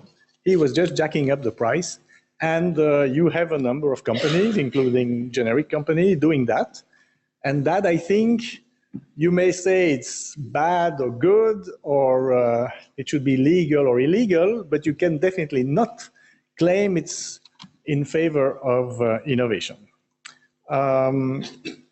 Now, as I say, instead, when companies say we stop doing Alzheimer research or antibiotic research, that I think we should take more seriously. And these are two different things. So question one, what do you do about high prices of new drugs or not so new drugs. Well, you try and look at whether the sector is in danger. And as was already said earlier today, it doesn't look like the sector is in grave danger. If you look at Forbes market capitalization, and this is data from May 2018, you have 16 pharmaceutical companies in top 100 companies headquartered in the US or Europe. And of those pharma companies, 2/3 are in the US. These companies fare quite respectably. By the way, market capitalization is the value of these companies for their owners, the shareholders. That's now there is a nice paper by Thakor and a number of co-authors, including Andrew Lowe, from a finance professor in MIT, that shows that while in fact publicly traded biotech companies are not that profitable, in fact most of them are loss-making. There are a few outliers, so they are very risky. So biotech is not where the easy money comes. On the other hand, big pharma companies have become increasingly profitable since the year 2000, with risk-adjusted returns consistently outperforming the market. And the bottom line is 3%. So they get, on average, if you invest in a big pharma company versus another company on the stock market, you earn 3% more per year on average.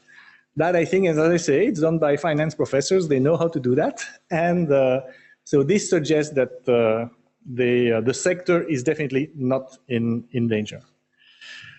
So that suggests that putting some downward pressure on prices or avoiding upward price spiral will indeed not endanger the viability of the pharma sector. Especially if you do that for drugs that are not new or not that new, the so-called Me Too drugs. And I take Bettina's point about defining what a Me Too drug is can be complicated because at times you can have nice surprises about things. But I still think that right now, the number of quite expensive Me Too drugs is such that some tweaking to lower them is a good idea. And in particular, I was struck by this paper by Fojo and co-authors, again with Andrew Lowe as one of them. What they did was to look at new cancer therapies from 2002 on, and they convincingly argue that almost half of them were for pretty marginal improvements. By the way, the median improvement was less than 3 months of life. Now, I agree that if it's you, it's important, but at some level, we have to think as an economist, I think, have to remind people of that, is, you know, money spent in one place is money you cannot spend in another place. So I think trying to steer the system towards more relevant innovation, I think, is a good idea.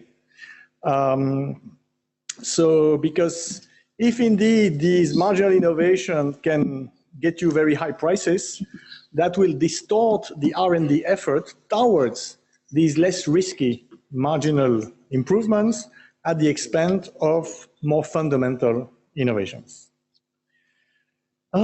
So I think this problem calls for stricter value-added requirements in drug approval to steer R&D towards more fundamental innovation. And as I say, this shouldn't be thought of, let's just cut R&D budget by cutting the lower tier, but maybe let us try and reorient the lower tier towards more important innovation. So, and then society will decide how much we want to spend on prescription drug innovation and therapies innovation.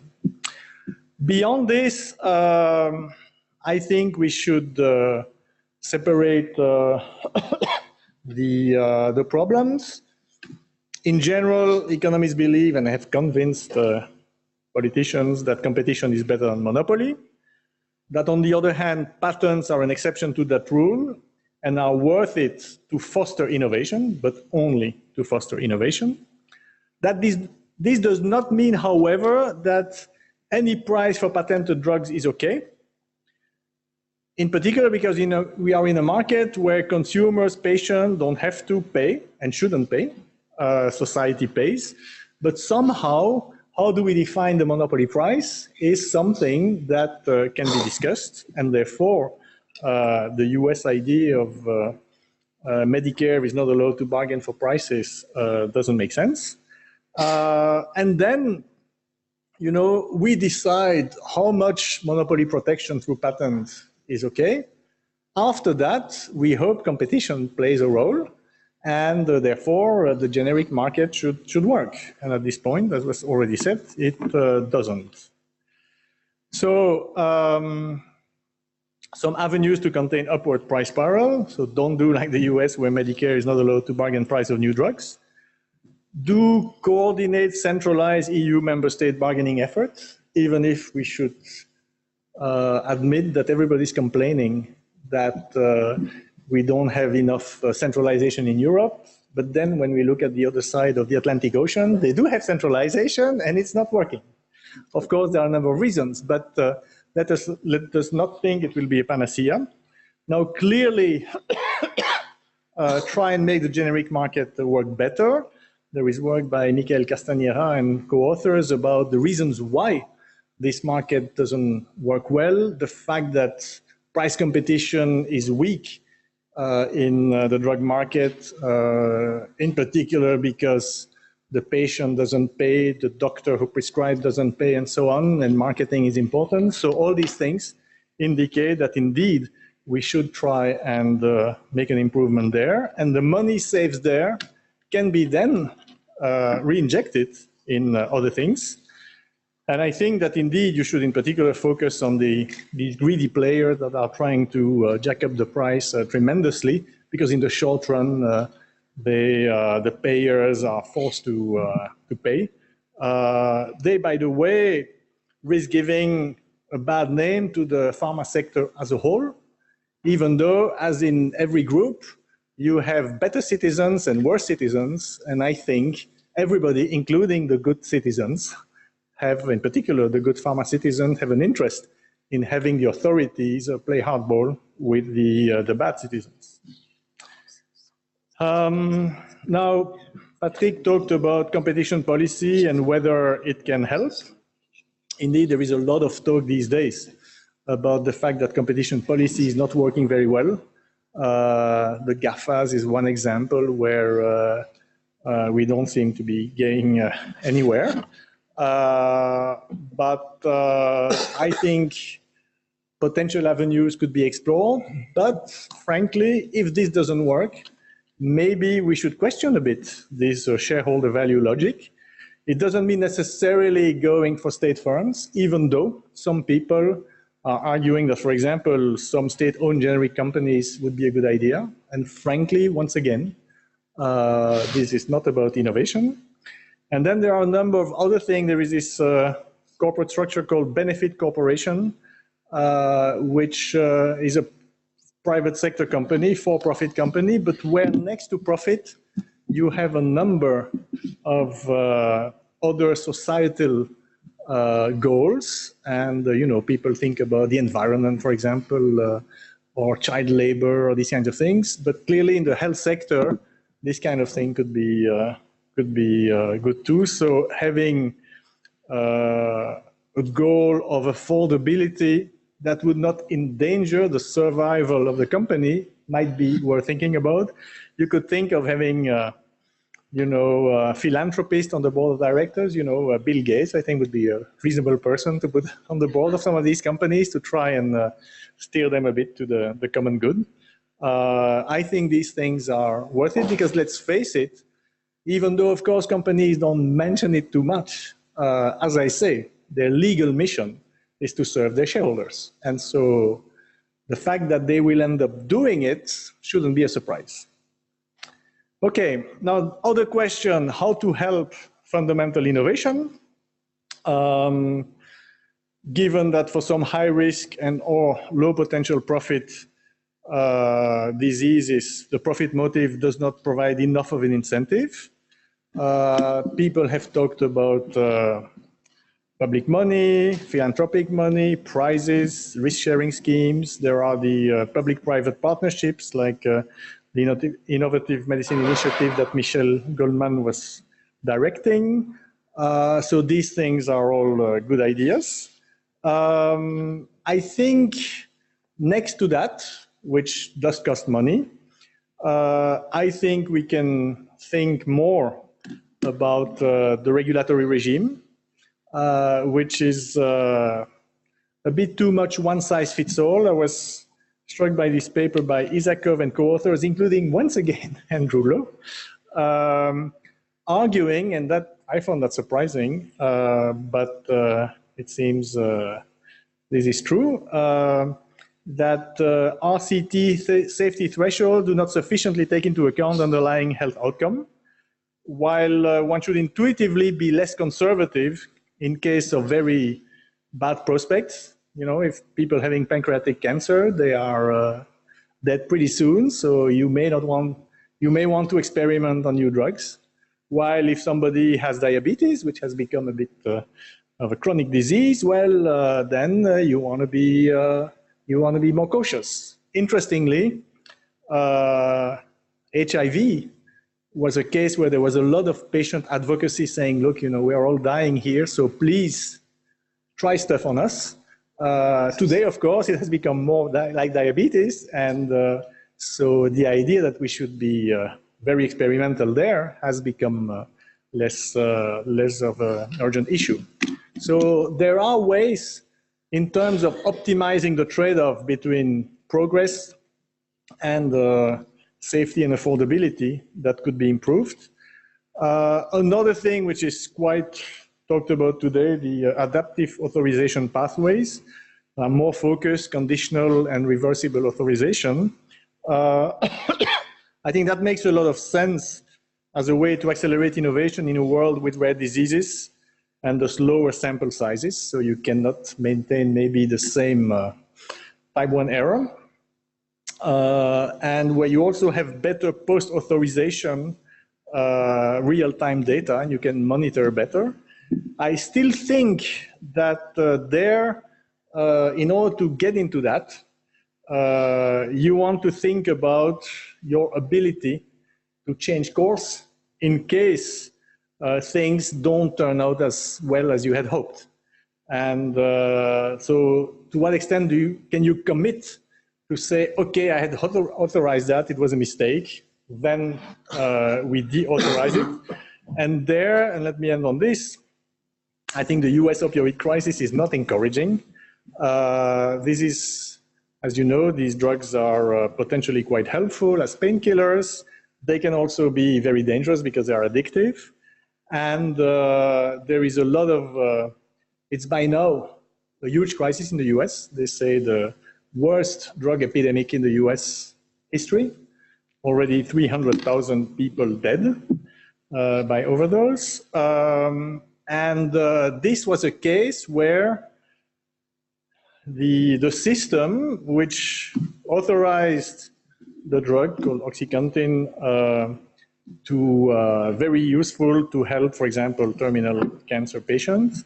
That was also, it's marketing again, aggressively promoted by the company, Purdue Pharma, for chronic back pain, obviously a much bigger market, so a lot of more money.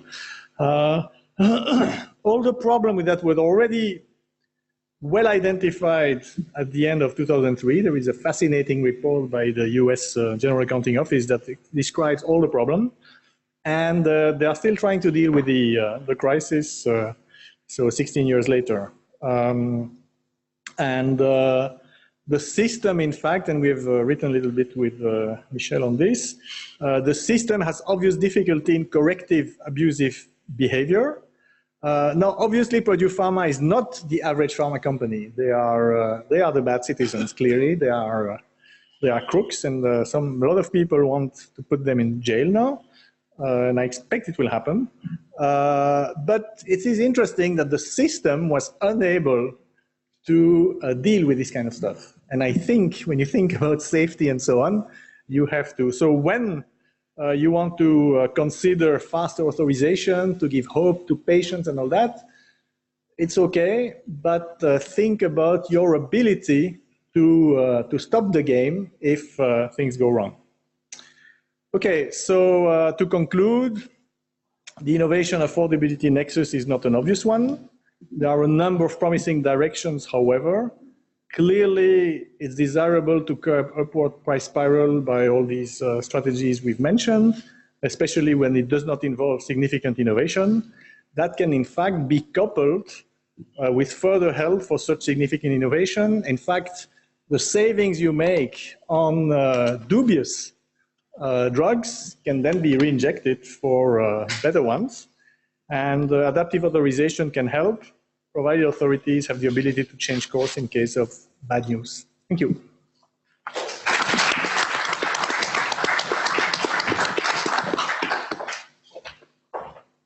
Thank you, Matthias. So again, very complimentary view on how you can use economists to think better about not just only addressing the ex post incentives, but also the ex ante incentives for how to make sure you get the right innovations in the first place here. Again, by thinking about how to finance innovation with different models, but also how to improve the regulation and the regulatory design in order to get more innovation in the first place here. Now, we have had so far 3 microeconomics perspectives here, but economists are also well known for taking a bigger macro picture here. And of course, it also matters to know from a micro perspective why we care about making sure we get more healthy patients or more health in society here. So what's the social value of having a well-functioning health system here? And for that, we also need to take a micro perspective. And our next speaker, Philippe Arion, will bring that micro perspective to the discussion on how to design health systems optimally. Philippe?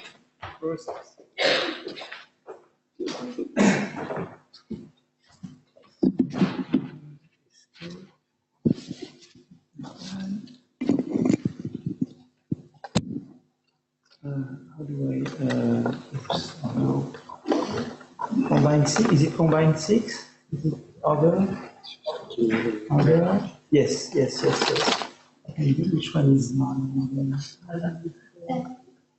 Is it breakthrough? Or is combined 6? No. Otherwise, I can put on USB.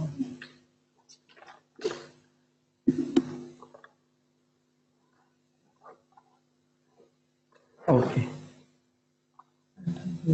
Okay, thank you very much. Thank you. So, well, you know, I will take a much more macro perspective and just ask very basic question. I mean, why should you care? You know, but I think health is a value in itself, and independently of, you know, whether it's good for growth or not good for growth. We care for, you know, we care for better health and better health system. So, but it's true that it's an interesting question to ask. When you invest in health, are you also investing in growth? I mean, you know, we may change the median voter. I mean, I think one should be concerned about health in its own right. I think it's a human value to to make sure that people are are in good health and you should do that independently. But I think it's interesting to ask whether, you know, there are, effects or interplays between growth and health. And we also know that, development is measured by many other things than per capita GDP. We know that, the environment, the inequality, there are many aspects of development, the ability for people to undertake initiatives. There are many aspects, that have to do with development, and per capita GDP, is just a very small, aspect of economic development, but it's one that matters. When you have higher growth of per capita GDP, we know we can afford much more. We know, in my own country, if we had 0.5% more of growth per year, we could do much more than we can do when we don't. We could invest, we could even borrow more, have more public debt, because we know that when the rate of growth is bigger than the interest rate, well, you can do much more and borrow more and do more things. So let me look a bit, take some broad look at health and growth. Ways to generate productivity growth, there are several ways. One is to accumulate more capital. You know, if I work with more machines, or if I have a more capital-intensive economy, labor productivity goes up. Okay, so that's one way to have more machines, more physical capital. Another way to enhance labor productivity growth is to have more what I call human capital. Means that you have things that make individuals more productive. And we will see what they are. And education is one way to make them more productive. A better educated individual is typically more productive than a less educated individual. Okay? So that's another way to enhance productivity. There is a third way, which is technical progress. We know that, when you have innovations, and technical progress, but that increases productivity. When you have a train driver, whether he drives a steam engine or a TGV, is the same. He's much more productive. He gets much more miles done per hour when he's driving a TGV, which embodies new innovations. So we know that those are sources of productivity growth. And then we would like to know how they intersect with health. And if you look at the first source, which is capital accumulation, where there are various reasons why you might think that health enhances capital accumulation. The main one is that if you believe you will live longer, you will save more. And the savings feed investment and capital stock. So that's a kind of very prima facie reason. You will save more for retirement, and the savings will, feed capital accumulation. So that's a prima facie way that you will make more projects. You see, you will see longer term. So that's one channel, through savings and capital accumulation. Another one is, if I think about human capital, is that healthier people are better workers. They can work harder, they can work longer. So they are typically more productive. They also have more incentives to get educated. When you think you will live, much longer, you say, well, God, education is a good investment, and that will further enhance the productivity of the worker. So those are various channels whereby better health enhances human capital. Okay. Then there is the innovation thing, and the interplay between health and innovation is on two ways.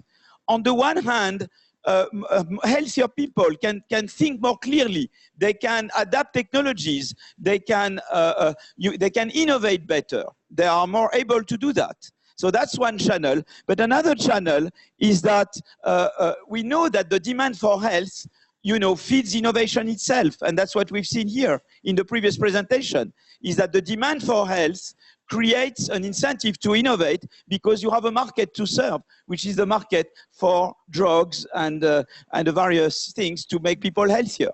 So we see that the three main channels of growth, be it physical capital accumulation, be it human capital accumulation, be it innovation, they all interact with health, okay?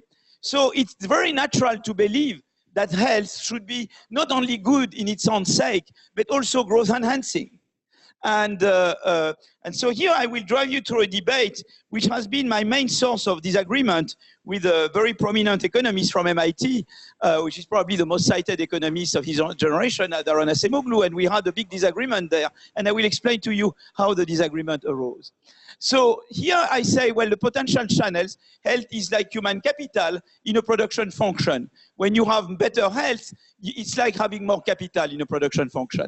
Health increases individuals' ability to catch up with the frontier technology and to innovate. And health provides a market for innovation. Okay, so I will look at those channels. Okay, so first I would like to tell you something. Is that the empirical work? You say, okay, so then look at the effect of health on growth in the data. So there are two ways to approach it. You can have a micro approach. You can say, look, I will go and do micro things. And there you have a very rich, micro development literature, to which I'm not doing justice at all here. There's been much more work recently. But for example, names like Michael Kramer, Ted Miguel, Blickley, and others are names that you can't avoid if you look at micro development. And those where they go, they do treatment, they do random control trial in economics. I give you deworming drugs to you, and I don't give deworming drugs to others, okay? And you are otherwise identical. I take the same village, you are identical in all respects. You get the deworming and you don't get the deworming. And you can try to look what are the differences. And for example, Miguel Kremer showed that treatment on deworming drugs increases school attendance. When I used to tell you better health implies better schooling, okay? So they find that in a way which is very causal because it's a random control trial. So it's the causality there is very clear. You have other work, looking at disease eradication in Latin America, find large effects on educational attainment and wealth. So when you look at the micro studies, you find that, they find a significant effect of health on development, okay? The problem they have is that they are micro studies. So first there is the issue, can you transpose what you do in one village to another village? And the other thing is that you have general equilibrium effects that you don't incorporate. You see, working through price, you are looking at particular microenvironment, okay? So then you could say, well, overall, what's going on? And if you look at the macro literature, it's a bit disconcerting when I started to work on that, because you had two opposite messages. There was one message which had been worked by Lorenzen, Macmillan, Vaxiar, and they regress the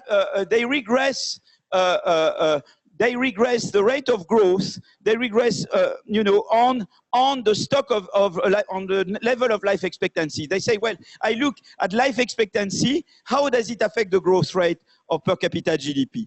And they found a positive effect. Okay, I will get back to that. But then there is another study by Acemoglu Johnson in the JP 2007, and what they do is that they regress the growth on the increase in life expectancy. They don't regress growth on the level of life expectancy. They regress growth on the increase in life expectancy. And they find a negative correlation between the increase in life expectancy and the growth rate. So their conclusion was to say, well, health is great in its own right, but it doesn't matter for growth because we didn't find any effect. Okay? So, the problem there is how do you reconcile these two approaches? And so, in fact, it's very interesting. If those who are economists here, they know about Becker and Lucas, 2 Nobel Prize, and Nelson Phelps, there is 1 Nobel Prize, but Nelson would also deserve it. So there are 2 Nobel Prize. And Becker-Lucas was the view that health is like a human capital. So output depends on the level of human capital, and therefore the growth in output would depend on the increase in human capital. That would support the Acemoglu Johnson. Growth depends on the increase in human capital or the increase in schooling. If you take the Nelson Phelps view, Nelson Phelps, there is the idea that there is a technological frontier which is moving. And if you have a higher stock of human capital in your country, you can absorb the technological frontier better. And therefore, you grow faster. You catch up more easily with the frontier, or you can innovate more easily over the frontier. If you believe in that approach, growth would depend on the stock of human capital. So if you believe in the Lucas Becker, you think that growth depends on the increase of human capital. And if you believe in a Nelson Phelps, you think that growth depends on the level of life expectancy. You see? And in fact, the both serious studies would be to combine both. And you see that the thing is that, so if you do the approach of Becker-Lucas and you regress growth on the increase in life expectancy, for example, between 1940 and 1980, cross-country panel. So this is cross-country correcting for country fixed effect, okay? You find a decreasing. So you think, well, God, health is bad for growth.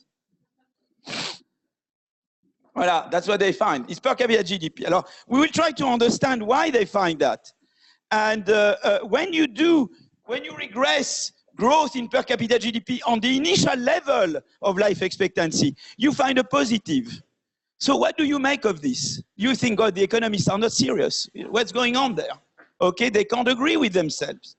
And in fact, the interpretation that Acemoglu et al. Had of their, Acemoglu Johnson had of their result, they said, well, there is a Malthusian effect. What's going on is that their view was to say, well, you know, the problem is that, of course, we look to you very strange, but we say, well, in the short run, if you have lower mortality and more generally higher life expectancy, you have a higher rate of population growth. So per capita GDP is GDP divided by population. So if you increase population, typically that will have a negative effect on the per capita GDP. You see, tend to have, because you will say, well, with more people you could produce more, but typically you have congestion. That's the Malthusian world. The Malthusian world is one where we all produce on a piece of land, and if we are more people to produce on the land, we get less and less productive because there is congestion. Okay, that's their view. You see what I mean? They think that somehow population growth, you have the lower mortality kills the growth because you have a Malthusian effect. And in fact, you see, the thing is that in fact what happened is what we call in econometrics an omitted variable problem, is that they should have regressed growth on both the initial level of life expectancy and the increase in life expectancy. For example, on education, Kruger and Lindahl did exactly that. They did both. And the problem is that if you only regress on one and not the other, you get an omitted variable bias. Alors, I will tell you what this omitted variable bias is. So the right way to do it is to say I regress the, you know, the increase in the log of per capita GDP, for example, on the increase in log of life expectancy and the initial level of life expectancy plus some control. Okay, so what the Macmillan did is only to regress on those, ignoring this term, and what Acemoglu Johnson did is to regress on this, ignoring this term. You see? And that creates a bias. And it creates a bias because in fact, there is a relationship between this and this. Countries that start from a higher level of life expectancy, they had less increase in life expectancy over the past 40 years or 50 years. There is what we call convergence in life expectancy. And you see, and the problem is that, so if I take into account that countries with higher higher initial level have lower increase in life expectancy, and if I neglect this term, well, this term comes back through here, through a negative relationship. You understand? And that's why you get the negative. So the interpretation was not right. And I will show that to you in a moment. Here is the convergence. Well, that's the convergence. So you have cross-country panel. You find a growth in life expectancy, and you see and you have the initial life expectancy. You see that so you look at the growth in life expectancy between 1940 and 1980, and of course there is nothing rock science there. The higher you start, the lower the increase. You see what I mean? And you can see that more clearly here. You can see that, for example, if you look at between 1960 and 2000, there was convergence. You have the developed countries and the developing countries. You see that the increase in per capita GDP was big in both times, but you see what I mean? The convergence is huge in life expectancy, much more than in per capita GDP. You can see that the number of years of life expectancy that they gain in developing countries is almost 20 years, which is twice as much as the number of years gain of life expectancy gain in developed world. You can see the convergence is much bigger there than it is on per capita GDP. Okay, so now you see what happens, just to show you, when you do the regression the right way, which is to regress on both the level and the increase, you find that both are positive significant. When you do like Acemoglu Johnson did, but of course this guy then comes as a negative there, because delta L is a negative function of this one, you find an overall negative. But the interpretation, so you find exactly what they found, but their interpretation was not right. They interpreted it as reflecting a Malthusian effect. In fact, what they had is that they just put the convergence effect under the carpet. You see? So it's very important when you do a regression that you have a theory behind. You cannot just do a regression without having a good theory. And a good theory of growth must have both the Nelson-Phelps and the Lucas-Becker dimensions of human capital. And then you get positive on both, you see. Alors now what you can do there is to, that's the first time I had a huge dispute with Darren, huge, because he never wants to give up. He doesn't want to give up. He never would say, I was wrong there. Okay, so then what you can try is to say, well, look, I can regress alors then, on life expectancy at different ages. And what's very interesting, what we did, but maybe we could do that better, I'm sure. But what's interesting is when you regress growth of per capita GDP, here we regress the log of per capita GDP, you see that it's really what matters is the life expectancy below 40 years old. I don't say that you should not worry about the other, but when it comes to growth, it's the active people that matter more. I mean, if you are just about growth there, you should emphasize the life expectancy of the young and the active. More, it doesn't mean that you should not take care of the elder, but it's primary. If you are the growth dimension, you should. So the conclusion is the following: health matters for growth, as education matters for growth. So that's the reason why you cannot leave it to the private sector entirely, in the same way that you cannot leave education to the private sector. Because if I am in good health, it's not only good for me, it's good for people I work with, it's good for the growth process. I have huge externalities on society. So because of that, society has to step in, okay? The second thing is that life expectancy at younger age seems to matter most for productivity growth, to be verified, but that's an interesting finding that has also implication for policy. And what we have not factored in yet is the relationship between health innovation and growth, the market size effect that I was telling, but that's the market size effect. I wanted to say a few words on that and then I'm done. I think I've gone beyond my time, no? I've gone beyond my time. No, I'm almost done. So I would like just to say the following. First, then I go back to what has been said much better by my predecessor and in much more details. First thing is that you have to make sure that innovation is correctly directed so as to target the life expectancy that matters most for growth. So I don't say that that should be the only consideration, but if you have growth in mind, it's interesting to find. And so that links to what Margaret said, but to all my predecessors and what Matthias said. It could be that there are innovations in health that are very involved, large fixed costs, are very, and people, and you could imagine a society, like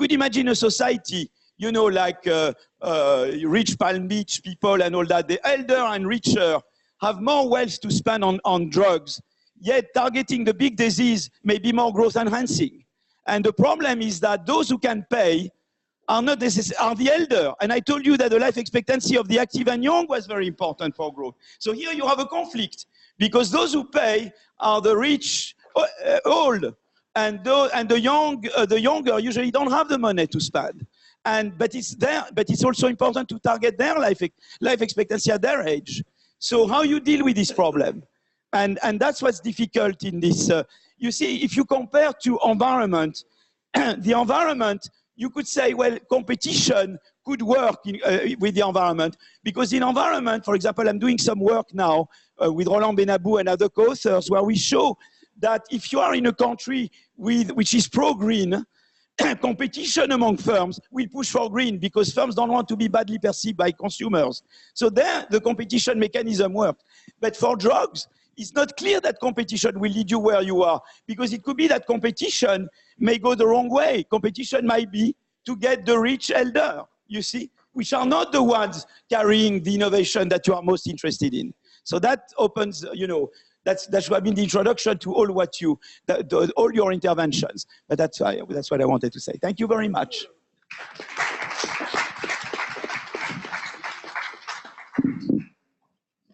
Thank you, Philippe. I think you really nicely showed how much diversity we have in the economics profession from different angles, micro, macro. but also in the level of energy and entertainment. And also you also illustrated very nicely how we also within our profession really like to discuss with each other. We not always agree here, but at least we enjoy our discussions, and the discussions really also help to put forward more better solutions for big societal problems here. Before we open up the discussion, I would just like to take 5 more minutes of your time, because there is one important policy instrument we have not discussed yet so far, although it has been touched upon by other speakers here. I would like to just take 5 more minutes of your time to talk about the patent system, because the patent system is also very important in this particular sector here, and particularly for directing towards the more important innovations.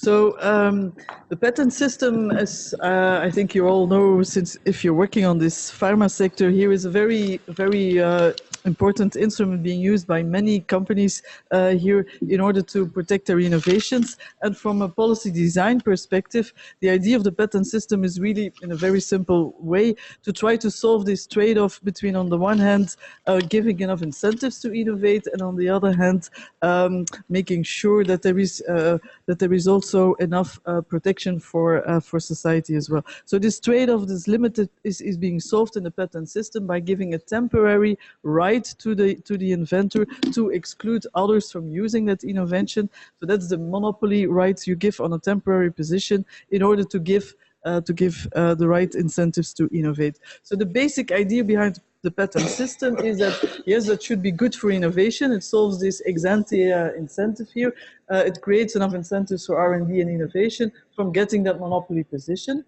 Of course, the question is, how much protection do you actually need to give in order to give that incentive? And to that respect, we have to say that actually the patent system is a very much of a one-size-fits-all and doesn't really disentangle too much how much costly certain investments are, how much beneficial certain investments are for R&D here. The patent protection system protects all inventions to the same extent here, and in that respect cannot really identify that carefully the exact trade-off in terms of making sure you get enough incentives for R&D and innovation investments here. So the good thing is this innovation incentive here. The bad thing is, of course, is that you pay in terms of competition here, because you allow these temporary monopoly positions here, at least during the patent protection period. And then the whole issue is how long that patent protection period should be. But as some of the speakers already identified, it could actually go beyond the patent protection period too. Once the patent has expired, there still can be very important advantages for the first mover here to maintain monopoly positions afterwards here. So that's a very simple way of how to look at patents here, is we trade off these incentives for innovation with the price of having a worse competition outcome here. But that's actually a very simple way in looking at patents here. A more complex economic view of patents has arisen also with more research we've done on this here, is that patents may not simply be just a good incentive for innovation here. It can, in some cases, also impede innovation here. And that's particularly if we see areas where a large number of patents are being applied for and granted, because then, of course, if there are lots of patents, firms will have to actually, or next innovators will have to search quite a lot the patent areas here to identify whether they're violating any patents here. So it raises the transaction cost for next innovators here if there are too much patents being taken here. And it also creates the patent ticket problem here, is that if you need to make sure that you have the rights to use and operate in particular technology areas, there are lots of patents you will need to be engaged in with, and possibly also need to contract with, in order to make sure that you have the freedom to operate in particular technology areas here. So if there are too many patents within a particular area, that may impede follow-on innovations, and particularly also combinatorial innovations, so innovations that actually need to use a combination of new ideas, and each of these new ideas may already be protected with patents here, and then you need a lot of access to complementary patents before you can actually come up with the next idea here. And that may be particularly very relevant for breakthrough innovations here, because a lot of breakthrough innovations actually come from making new combinations here. And actually the example that you gave was definitely a very good illustration of that. So in that respect, patents may help the initial innovator here, but may make it more difficult to come up with combinatorial innovations here, and may also inhibit cumulative innovations that need to build further on the initial breakthrough innovation, also something you mentioned before too. And again, that's very relevant for breakthrough innovations, because the really great new ideas here, very often in the first phase, are still facing a lot of imperfections that still need to be solved and tackled by follow-on innovations that improve on that innovation and get more value out of these breakthrough ideas here. So a lot of breakthrough ideas will actually need that further follow-on development here. And that means that the ones that will come on later to do these follow-on innovations might actually be impeded by the rights that you've given to the initial patent protection here. So particularly patents may therefore impede innovations, and particularly the more breakthrough type of innovations that will need this combinatorial setting here and this cumulativeness here. So that's a bit of a more complicated view on patents here. It's not just to protect innovation, but can in some cases actually also misdirect innovation here. Another view of patents that states that patents may actually bad for competition because it creates these monopoly positions. Actually, there also the analysis, economic analysis has shown that maybe in some cases patents may actually help competition rather than actually prevent competition. First of all, it may actually help entry of new players here. If they know that they can protect their ideas with patents, that may actually facilitate the entry, may reduce the entry cost for new players here, because they can prove their ideas with a patent application and patent granted here, and it may help them, for instance, to get easier access to finance to enter into business here. And without the patent, these companies, and particularly new entrant firms, would not be able to enter into the market here. So it's thanks to the patent system then that we would actually have new entry in the market here, and in that respect may actually help competition because of the patent protection system. So that's one way. It helps new firms entering into the market to bring their ideas also to commercialization here. But another argument why patents may actually help competition is because it allows for vertical disintegration here. Companies that actually are very good in just developing ideas but may not have all the scale and scope and complementary assets in order to really commercialize these ideas here and bring that successfully to market, may not actually want or may not actually want to go the whole way in building up these complementary assets here, and may just want to specialize on what they're good at, which is creating just the basic ideas here, and then being able to sell these ideas to other players that are much better in bringing these products to commercial success here, because they have the complementary assets here. So typically a vertical specialization would then mean you have companies that specialize in idea creation that can then do just that and sell these ideas to those companies that are best in commercializing these ideas and bringing that to market here. And that means actually, because of the patent system, these companies can actually survive just on the basis of creating these ideas here and still have a viable business model here where they can sell these ideas to others that are better in commercializing here, and it will be a win-win situation. There will be room for trade here. These companies can sell their ideas for a price that those that can commercialize better are willing to pay for here. So then actually patents may actually be helping that vertical specialization here, making sure that you have indeed this trade in technologies here where companies specializing in technologies will be able to operate next to those that commercialize here. And as long as that market for technology actually works well, we actually have a much better performing system right here. So that would actually look very nice in terms of, thanks to the patent system, we would actually also have more competitive markets here, not necessarily always negative in terms of more monopoly here. However, the question, of course, is again, what do we see in practice? Does the patent system, like we currently have it operating, does it actually operate like that? So again, I would like to provide a bit of evidence we've collected ourselves here. The evidence comes from the US patents here in biotech.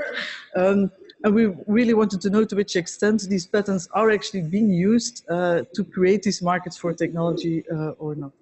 So first of all, we looked at all the relevant biotech patents. Only a very small part of it eventually will end up in the Orange Book, which means certification to be able to operate in markets here. So there's a lot of patents going on that actually will never be successful in terms of getting through the Orange Book and getting on the market here. Of course, that reflects also a lot of the uncertainty and the risk that you have in patenting in this sector here. But on the other hand, in some cases will also lead to some kind of overload. There are lots of patents here that still are in the system here and will never be successful here, but can still clog the system here. So only very few will actually be successful into the Orange Book. And if you look at these patents that actually were successful in the Orange Book in the US here, they were almost all where the large firm is actually a sponsor here. So in the end, that really reflects the advantage of large firms of having all the commercialization assets here to bring these ideas to market here. So in the end, all the OB successful firms have large firms as sponsor here. That doesn't mean to say that the original patent was actually also invented by that sponsor here. So if we look at the assignee to the patent, that's the one who really came up with the idea. That's not necessarily the sponsor. There we see that 1/3 of all these successful OB patents have small firms as assignees here. So that means actually that a lot of these successful OB patents originate from small firms, so they're very important sources of new ideas here. But in most cases, actually, the sponsor of that, if they make it to successful OB, is a large firm here. So that means there are technology transfers going on here, where these small companies, in the end, have actually transferred their patents, either sold them or licensed these to other players, and in this case, and to large firms here. So there is indeed this market for technology here, where the small and the large firms are transacting here. Strangely enough, it was not what we were really expecting. We also looked at whether when universities were assignees here, they were actually less important as compared to these small firms for successful OB patents here. And in general, actually, they have a very low commercialization rate here, but that also reflects a bit the more basic nature of the type of patents that they're actually doing. So really an important source of patents that really make it into commercial success are these small companies here. And then we actually particularly looked at the type of inventions that were really much more these more important innovations, these breakthrough type of innovations, which are much more radical, much more risky here, and very often are actually based on making new combinations here, and that's why they actually, so they are the more combinatorial type of innovations here, and we wanted to look at particularly these innovations and whether they will actually make it to commercial success and whether they will actually be traded on these markets for technology here. We care about these more novel, recombinatorially novel patents here because they are really a source of breakthrough innovations here. They have a much higher likelihood to become the highly cited innovations here. And that's indeed what we also see when we identify these recombinant novel patents. They have a much higher likelihood that they will actually be commercially successful. So they're a very important source for commercial success here.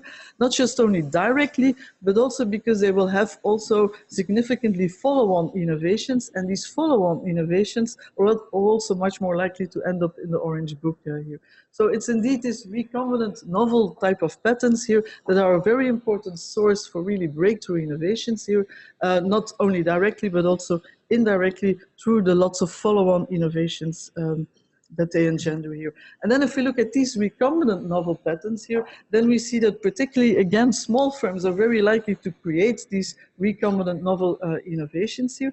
And that's particularly small entering firms. So first time small companies that are active in this here, they're much more likely to create these recombinant novel patents here, much more so than larger firms here. So they're significantly more likely to be the source of those radical innovations here. And they also have, if they are introduced by these small firms here, they also have this higher likelihood to be successful in terms of OB. But if they are successful, then it's much more the small incumbent firms here, so the ones that have already some kind of experience, not really the very original startups here, but the ones that have already some experience in the market that are actually able to turn these recombinant ideas also into a higher commercial success here. And again, this is not just only because themselves they are successful in the Orange Book here, but because they also have a lot of follow-on innovations here. But again, I have to remind you that most of these patents, although they originate from these small companies here, in the end, it's always the larger firm that is a sponsor of these recombinant novel here. So overall, what we see also is that these recombinant novel patents that come from universities, so they are less likely to be actually having follow-on innovations here. And if they have follow-on innovations, it's not the large firms which are taking up this, it's more the other small entering firms here that are the intermediary. So that's also, again, something we didn't expect. We thought that the large firms would be in the value chain, the ones that would actually be buying up these university patents as well. That's not what we found. It was actually the small firms that were the intermediary here that were much more likely to pick up these inventions by universities here in order to further develop them here. But again, taking into account that in the end, it's always the large firm that is the sponsor here. So overall, what it suggests is that patents, there is indeed definitely the scope for markets for technology here, that patents will actually be important to allow for that market for technology here, but that the evidence in biotech definitely also shows that this market for technology may not be really perfectly working here, to the extent that the larger firms are actually may not be playing their expected role in the vertical specialization story sufficiently, not sufficiently licensing or acquiring, reusing small firm entering firms, particularly their radical innovations here, and also university novel patents here. And it's also some result that resonates well with other analysis that looked not at licensing or acquiring patents, but at acquisitions of young companies directly here. So there is now an increasing literature trying to study this killer acquisition discussion here, where the argument is that a lot of large incumbents, they don't just buy the patent, they buy the whole company here. And what we then see is actually that in many cases, these large incumbents, when they buy up these small startups, that's not necessarily because they want to further develop those technologies here, but if these technologies are really disrupting their own business model here, what they will actually be doing then is shelving these inventions here rather than further developing. That, of course, is again a social welfare loss here. So a recent study by Cunningham and others have identified that indeed it's not a large number. It's about 6% of all the acquisitions in the samples were examples of such killer acquisitions here, where actually the target's lines were actually reduced or cut one after the acquisition here. And that brings to the notion the fact that we can actually use this competition policy instrument to check whether these mergers or acquisitions would actually be this killer acquisition type. But the problem is that very often these acquisitions are very small companies here, and these escape the thresholds for competition policy authorities here, and that's why they are not on the radar of competition policy here. But again, that's something we can actually redesign to make sure that competition policy would be much more careful in trying to see whether indeed that market for technology would actually work perfectly here. So I think we have had a lot of different views on what we from an economics perspective can use in terms of instruments to trade off these ex ante and ex post incentives for innovation here. So now I think we would like to demonstrate another capacity of economists here, which is our willingness and our eagerness to discuss with you to see how we can actually progress that policy agenda here. But I leave that to my colleague here, Andrew, for organizing the discussion. Thanks very much. A fascinating, intense afternoon seminar.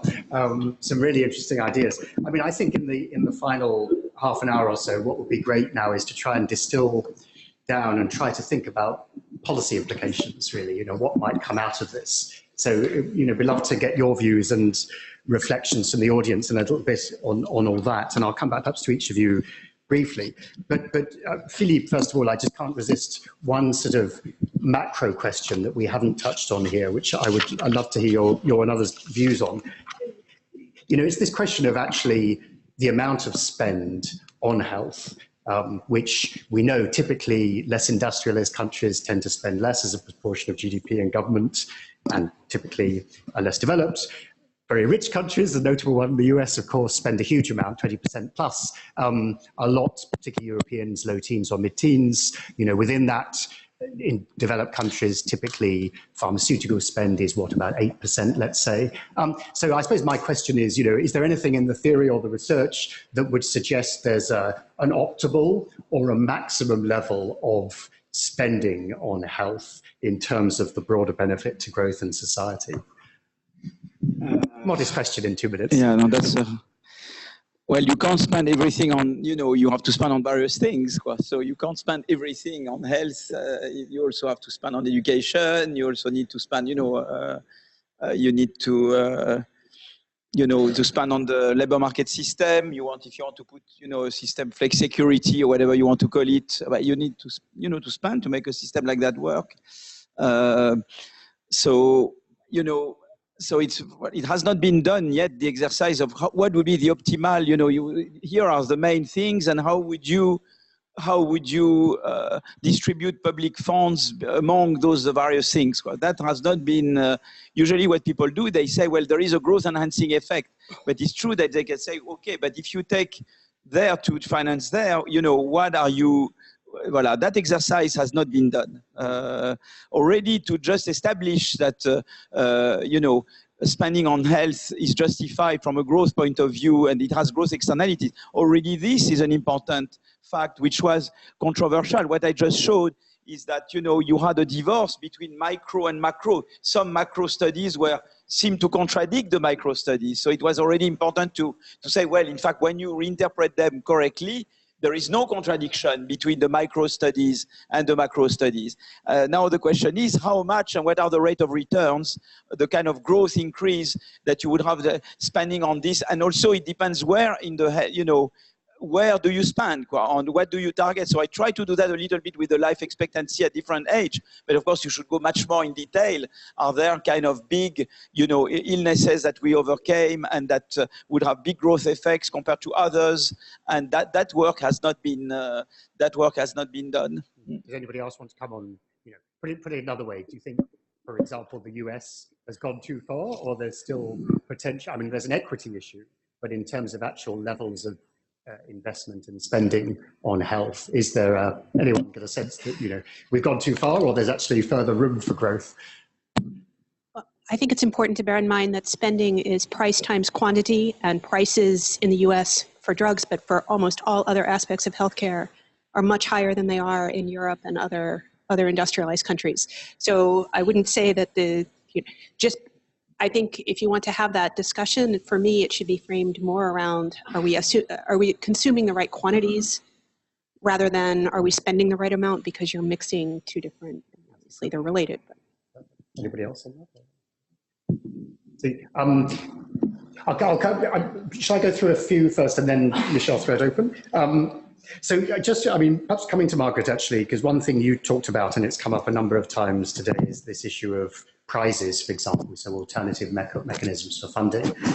I suppose the question to me is, you know, there's been a lot of talk over a long time about prizes. I don't think, correct me if I'm wrong, there's anything that inherently prevents, you know, I mean, we've had a lot of critique of private-led pharmaceutical drug development, but there's actually nothing to stop, right?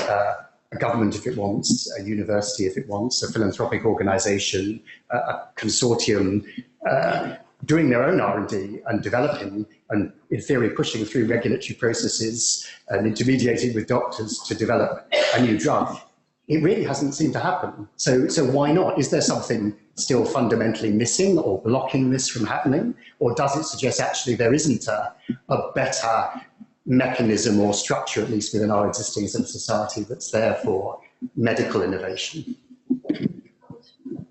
So, should I respond? Yeah. So I guess for me, those are two different questions. One is the use of a prize that anyone could compete for, including I suppose including a university, or for example, NIH-funded work that's pushed all the way through to the market rather than licensed out to a firm, as we heard about in the previous discussion.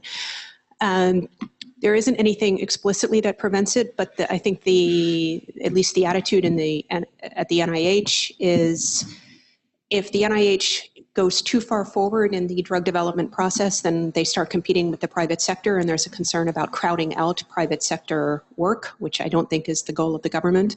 And I think the other fundamental challenge, and that's why there's so much licensing in by large firms, is that coordinating a clinical trial across multiple sites around the world, nailing all of the regulatory protocols, et cetera, those are difficult things to do. Small firms have a hard time doing it. Big firms have a lot of experience doing it, and they're just better. They're more efficient at that last mile, let's say.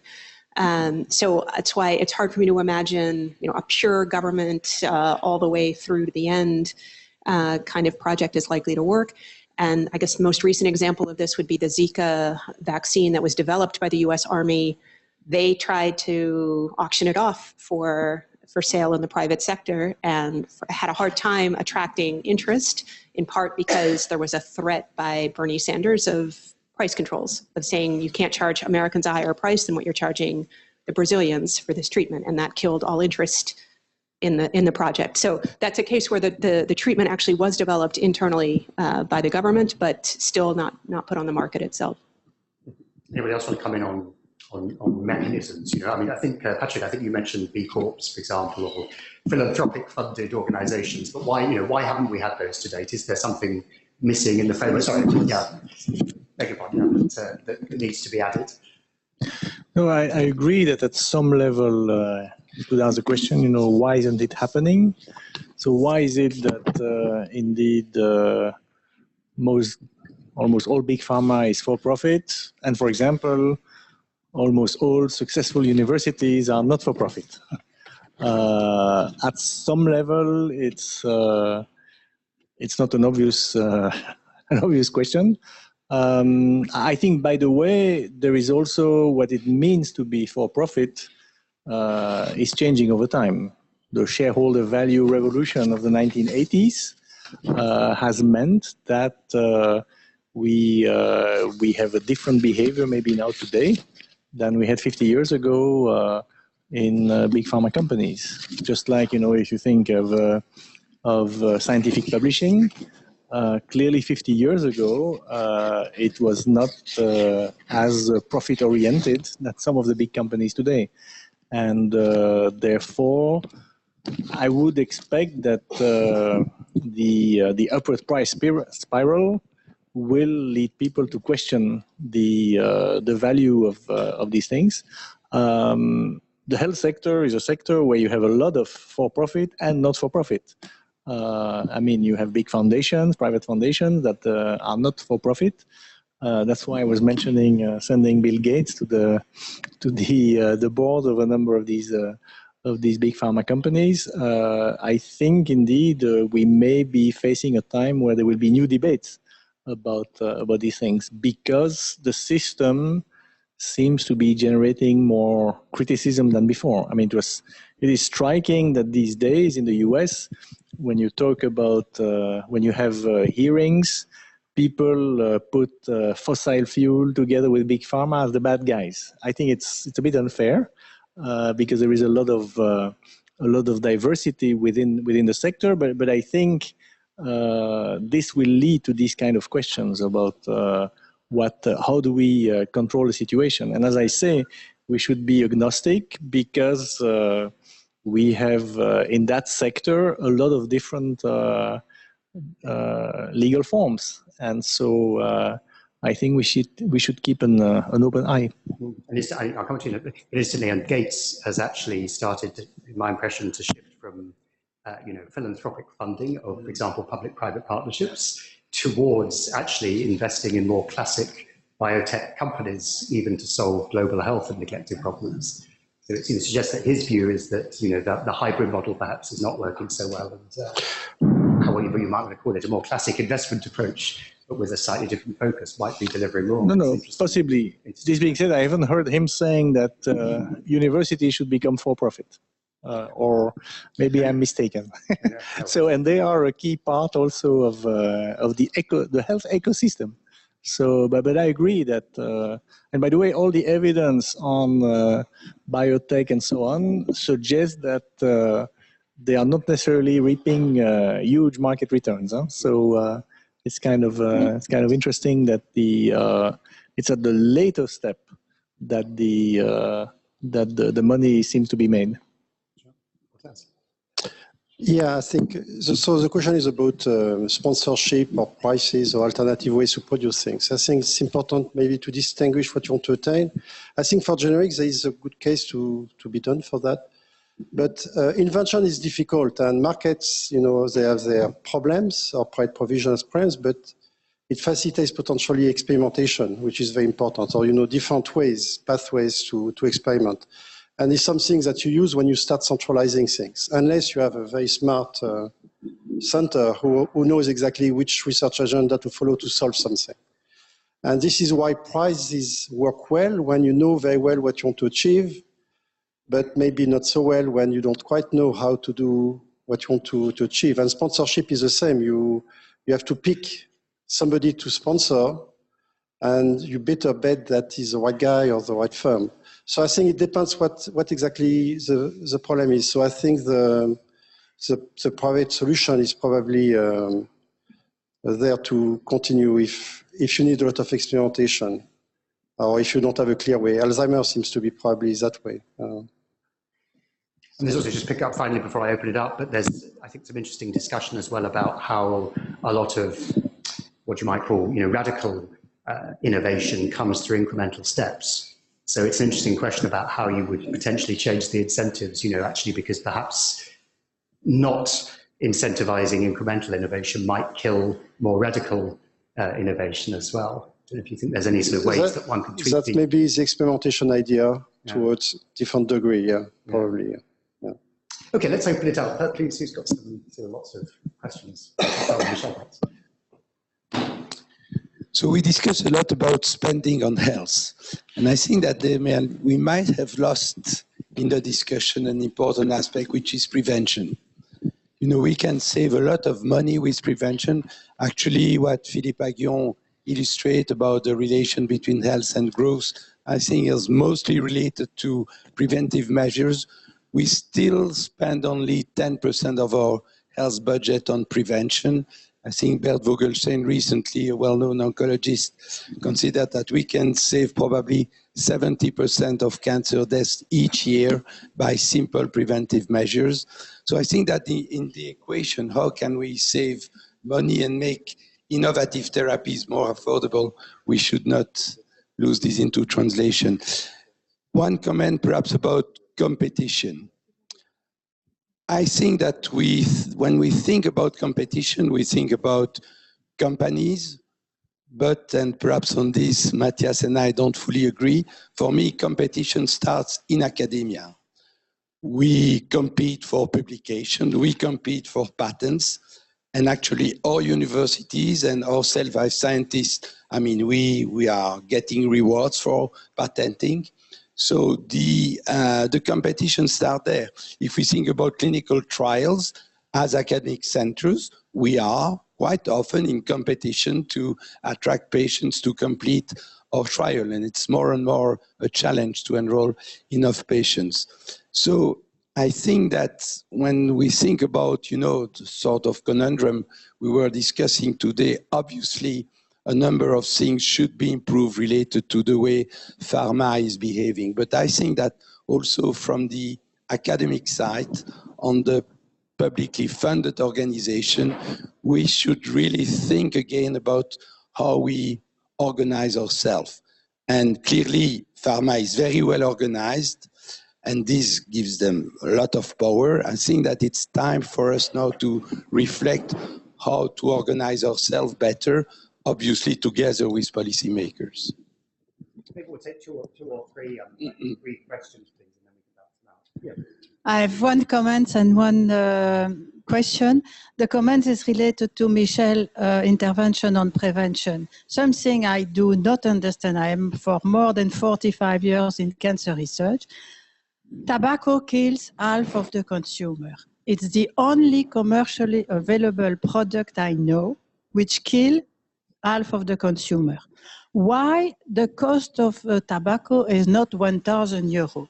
The minute you put a pack of cigarettes at 1,000 euros, you will significantly decrease. There has been study in France showing that the consumption decrease with the cost of tobacco. So there is no incentive from the government because you pay your tax, you die quickly of lung cancer, and you don't have to pay the pension. So that is the main incentive why the tobacco is not at 1,000 euros. This was my comment. My question related to the discovery in university and expansion and commercialization of the discovery. A good example, which I think in Europe it's unique, is, and Andrew will probably comment about, is the Cancer Research UK. It's the largest cancer charity in Europe. Billions, they have huge money. Charity, donator, private donator, giving to the charity. What they do with those millions, they give to university grants, huge grants, and pay research. And next to that, they have created Cancer Research UK technology, which commercialize the discovery which are made in university. The first drugs was temozolomide 20 years ago. So this model exists for more than 20 years. Drug discovered in university, paid on, discovered on research grant by Cancer Research UK, then take over to Cancer Research UK technology, which is commercial, and putting on the market the drugs. This is maybe a model to elaborate. Okay, maybe take this, one more before one at the front, and then I'll come back to the panel. Yes, you. Okay, so I have a question about price. We discussed this morning, and you discussed again about several components of price of drugs, of innovative drugs, but there is one piece we did not discuss much, that is the component which is the cost for marketing, which is very, very, very high. And well, one, it is high, so the question is, can it be reduced, especially knowing that marketing is in part used to influence the health providers, although those who indeed prescribe the drugs, so have influence that can may distort the right judgment in the way of using innovative medicine.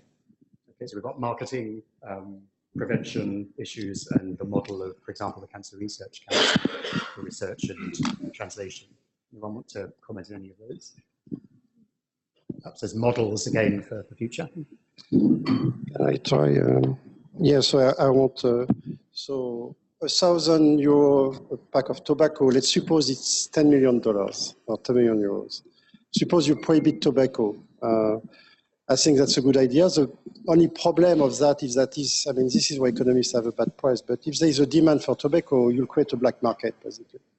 This is what happened for the prohibition in the US. This is what happened for the illegality of marijuana and all of that. So you are right. You are right. If socially you don't want people to smoke, again, this is regulation, but there is an unintended consequence of this regulation is that there's a market that is missing, somebody will fill in. And the way it will be filled in won't be very nice because it will be, you know, mafia people. So I think it's why it's complicated. On the cost of marketing, very quickly, I think, for course, I did some basically end of the year accounting of firms. So I compared pharmas to Apple and Intel. And Apple and Intel have also huge marketing, advertising budget of this. But pharma is indeed a lot more in terms of percentage. So I think there are two things for marketing and pharma. The one thing is whether in which sense it is excessive with respect to other industries. And I think the problem with pharma is that it's not a market. And marketing becomes a way to compete. And potentially the one that will win, okay, probably more than in other markets like electronic chip, won't necessarily be the one that deserves to win. But I think your question is more like if you put a ceiling on marketing expenses, this will unravel and potentially will decrease the price. So there I don't have a good sense. But I think what you want to avoid is that marketing is used not in a normal way, and that will create distortions, because unfortunately I think all firms do that. And indeed, when you compare the marketing expenses of Apple to the R&D expenses of Apple, it's of a degree of magnitude larger. So it's a fact of life. But I think the distortion in drugs may be more drastic because you don't have a market. And it's a way to compete. Anybody else, maybe on the CRC, the cancer model, for example? Or, such? No, well, first of all, I'm not familiar with the details of that model. It looks to me like a good idea. I do think when Michel says that universities should get organized and small firms should get organized, indeed. But, you know, they are no match for huge companies that have the best lawyers and so on. So I think we need a level playing field. And therefore, I do think we should indeed welcome all the efforts to professionalize the universities, small firms and the like. But we should also try and decide what is acceptable strategy and not. Just like for marketing, indeed the starting point should be that the health market doesn't work like other markets because patients don't pay and shouldn't pay, doctors don't pay and shouldn't pay. Therefore, it is natural that competition moves to non-price dimensions. And if there is an externality because the taxpayer ends up paying, that's a problem. Now, I do think that at some level, that marketing is informational, you know, detailing and all that. In other cases, it is clearly not working well. I mean, when you look at opioids, these free samples and the like, that's amazing. It's amazing that it's tolerated in the US. It's not tolerated in Europe. This is very much like, as we argued in our piece with Michel, very much like these teasing strategies for subprime loans and the like. It's a way to manipulate people, and that's not good. So there are some clear cases where you want to put restrictions. Then I do think that, for example, one way to limit excessive marketing is, for example, and I think in Germany they do that. You ask doctors to prescribe molecules and not products, and you want pharmacies to go for the if the product is the same, to go for the lower price version. I mean, there are ways to kind of channel the system in a better way without necessarily saying that any information provided by companies is suspect. So that I think would go too far. Okay, let me take another three if there are. There's one here. I have two questions. The first one is nobody spoke today about the innovation through old drugs. It showed the interest on that matter from anyone. It's impossible for an academic like me. It's impossible to find some sponsor, neither from Europe, neither from scientific organization, neither from university. No one will give you, of course, not the industry, no one will give you money to random, to have a clinical trial with the goal that can show the usefulness of old molecules that with another target that one that was created for. So this is my question, why it's impossible to find any sponsor, any support for those kind of clinical trials? I can tell you it's impossible. Second question in line with this is, since we have brilliant economic personality on the panel, we spoke about different ways to distribute the money. If those economics would be a political decision maker, would they give this money to educations, to the people they have to educate it? Because today, unemployment, but there are so many people, they have no education and they are on the market without any education, or to innovative medicine today, because the limited budget of all nations is present everywhere. So what would you do today? Because sometimes we have to make a choice. A big question, right? One there as well. My name is Alex Walkirs. I work for the Belgian Competition Authority. I would like to ask or make a competition-related comment. First of all, I do agree with Patrick that, you know, these excessive prices are difficult from a competition perspective. They take time, and I don't think that we are the right instrument to address these kind of questions. And presumably, in some cases, we can act, but as Patrick said, you know, the experience in the UK was not that positive, and there are a number of other difficult questions, so I don't think that we are the right instrument. On the horizontals, I think that Patrick is a little bit too positive because it's often it's more complex than what you say. You know, these pay for delay cases, there have been a number of difficult pay for delay cases. Some have been somehow contested in courts successfully, so these cases are more complex. But coming back to Reinilde's point on, you know, these killer acquisitions and the fact that we as competition authorities usually have no jurisdiction to review these mergers, I think that, you know, next to the killer acquisitions, there are many other acquisitions because we know that many smaller biotechs are taken over by larger pharmas that are already active in the domain. And, you know, it's often very clear that the one who has the best incentive to bid high is the one that has a profit to protect, and basically the main competitors usually are the one bidding highest.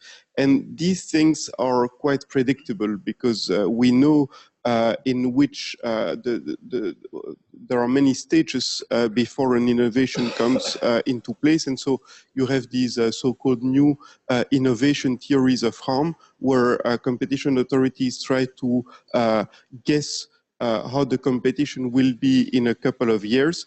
And basically, there are papers by Tommaso Valetti and co-authors and others. But basically, the bottom line is that competition is easier to predict because we know what kind of diseases will be attacked by these biotechs. And basically, there we don't have jurisdiction as well. And I guess that, you know, next to the killer acquisitions, which, as Reinilde said, is a small proportion, we don't have jurisdiction for a much larger proportion of deals with these biotechs that are acquired before having large turnovers. And that's maybe something that we want to address.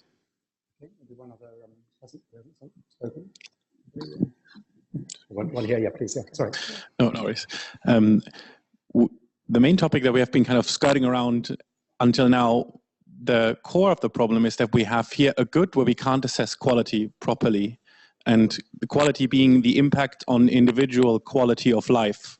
And as we saw in some other talks before, that can be very differing depending on what you measure as individual quality of life. So there's also a subjective component. If we would have, and that's my question to the panel, a hypothetical situation where we would have near perfect information about the impact of a health relevant intervention, so drug or prevention, would that not make the whole discussion about pricing obsolete, because then we would assign a price to a quality adjusted life? Yes, that's a different ethical discussion altogether, so put this aside. So we would be able to assign a price and very exactly measure during the life of the person how much impact this intervention has, and that would then be the closest thing to a optimal pricing. I know it's a pretty steep hypothesis, would like to know what the panel thinks about it. Yeah, please do. So I think, well, first, quality of life is just one little thing. But, just like I think that benefit of a healthcare intervention cannot just be measured on the single patient, but as we said, return to work, productivity. So ideally, you would want to see the value of the innovation in an entire ecosystem. So for that, you have to be able to measure it. And for that, you have to have accessible data sets that you actually can combine. It's absent that, well, obviously, it's not so obvious, actually. So in the province of Alberta in Canada has been able to do actually that. And the Institute for Health Economics in Canada has been running a project there. And we had the director at a workshop last year. So they've really been linking up data sets like what they pay for social, different type of pots where basically they could benefit from an innovation, and they're just going to do that now. So they're going to introduce a product and follow it through. And I think then you come to a true benefit, because otherwise you just look at one medical factor and your drug budget, which I think is too narrow if we want to think about value. And they're just going to measure what a new thing does. And I think that's where I see but you need the infrastructure around, and that's the big if. So there are already models out there. Okay, it's a perfect question for an economist. Let's assume perfect information. but so we had the information issue. We had repurposing, drug repurposing, the regulatory complexity, essentially, and quality issue. I wanted just to add one element which was implicit in one of the questions, is that when you asked before, where should you spend? For example, you see, if you improve the unemployment insurance system, you see, you reduce the stress on unemployment. There's been a very interesting study by a colleague of mine called Alexandra Roulet. She did a study on the effects of unemployment on health, on drug taking in Denmark. And in fact, she showed that once you control for selection effects, there is no significant effect of unemployment on health in Denmark. But I bet you that if you do the same in the US, you would find big effects. That's what I believe. Because the Danish system of unemployment insurance ensures you have, unemployment insurance, you are retrained, they put a lot of safety nets that maybe contribute to this result. She hasn't done that for US, the data are not there yet, and I bet you that even in France would not be the same thing. And so when you want to invest in health, sometimes you say, well, I should invest also in the unemployment insurance system, because I would reduce the probability that you would be under stress asking for drugs and this and that. You see what I mean? So, well, that's another way. That goes to the prevention. That's an aspect of prevention, which is, I think, very important. And we don't assess how much it represents. You see, I mean, we are very ignorant on these things. On competition, just one thing. I think there is a big, that links to what Matthias said about pro-social. I think we can get some mileage from showing a firm that misbehaves. You see what I mean? When you are in a world where people are pro-social, they will try to avoid purchasing from firms that do bad things. You can show that's true on environment. When you are in pro-social environment, competition can be shown to push firms to go for green innovations. But it would be interesting to see to what extent this logic can be extended. So if there are firms, for example, that you learn they prevented, the development of new drugs, you see, because they did the patent stickers that you were mentioning, or things like that. Maybe that combined with competition can help take care of this kind of behavior, you see? And that's where I think education and competition combined can get you some mileage above pricing. I think you can get a lot of carbon tax, for example, when it comes to green. But I think that competition, education also does things that price alone would not do. And I was wondering to which extent this logic can be extended from green versus not green innovation into drugs. Alexis, I'm glad to be optimistic. Actually, I just said that it's more of the mandate of competition policy to look at collusion and this type of abuses. This is an interesting thing because when you think of debranding of drugs that become generics and sometimes the price, it becomes actually larger after the debranding than before. There could be two reasons, because you sell to a firm that has a shorter horizon, right? You're protected by patent, you're a shorter horizon, so it's more like take the money and run. But for the reputation effect, it may be interesting if there is basically a stigma associated to charging as a mature firm a high price. When you debrand, this stigma sort of disappears. So I don't know what will be the market for reputation in this case. But this happens actually. Some drugs were rebranded and the price, the same drug was sold at a much higher price. So. And that's potentially related to the question of marketing as well, because marketing it could be informative. It can also establish a reputation that puts firms' quality on the line. So maybe they feel more motivated to produce good drugs, high quality drugs, et cetera, in the presence of having this marketing reputation as well. I actually, on the question of education versus unemployment insurance versus innovation, I actually think innovation is relatively cheap compared to those other two and has the potential to generate benefits globally rather than just within a country's borders. So it's probably not in Denmark's interest to finance a lot of innovation to benefit people in Africa rather than pay for its unemployment system. But from a global perspective, I think we should perhaps not ignore the fact that innovation does generate benefits in lots of other countries that aren't necessarily paying. And I guess let me just comment quickly on this new uses for old drugs. There actually are mechanisms in place to protect new uses for old drugs, like data exclusivity. But I think the reality is, for most companies, when they look at that, you imagine going to negotiate price, and the pushback that you would get for trying to charge a higher price than the cost of manufacturing on a drug that's been around for 40 or 50 years and is well known would just be tremendous. People would say that's not innovation. So why do we need to pay a huge markup on that? And that kills the market for developing that information. With some notable exceptions, like thalidomide, for example. Sorry. Well, I think a lot has been said. So just maybe one point about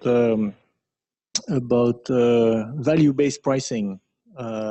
I think at some level, and I think it was said earlier on, at some level it sounds reasonable. You are ready to pay more for a drug that is more useful. This being said, economists typically don't like this idea. Typically, economists think that the best price is marginal cost. Now, of course, it has to be, and water can be very useful, but if it's cheap to produce, we want cheap water. Of course, we need to qualify that because the cost should include the innovation cost, which is typically a fixed cost, and that's why we have patents and so on. But beyond that, I think that we want to make sure that if something is cheap to produce, it is cheap. And in that sense, if we start thinking about value-based pricing as extracting monopoly rents, this becomes a bit less kind of friendly. And I think we should keep in mind that we want to think about how to make markets competitive so that consumers can benefit from low production costs. And there we start with a difficulty because the market for prescription drugs is not functioning well because indeed patients don't and shouldn't pay, and doctors don't and shouldn't pay, but somebody has to foot the bill. And ideally, we should try and have to avoid market power and monopoly rents. Okay, unfortunately, I think we really need to start moving towards closure. I just wanted to, I mean, this overall session is called Breakthrough Therapies. The afternoon is around innovation. I mean, I'd love just each of you to give us one sentence, one, how should I put it, perhaps policy area, which you think, whether it's in prevention or regulation or pricing or organization of innovation, but one thing that you think, you know, perhaps would be the most promising area to focus on in terms of ultimately improving patient health outcomes.